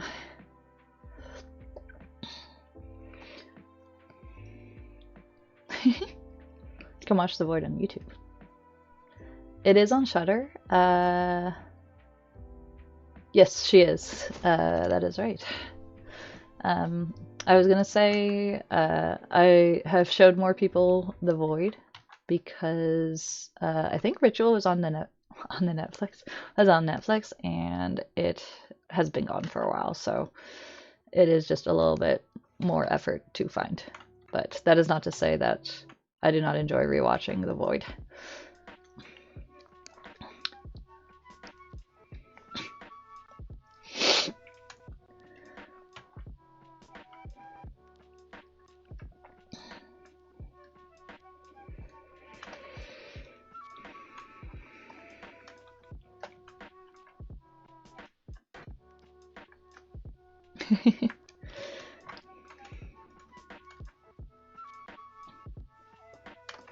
Also, Bedlam, we were talking earlier, and I'm gonna take this opportunity to steer the conversation back onto this. But we went and saw That's What I Do the other day, and I liked it.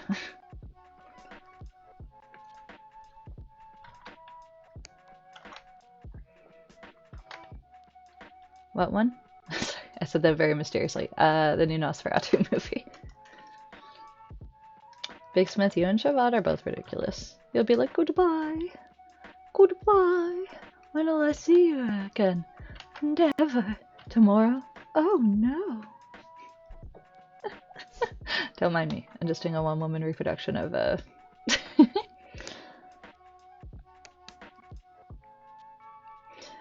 Nah, that's okay.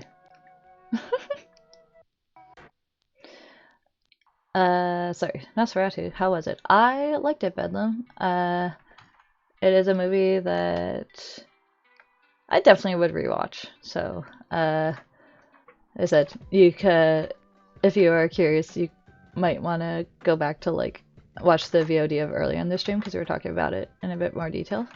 But yeah, I really dug it. It definitely hit that thing where, for me, as you guys probably already know, I am somebody who loves it. I just love it when a girl character has a breakdown. I love that. I love when they go a little feral, and they're gross, and they're a little bit bloody. You got two of them. Well, send me one of them. We went to a show. We went and we saw it at like a smaller theater, so they didn't have any of those. But yeah, no. I do, but you don't have to. It was just something I realized that I was like, oh, I didn't get one. Turn down possession after one killer line. Yes. I mean, Possession and Pearl, comfort movies. So I feel like this one might get added to that list. And because we were specifically, and I won't get into really great detail, even though it's like, I don't know if it's spoilers to talk about like the overall story, or you know, because it is like a remake of a movie it's literally 100 years old, which is crazy. Um, like I really like the ending of it because we were talking about that. Will Jack had asked what I thought of it, and I guess I could see it not working for everybody, but it does follow like what happens in the original movie. But I feel like it is more rewarding. It's like more satisfying in this one because Ellen gets a lot more like character in this, which I think makes sense because she's a really important part of the story and like saving the day.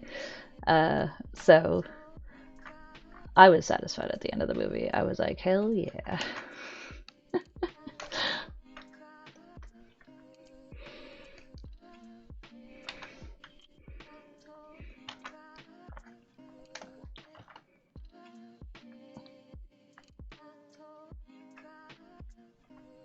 So look at me just freehanding this highlight like a wild man.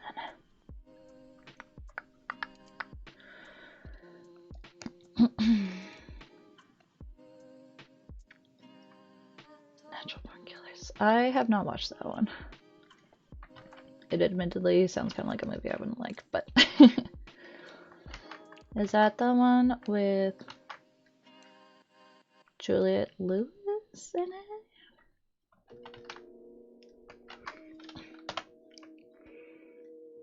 Yes, okay. I have a vague thought of what movie it is, but I have not. Yeah, okay. No, I haven't watched that one. And Woody Harrelson.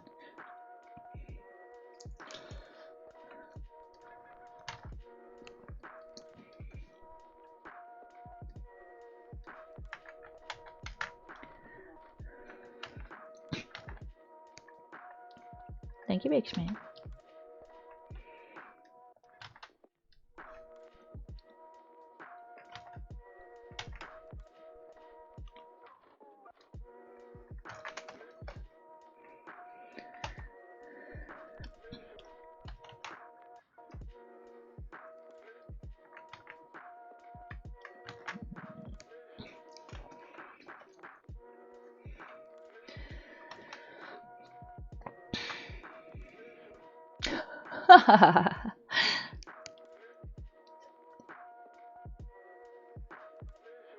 Which one? Sorry, is that another Nosferatu movie or is that a different movie? Just before I make a remark.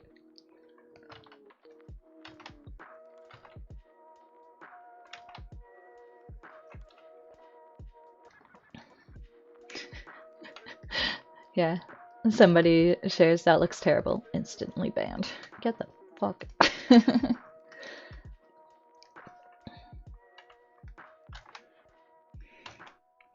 Or it's like, I feel like there's stories or like fables like that where it's like a king will be like, oh, only one of you was brave enough to tell me the truth.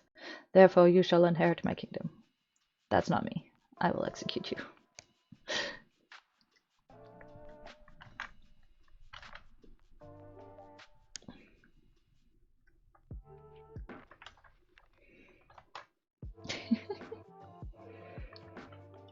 Not gonna lie, I would kind of laugh. Also, why do I feel like Corey would use it just to be a shit? Bless him.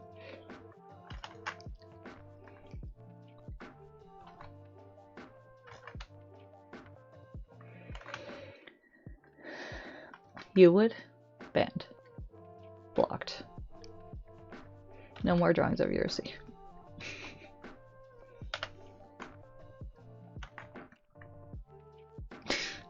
Yeah, I know. Oh my god, it's getting on for 9 o'clock. Nice. Corey, we're just talking shit about you. No. Welcome back. Well then don't use the that looks terrible button. Like it costs like 1,000,000 points. Yo, what? Is that just like knee-jerk reaction? You're like, you talking shit about me? Well, you're old. No, we were just joking. I've been talking shit since before you were a twinkle in your papa's eye.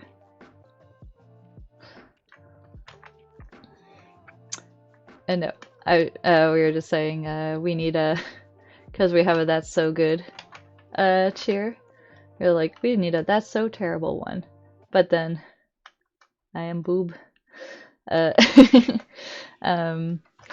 and that if anybody used the that looks terrible button, they would just get instantly like banned. And I was like, I feel like Corey might use it just to be a shit.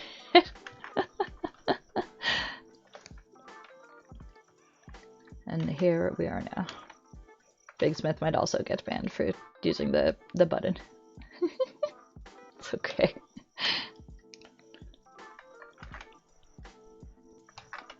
That is okay.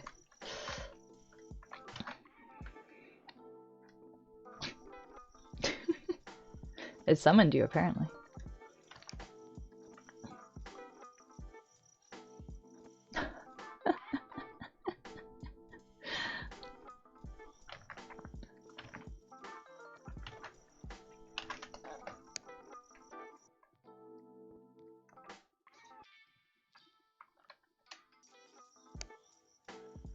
Yeah, see?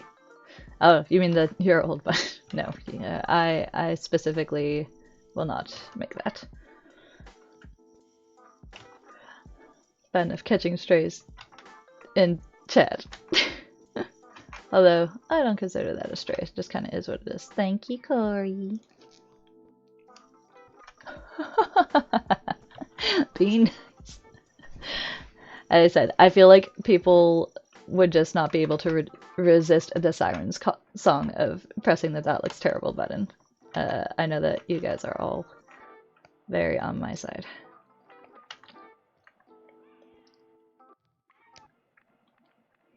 What a cake.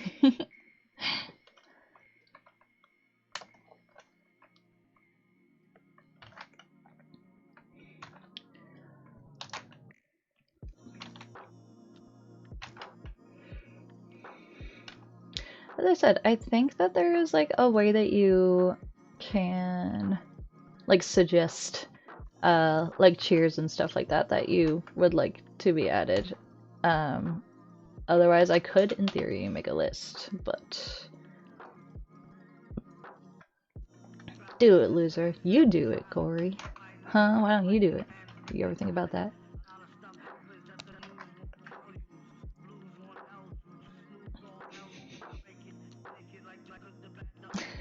Oh wait, were you being salty at Big Smith? Continue. 14 messages deleted by a moderator. Oh my god. Big Smith, be nice. For 2 seconds. I hope you learned your lesson. Oh my god. 14 is crazy. I have done an Elvira drawing. At least one. Bedlam. I think I've done more. I know I've done at least one.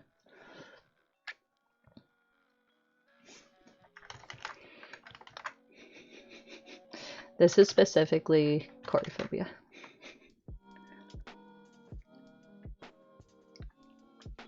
Also 14. Did it like retroactively go and remove stuff, or like what did that mean? Did you have like 14 like pending things?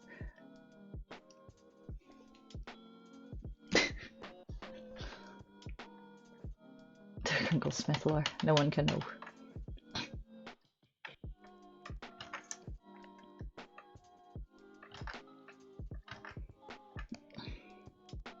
Only for this chat. I don't know. You had it like rapid fire ready to go, just full of swears and banned words.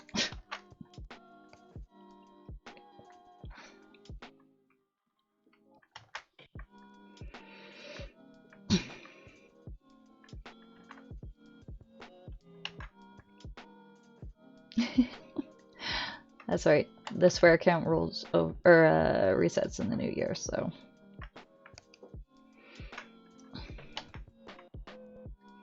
I do not know how I'm feeling about this white glue.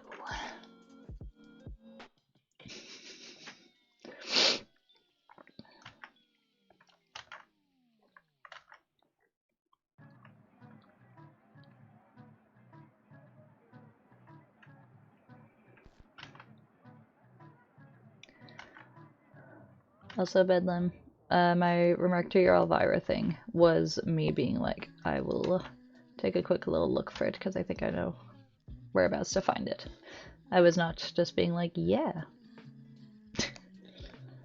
Ha! Miss Charlotte! I know we said get it all out before the end of the year, but...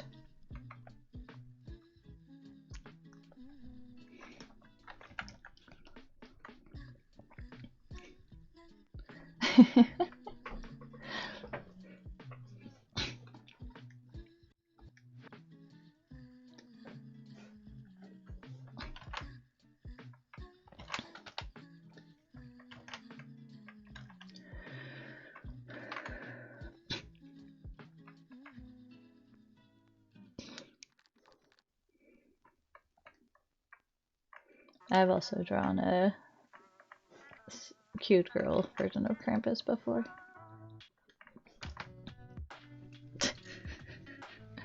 That was a... Big Smith was very easily swayed on that one. Don't feel bad about kink shaming Miss Charlotte. Frankly, she needs more of it.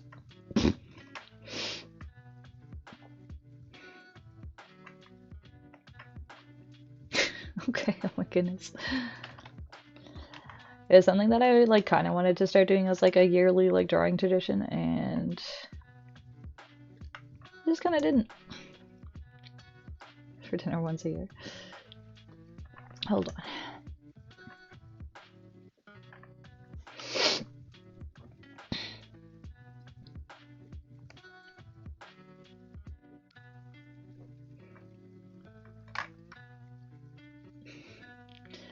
We'll just know that don't feel bad to kink shame Miss Charlotte. That is all I'm going to say.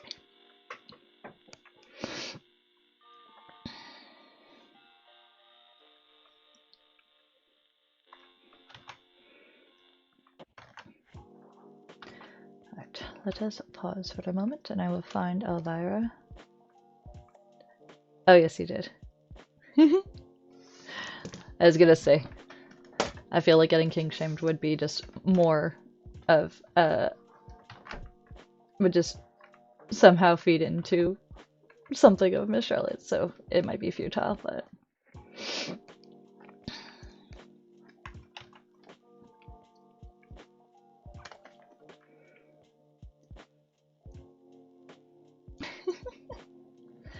That is understandable, Nico.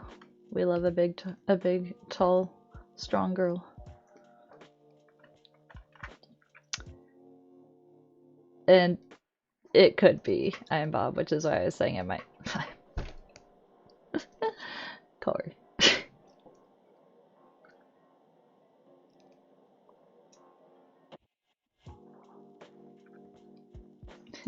Thank you, Bedlam. I feel like I don't like girls. Oh, shorter than me. Wait, I don't. Did it not like? I don't like girls. Oh, I see. Don't like girls. Hate speech. So I guess you're never gonna give a chance to like a gnome girl.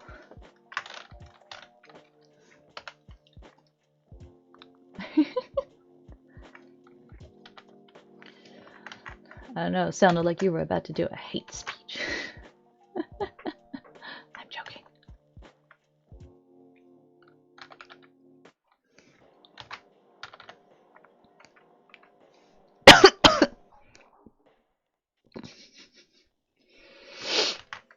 It's too tall, Miss Charlotte, that's too tall.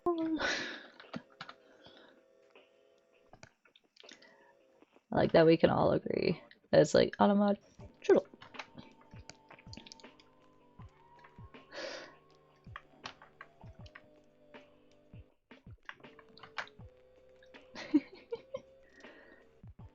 Yes. Right. You have not met Miss Charlotte or most of my Ottawa friends, have you, Big Smith?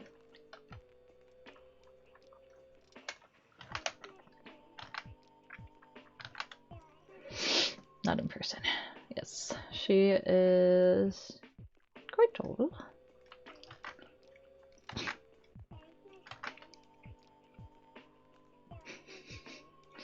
Well, as you guys know, I am drinking the short king juice, so don't take that out of context. Miss Charlotte, you must prepare for the arrival of Big Smith.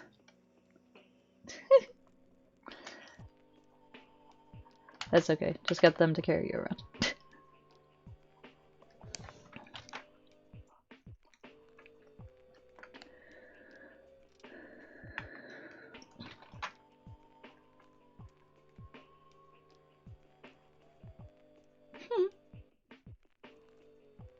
Yes. Well, that's the point. Gotta date a big, strong lady. I say this as someone who is tall but not strong, so yeah.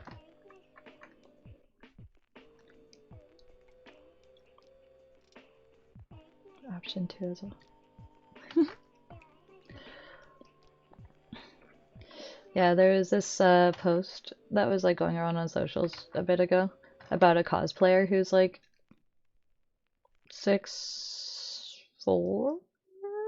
She was tall and especially tall for like a lady. But like, you know, showing her like going to like cons and stuff like that and just like making like flirting with everybody and making everyone swoon. And then you're like, she has a boyfriend. You're like, okay. And then you're like, that's fine. And then you see that her boyfriend was like 7 feet tall, and I was like, oh my gosh.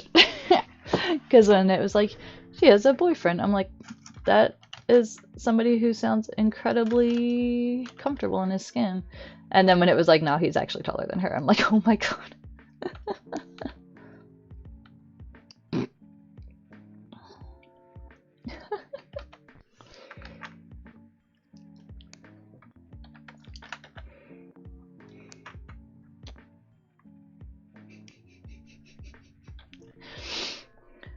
Well, Nico, now you know that we are invested in you chatting up this person. Respectfully.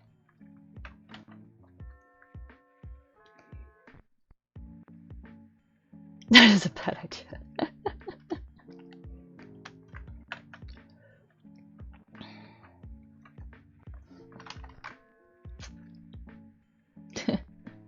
Peer pressure.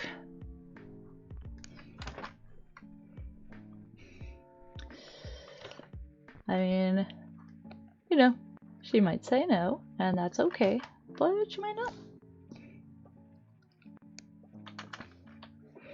I said, as long as you're like cool about it and not like pushy, then don't feel like bad trying to like chat somebody up.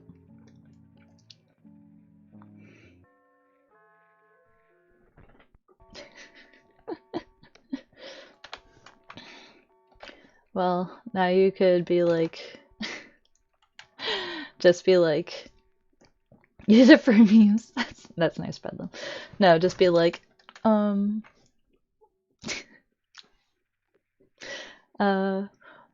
I follow. There's this really cool, famous artist that I like to watch on Twitch, and I told him that I thought you were cool, and now everyone in the group chat is telling me to chat you up. Just be like,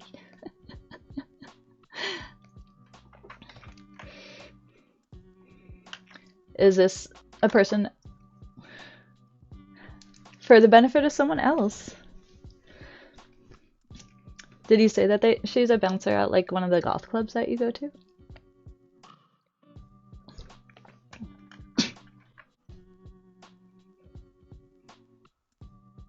Goth club. Yeah, I'm just saying, be like, also be like, free promo for me. But no, you're like, yeah, Jen St-Onge. She's this really cool, queer, spooky girl who does comics, and I told her about you, and now the group chat is, or the Twitch chat is like rooting for me to talk to you. What's a door girl? Yeah, like a bouncer. Make some ramen. Which is like, that's just my suggestion for everybody, but since we're hyping you up. Corey, you're a little baby. Are you even allowed in clubs?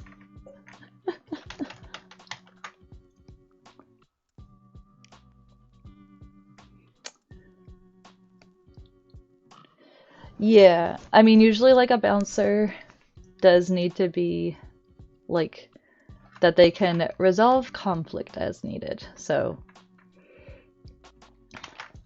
not a baby. You're a little scary monster. Little gremlin. And yes, Nico, tell us this cute story.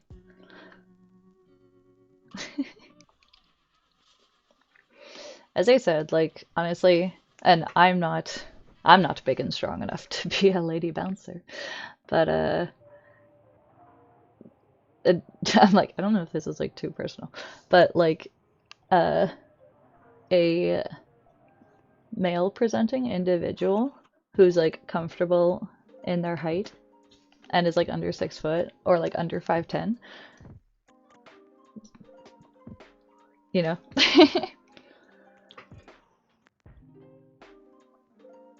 So yes. um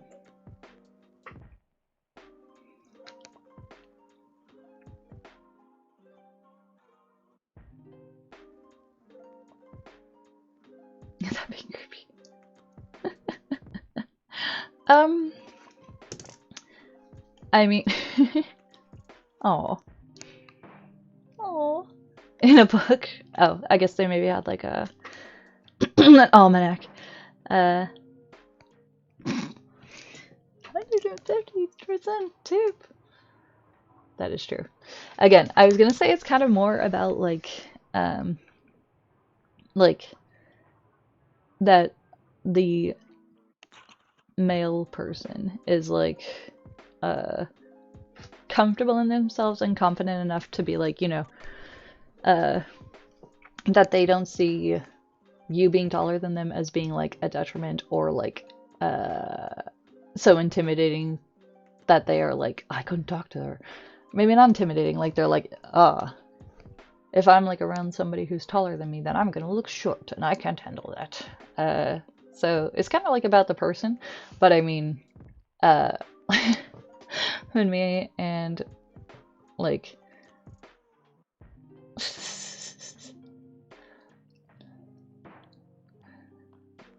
um,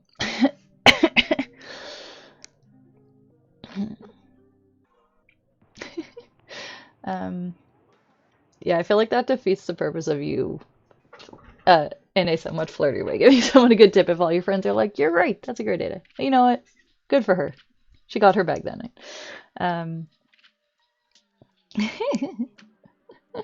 I get that. Um, um, yeah, when me and my boyfriend were first talking, that was something that I kind of was like, uh, that I don't have a problem like dating or like going out with like somebody shorter than me, but I was like, I want to be clear about that, like before we get really far at all, because I don't want that to be a thing that's going to be an issue on your end. And he was just like, no, I love tall girls. And I'm like, yeah, I bet you do.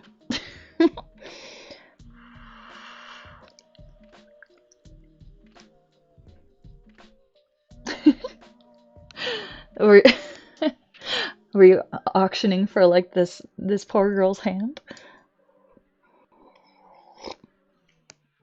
Yeah, that can definitely be like tricky, Nico. Um, and or stop tipping. Yeah, no, I get that, and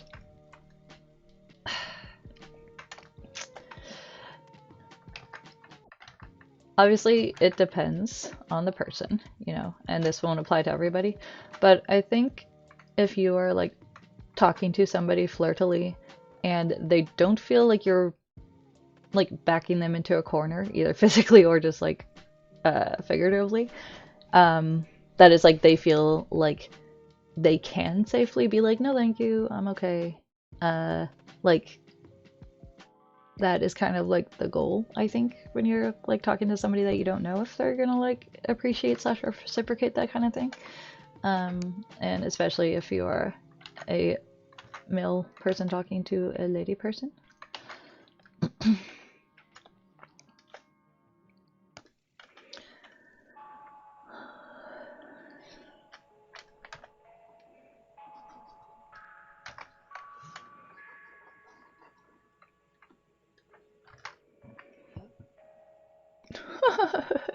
Yeah, you don't want to deprecate yourself too much, but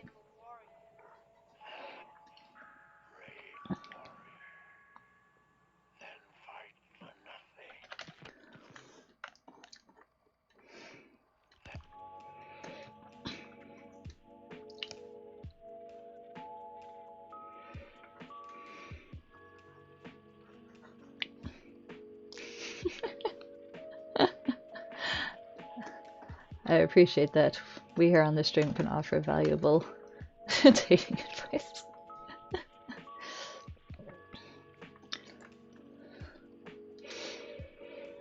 Yeah, well, and like you said, considering that it's like part of her job to be large and visible and like strong, I feel like it is something that she's probably already quite aware of, and I would assume comfortable with it, so no, never need it.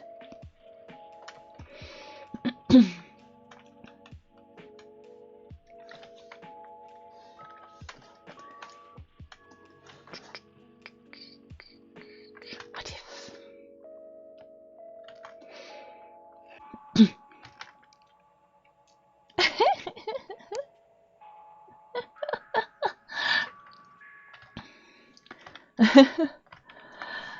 I appreciate the like alternate. I appreciate the like uh stories from the short side of things from Corey.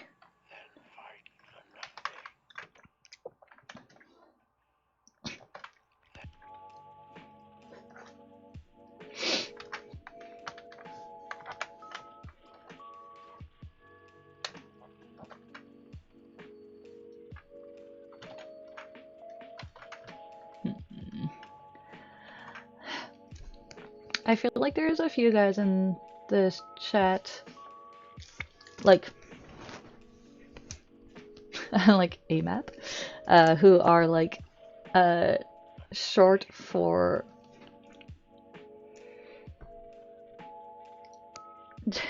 you're an adorable little monster.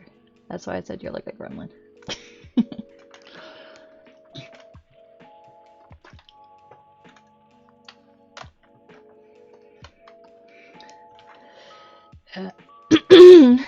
There you go. I don't know. I feel like it's something that you kind of like, whether you're like tall or short, if so, like people will use it to make you feel kind of shite. Uh, and it's just sort of the thing of like getting comfortable with yourself. Because like I will say that when I was younger, I did have the experience of like I had somebody in high school specifically turn me down when I asked him out because he's like, "You're too tall," and he was like not a really tall guy anyways, but like, you know, that hurt. That sucked because I already was self-conscious about being like taller than a lot of the guys my age and like my female friends. Why is the ground so far away? Yeah, but he was the like he was the captain of the improv team I was on back in grade 9. He was an older boy, grade 10. I really missed out on that one, I have to say. Look, I'm laughing in a not even like a salty. It certainly, you know, got me to the point. Is he another? No, because we didn't date. I just had a crush on him. And as I said, as much as I can kind of be like, haha, captain of the improv team, I would like to also, you know, not disregard the fact that I was on the improv team. So, you know, like.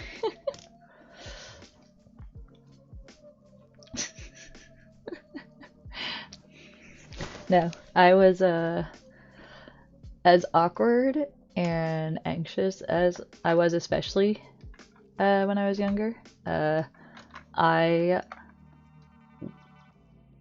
definitely was not as scared as one might think of like telling people that I had crushes on them. So, yeah, and I didn't get my first boyfriend until grade 12. So, I got rejected a lot. Honestly, rude, but it's all character development.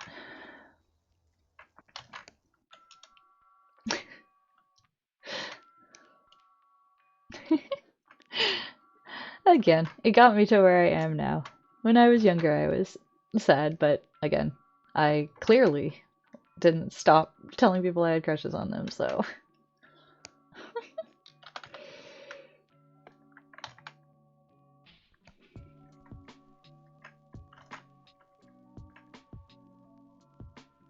That's okay.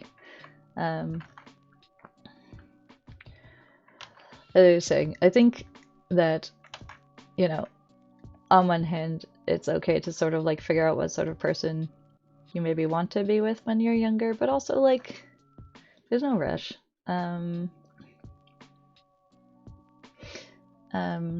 Like, if you're in a place right now where having like a partner doesn't improve your life, then it's like, that's okay to not necessarily want to put the energy into finding someone just because, you know?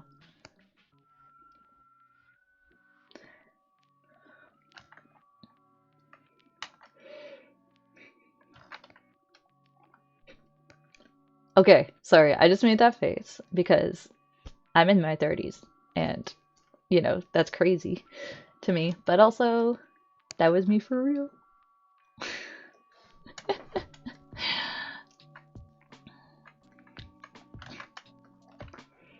No, that's crazy. I would not recommend getting engaged when you are that age. Unless there's a really good, like, practical reason for it. But I'm sure that either it'll work out for your friend or it won't, and they will learn whatever lesson comes with that.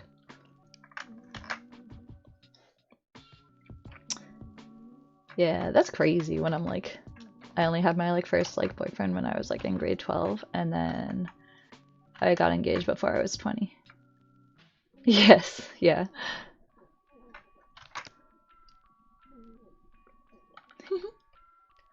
As I said, I feel like a large part of it is being like, you know, and this does tend to apply more so to male folk chatting up lady folk, but it's like it doesn't have to be like gender specific.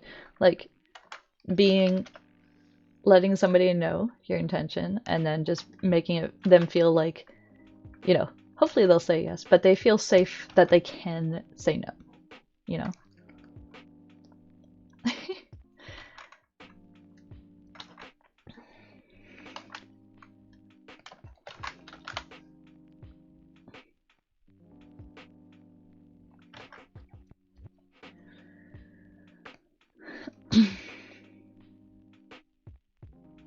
Oh, Lucho. That's rough, buddy. From what we know of you, we think you're cool. Yeah. Are we very sad or are we just like a little sad?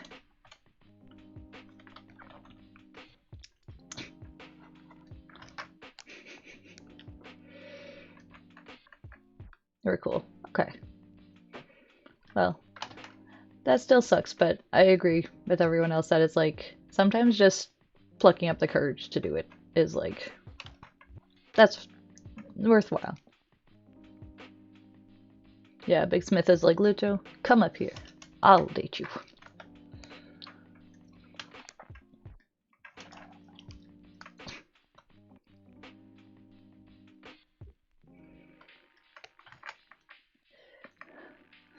Well, and I don't want to be like, you know, nobody will be a dick for you to you.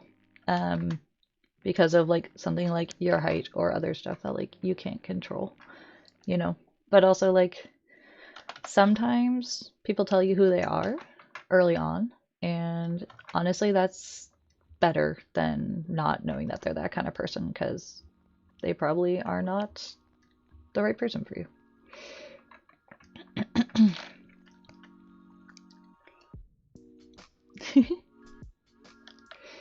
Corey, that is like literally me.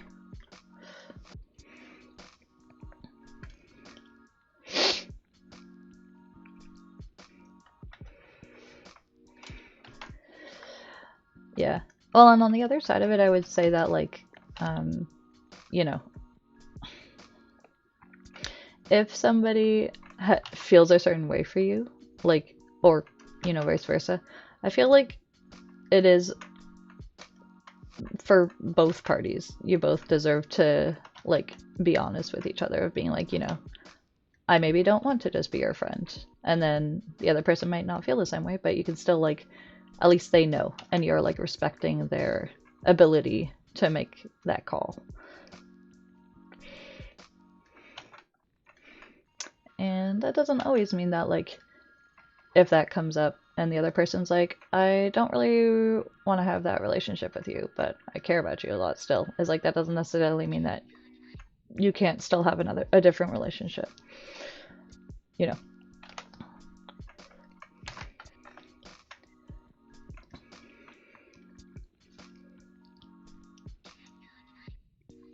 Oh, that's cute, Corey. And I mean, wiggity whack. I was gonna say, I feel like also this advice is coming from a bunch of shiny brains. So, like, perhaps your mileage may vary if the object of your affection is not neurodivergent. But, like, I feel like for most of the people that I know who are shiny brain, really appreciate that sort of, like, directness to it. And, like, again, they would prefer to have that, like, a direct communication, where it's, like, very explicitly like, I like you. How do you feel about that?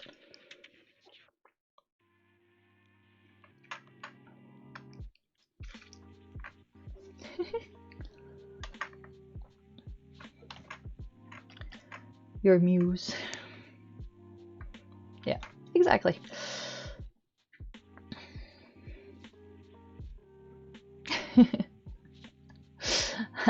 I like you. Do with that as you will.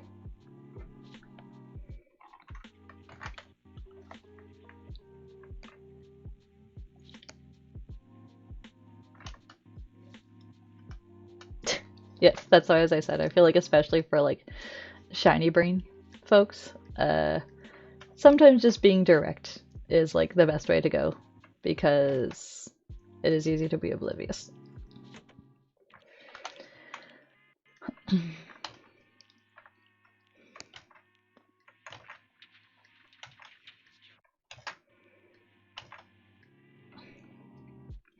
Exactly.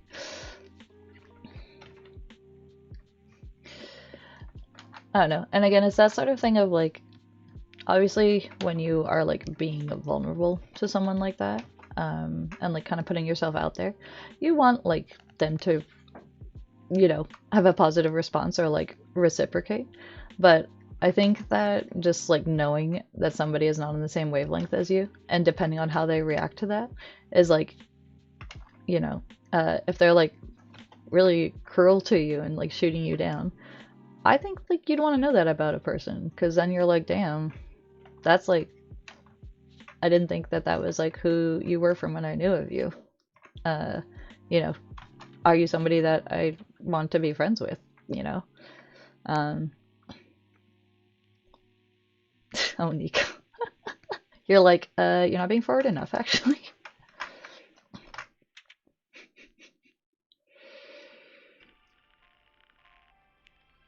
Oh my god. Y'all are ridiculous.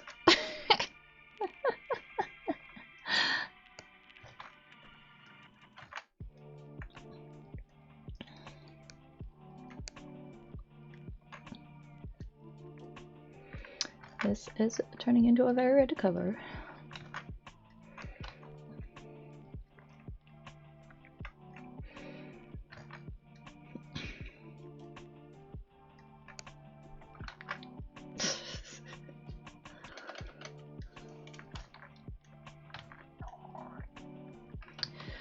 I just think that if a person is somebody that you would be compatible with, and they like you, that, you know, obviously you could say something really like fucked up, you know, that they'd be like, never mind. But like for the most part, it's like, you know, a person who jives with you is like, they'll get you. You know what I mean? Like, you shouldn't feel scared being like direct or like honest with someone, because if you're not for them, that's fine. And then you know. But the person that is like good for you, they will be receptive.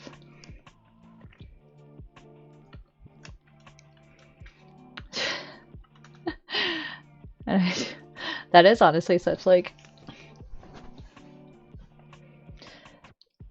I'm saying sapphic, but like, I know, I realize that is not super accurate for you. Just that thing of being like,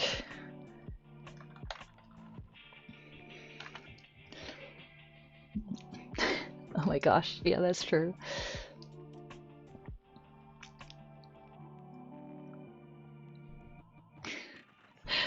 Yeah. Well, I mean, on that note, Nika, because we haven't talked about toxic masculinity too much this stream, is like, it obviously there is the one side of things where it's like, where women tend to be overcomplicated complimented and in ways that can feel threatening. But like, it is kind of wild to hear from men where it's like, yeah, somebody told me this compliment like 10 years ago, and like I still think about it, or like it has affected some of the decision makings that I've made about my personal appearance, etc. since then. And it's like, damn, y'all don't get enough compliments. Like,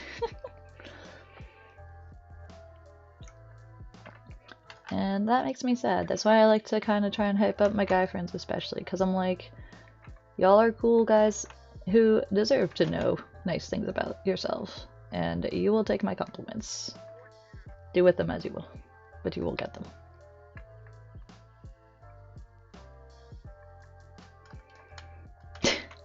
You are one of them, Big Smith, but no, I'm not just talking about you. Although I was thinking of you being like, that somebody told you that you have nice eyes, and you're like, wow, this is gonna keep me going.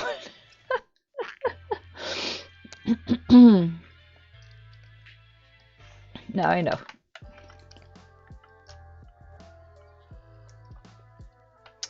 Well, nobody's an adult, so don't worry about it. Just know that shit's gonna happen, and have faith in your future self to be able to handle it when that happens.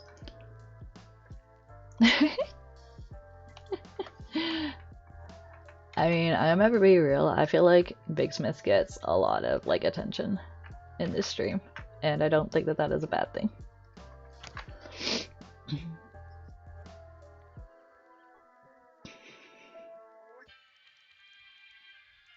would die. It's too much. The man got too many compliments.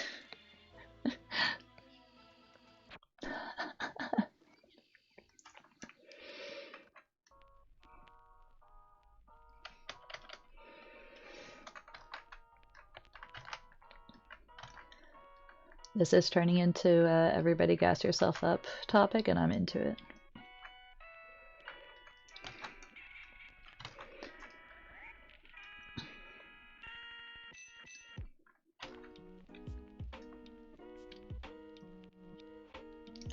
Yes, no fire.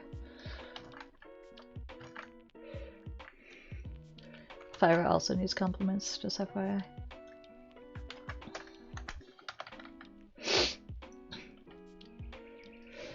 Also, don't worry, Corey. Eyes are not high on my list of body parts I want to collect, so.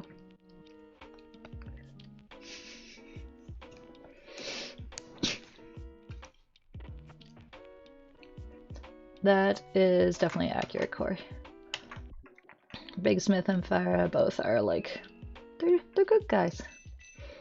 I realize I might be a little bit biased, but I have been friends or known people who were not very good guys, and they're not around in my life anymore, so.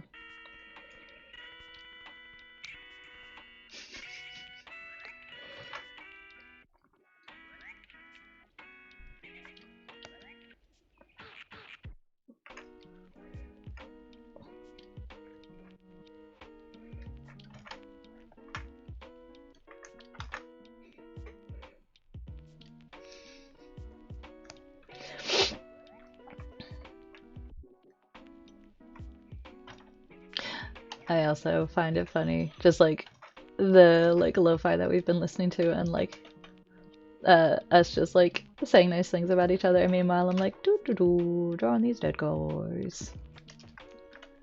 Yeah. I mean, I think that that's genuinely like a pretty huge compliment, especially for A, a man, B, a tall man, C, a man who is not white.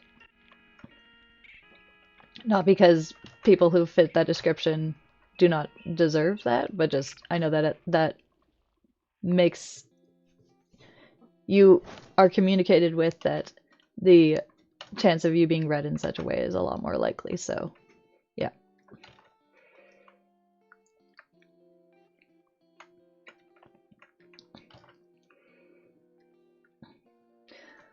Also, I feel like I had like a path I was taking with the coloring, and now I'm just like, I don't know, man.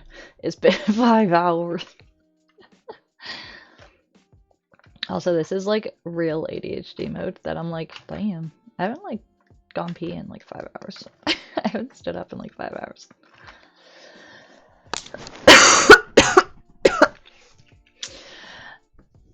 I don't know. Big Smith has told me that he is not black, so thank you. No, I appreciate that. I got some nice shines going on. I feel like also I'm pretty happy with the glass.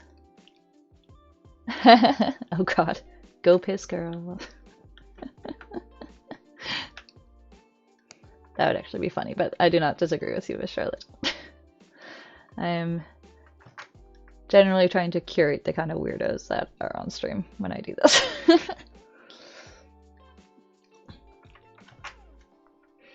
Okay, Big Smith, again to put you on the spot, do you feel like calling you like a person of color is appropriate?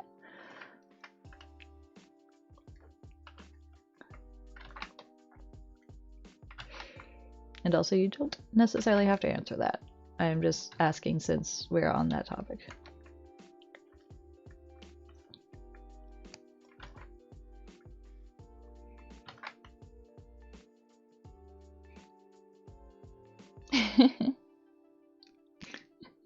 As I said, you do not have to answer in this moment. Just I asked Big Smith if he feels like describing him as a person of color is accurate. Or feels appropriate to him, I guess.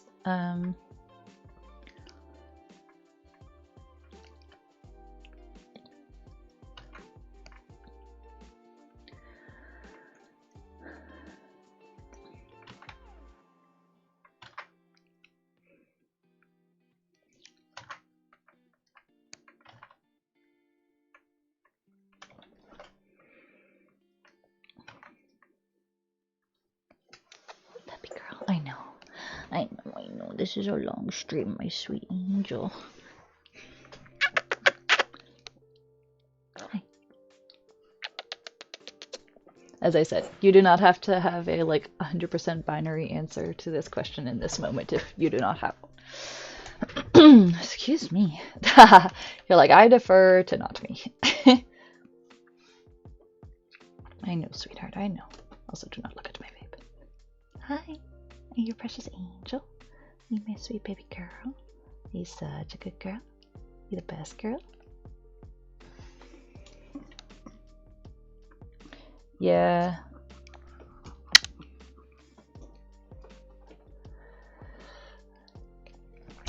I think the distinction is of, and obviously take this with a grain of salt, but it is a way of, you know what? No, I'm like, I wasn't going to say anything hopefully offensive, but you know what? I'm just gonna like quit while I'm ahead because yeah. You're definitely like very like light-skinned, Big Smith, but okay.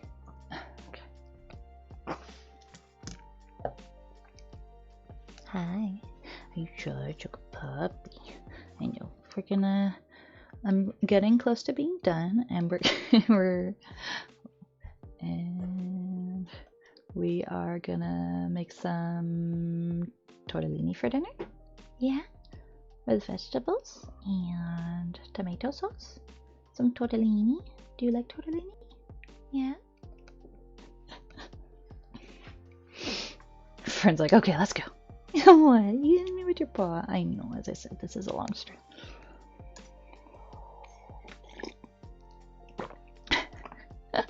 So what I'm hearing, Big Smith, is that everyone else thinks that you're black.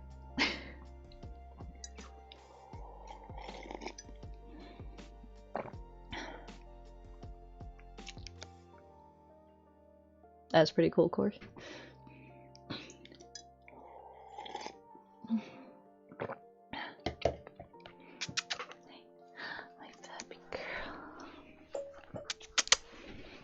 They don't think I'm white.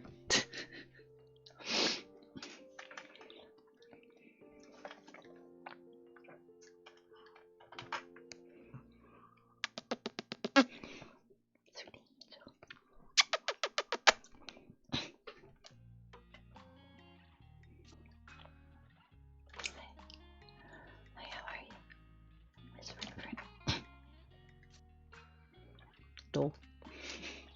Yes, she's been laying in the basket behind me for a while.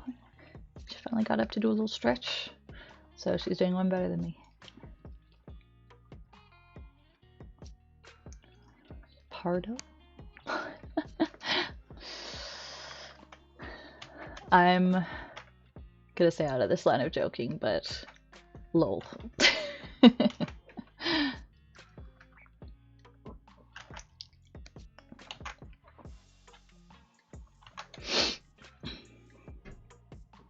That's just brown. Okay.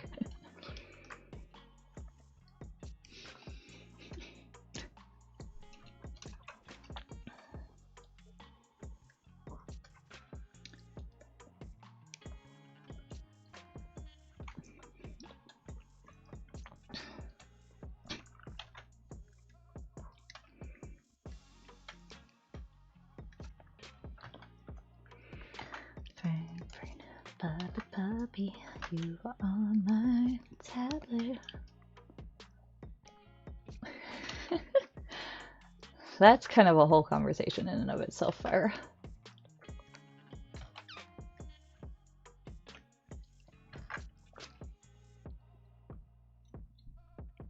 Oso Pardo.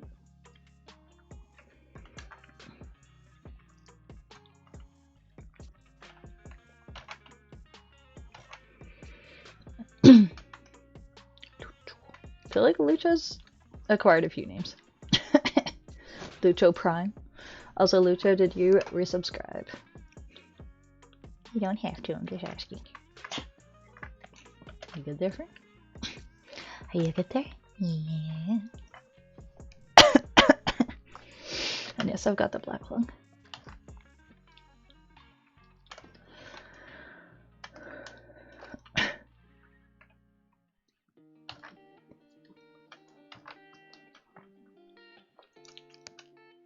Aw, I'm sorry, Lucho. I appreciate it. I know you're a very precious angel. I'm almost done. Yeah. Sorry, she's so cute. That's fine. You're such a sweet angel. You're such a sweet angel. Yes, you are.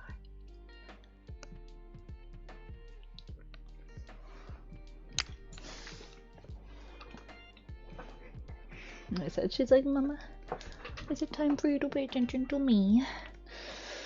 I'm sorry, friend. I must pay attention to this cover.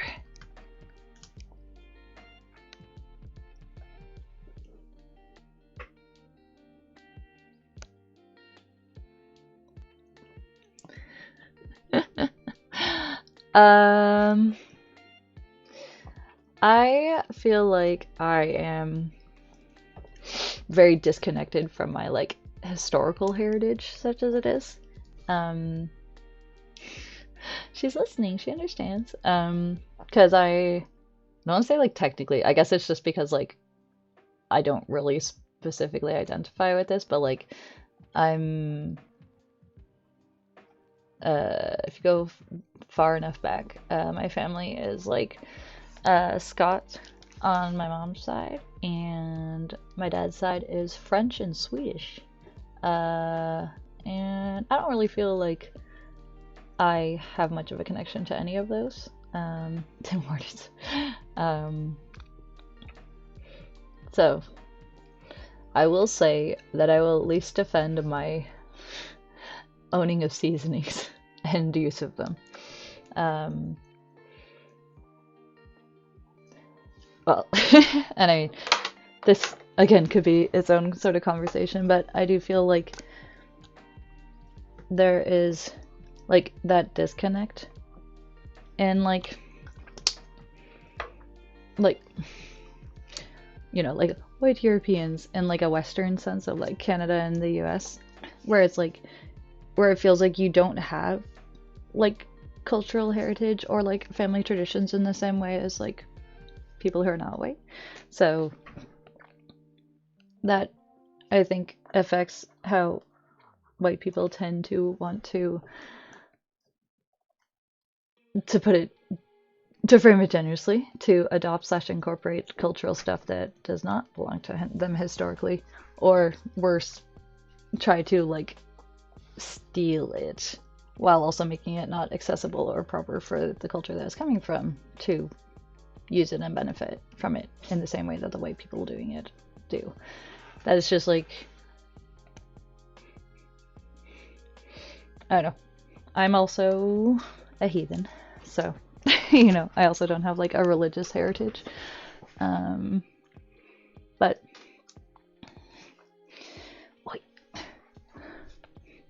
I feel like also that means that I'm like pretty like open-minded to like just other people's like culture and like sharing those sorts of things with them if they are interested in sharing it with me.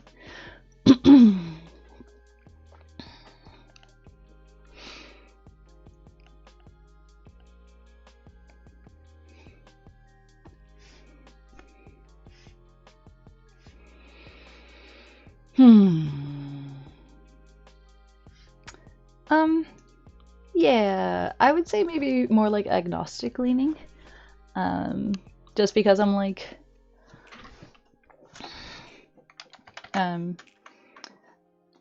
I do not necessarily believe in a higher entity that is like in control or like designing of things, but I am also like, I don't know, you know?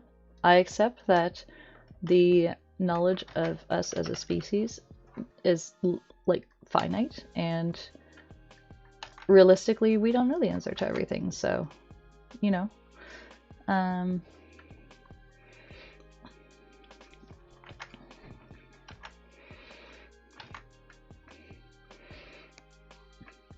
don't know.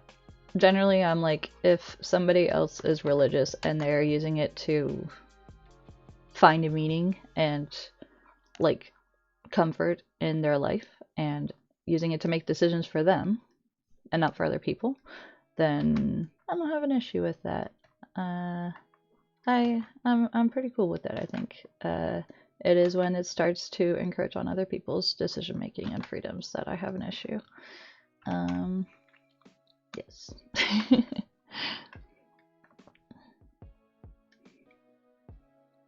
Yeah. No worries.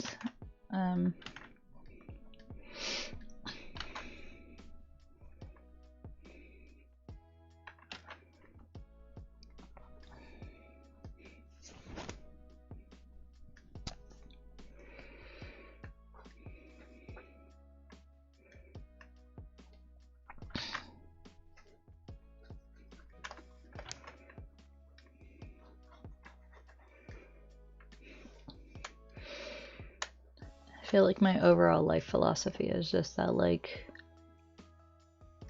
try to take care of other people and don't be a dick to other people. Whether that comes in a political philosophy or religious or otherwise. Everybody's just kind of doing their best, and at the end of the day, most of us just want to get home to our house and our families and, like, have a safe, comfortable life. So as long as you're not in opposition of that sort of like safety and, you know, pursuit of happiness. Yes. What is up, Miss Charlotte?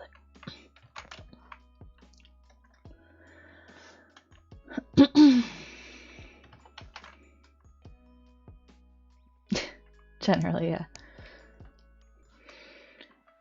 Generally, I think don't be a dick and try to operate from the point of view that people are not deliberately cruel or malicious. Oh god. And here you were, Miss Charlotte, shaming your son on the internet for not being the brightest tool in the shed. It's kind of rude.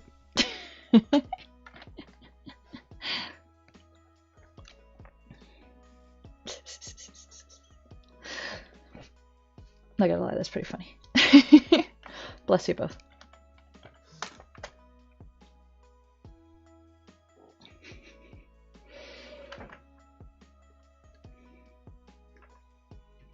Excuse me, oh my god.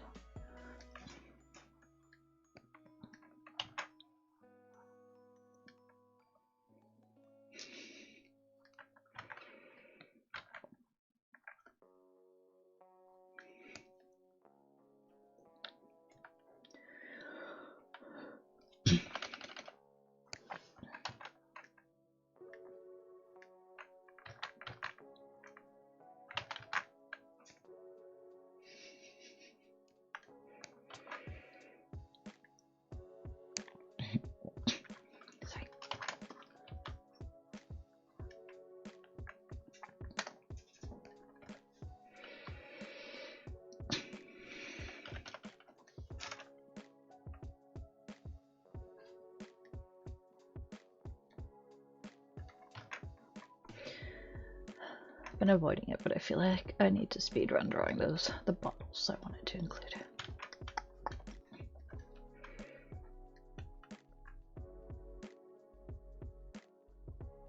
Pantone?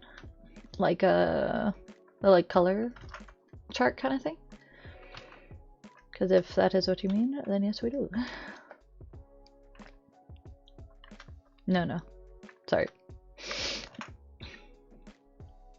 Is it a food?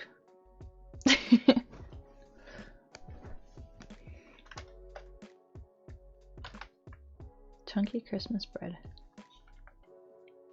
I don't know. I am not familiar with it, but that does not necessarily mean anything.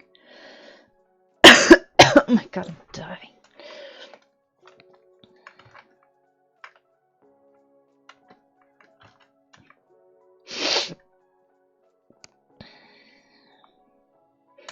It's not. Is it like fruitcake? I think it's probably something nicer than that.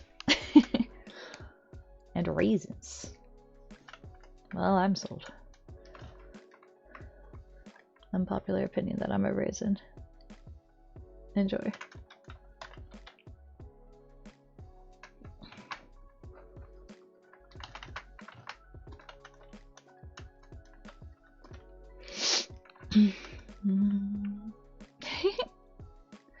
It's an Italian type sweet bread and fruitcake originally from. I feel like it's like. Is it like a big like jujube shape?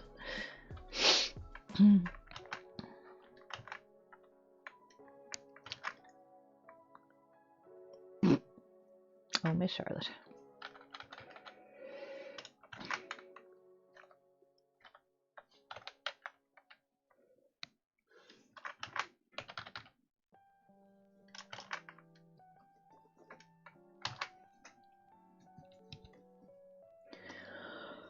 Oh mon dieu.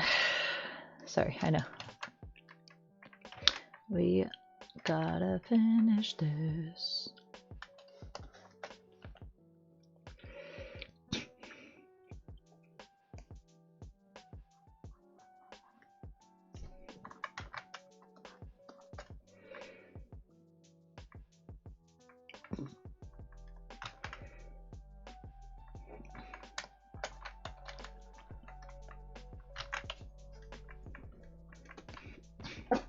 Yeah, honey.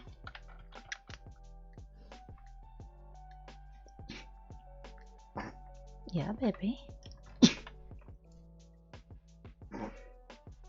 girl, you okay? Are you woofing at me?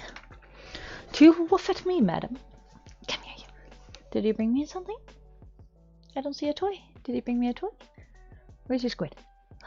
Where's your squid? Yeah, that's your antler. Do you want me to throw you? No. I'm not gonna throw your antler. I'm not gonna throw your antler, hey? Big yawn, oh my goodness. Anonymous. That's too long.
I mean, if it's the kind of cake that I'm picturing, that doesn't sound like a one-person snack to complete in one sitting.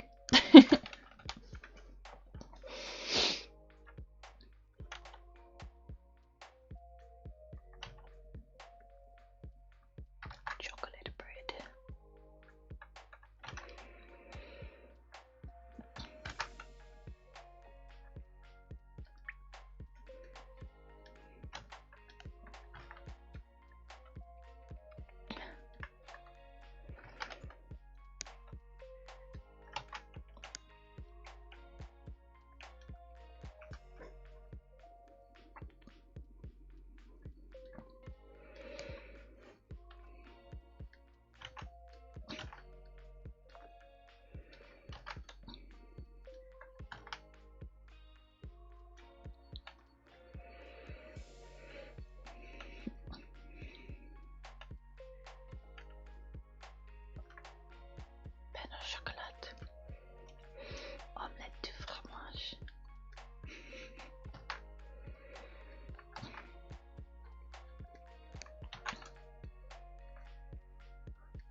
I know, I'm still playing around with this.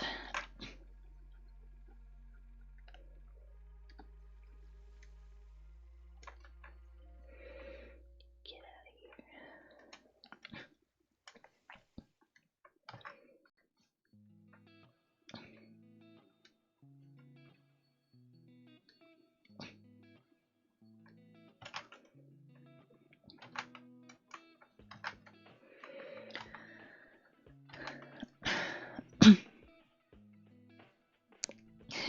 That's okay. Other than the fact that I'm usually like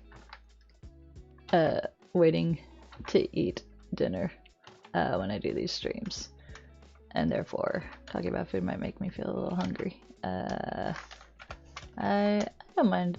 I like hearing that sort of thing. I think it's interesting. And also might get recommendations and be like, ooh, should try that.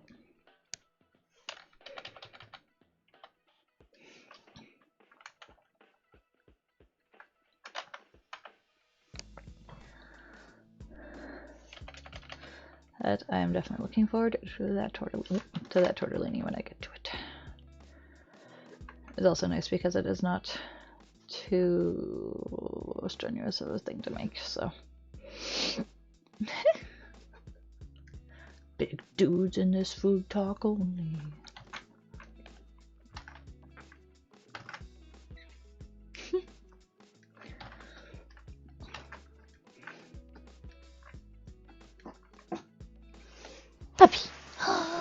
What? You still haven't brought me a toy. Go get a toy. Go get a toy. Where's Squid? Go. I know. Other people should probably mosey. I know. I just want to finish this. I'm trying real hard.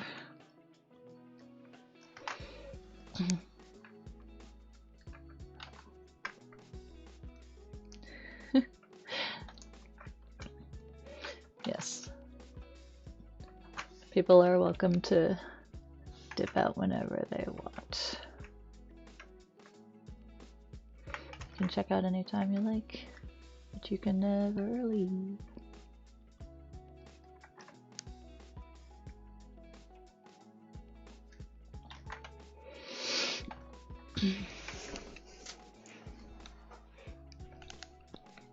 Frank, where's Squid?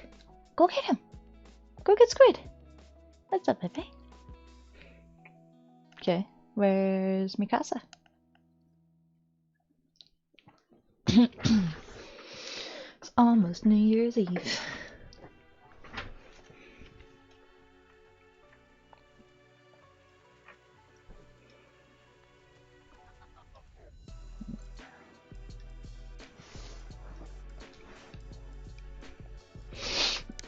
Excuse me, my goodness.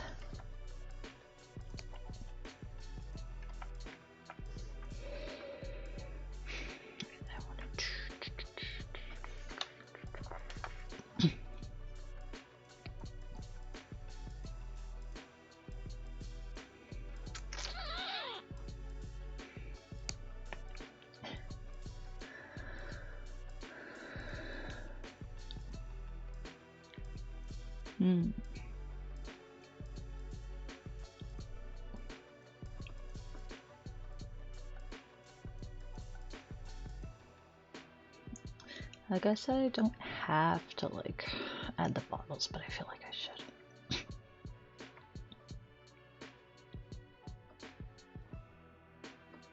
Oh, wow, none of these things. Okay, that's actually kind of cool looking. Okay, Big Smith, thank you for hanging out.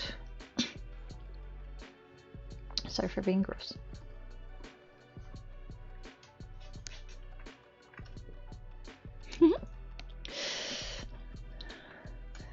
Sometimes you just gotta figure it out. Yes.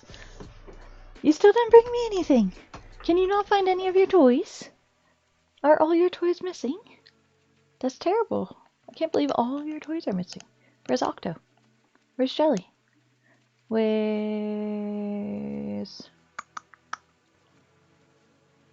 It's like, I don't know. I don't know. Bye, Farah. Bye, Big Smith. Thank you for hanging out.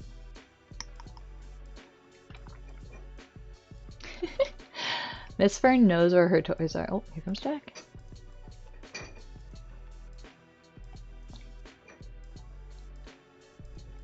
Hello, Jack. How's it going, Jack?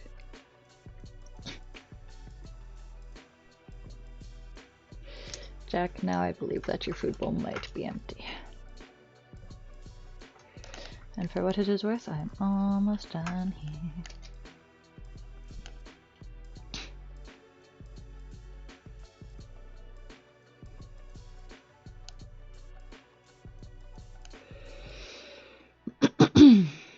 I'm sorry.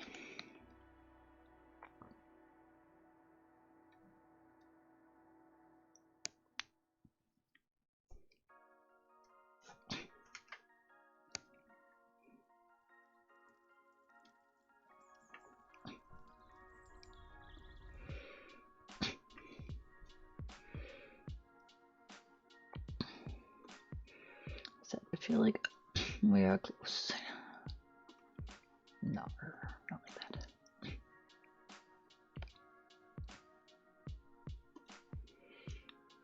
You are not sadly, you're on target. Yes.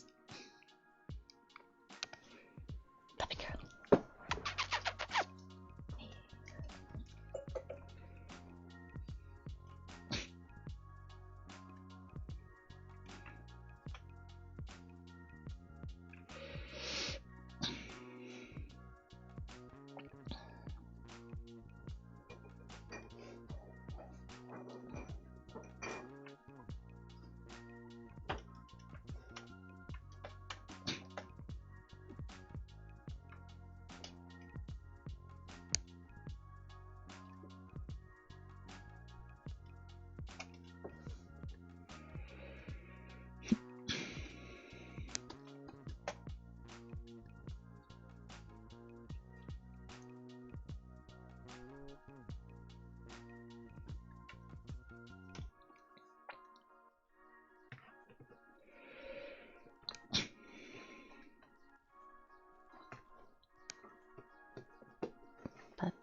Thank you, Nika.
Yes, sweetie.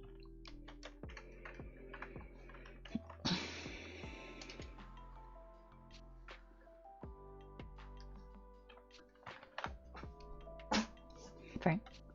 I know, sweetie. Almost. I know, baby. Almost. Fern.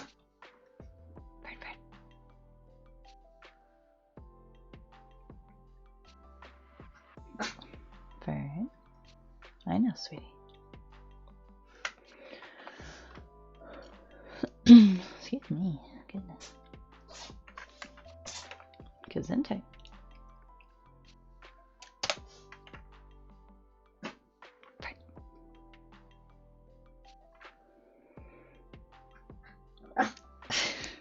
Okay. That sounds a little sus, but as long as you're having fun, Miss Charlotte. Yes. What? Perfect.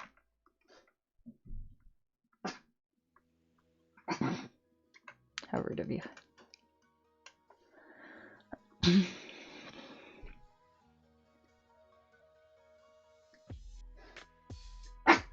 Right.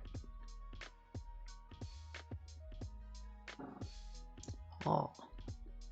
Do you get me, man?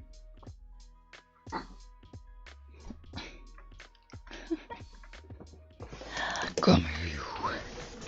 Fern, come here. Oh my gosh, I know, honey, I know. I'm very close to being done. I'm sorry.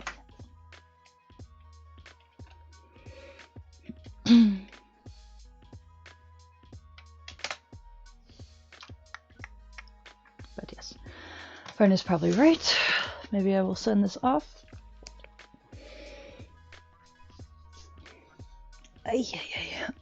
Because yes, it is like 10 o'clock and I still gotta make food because I gotta do everything around here. Hey, Fern? Yeah?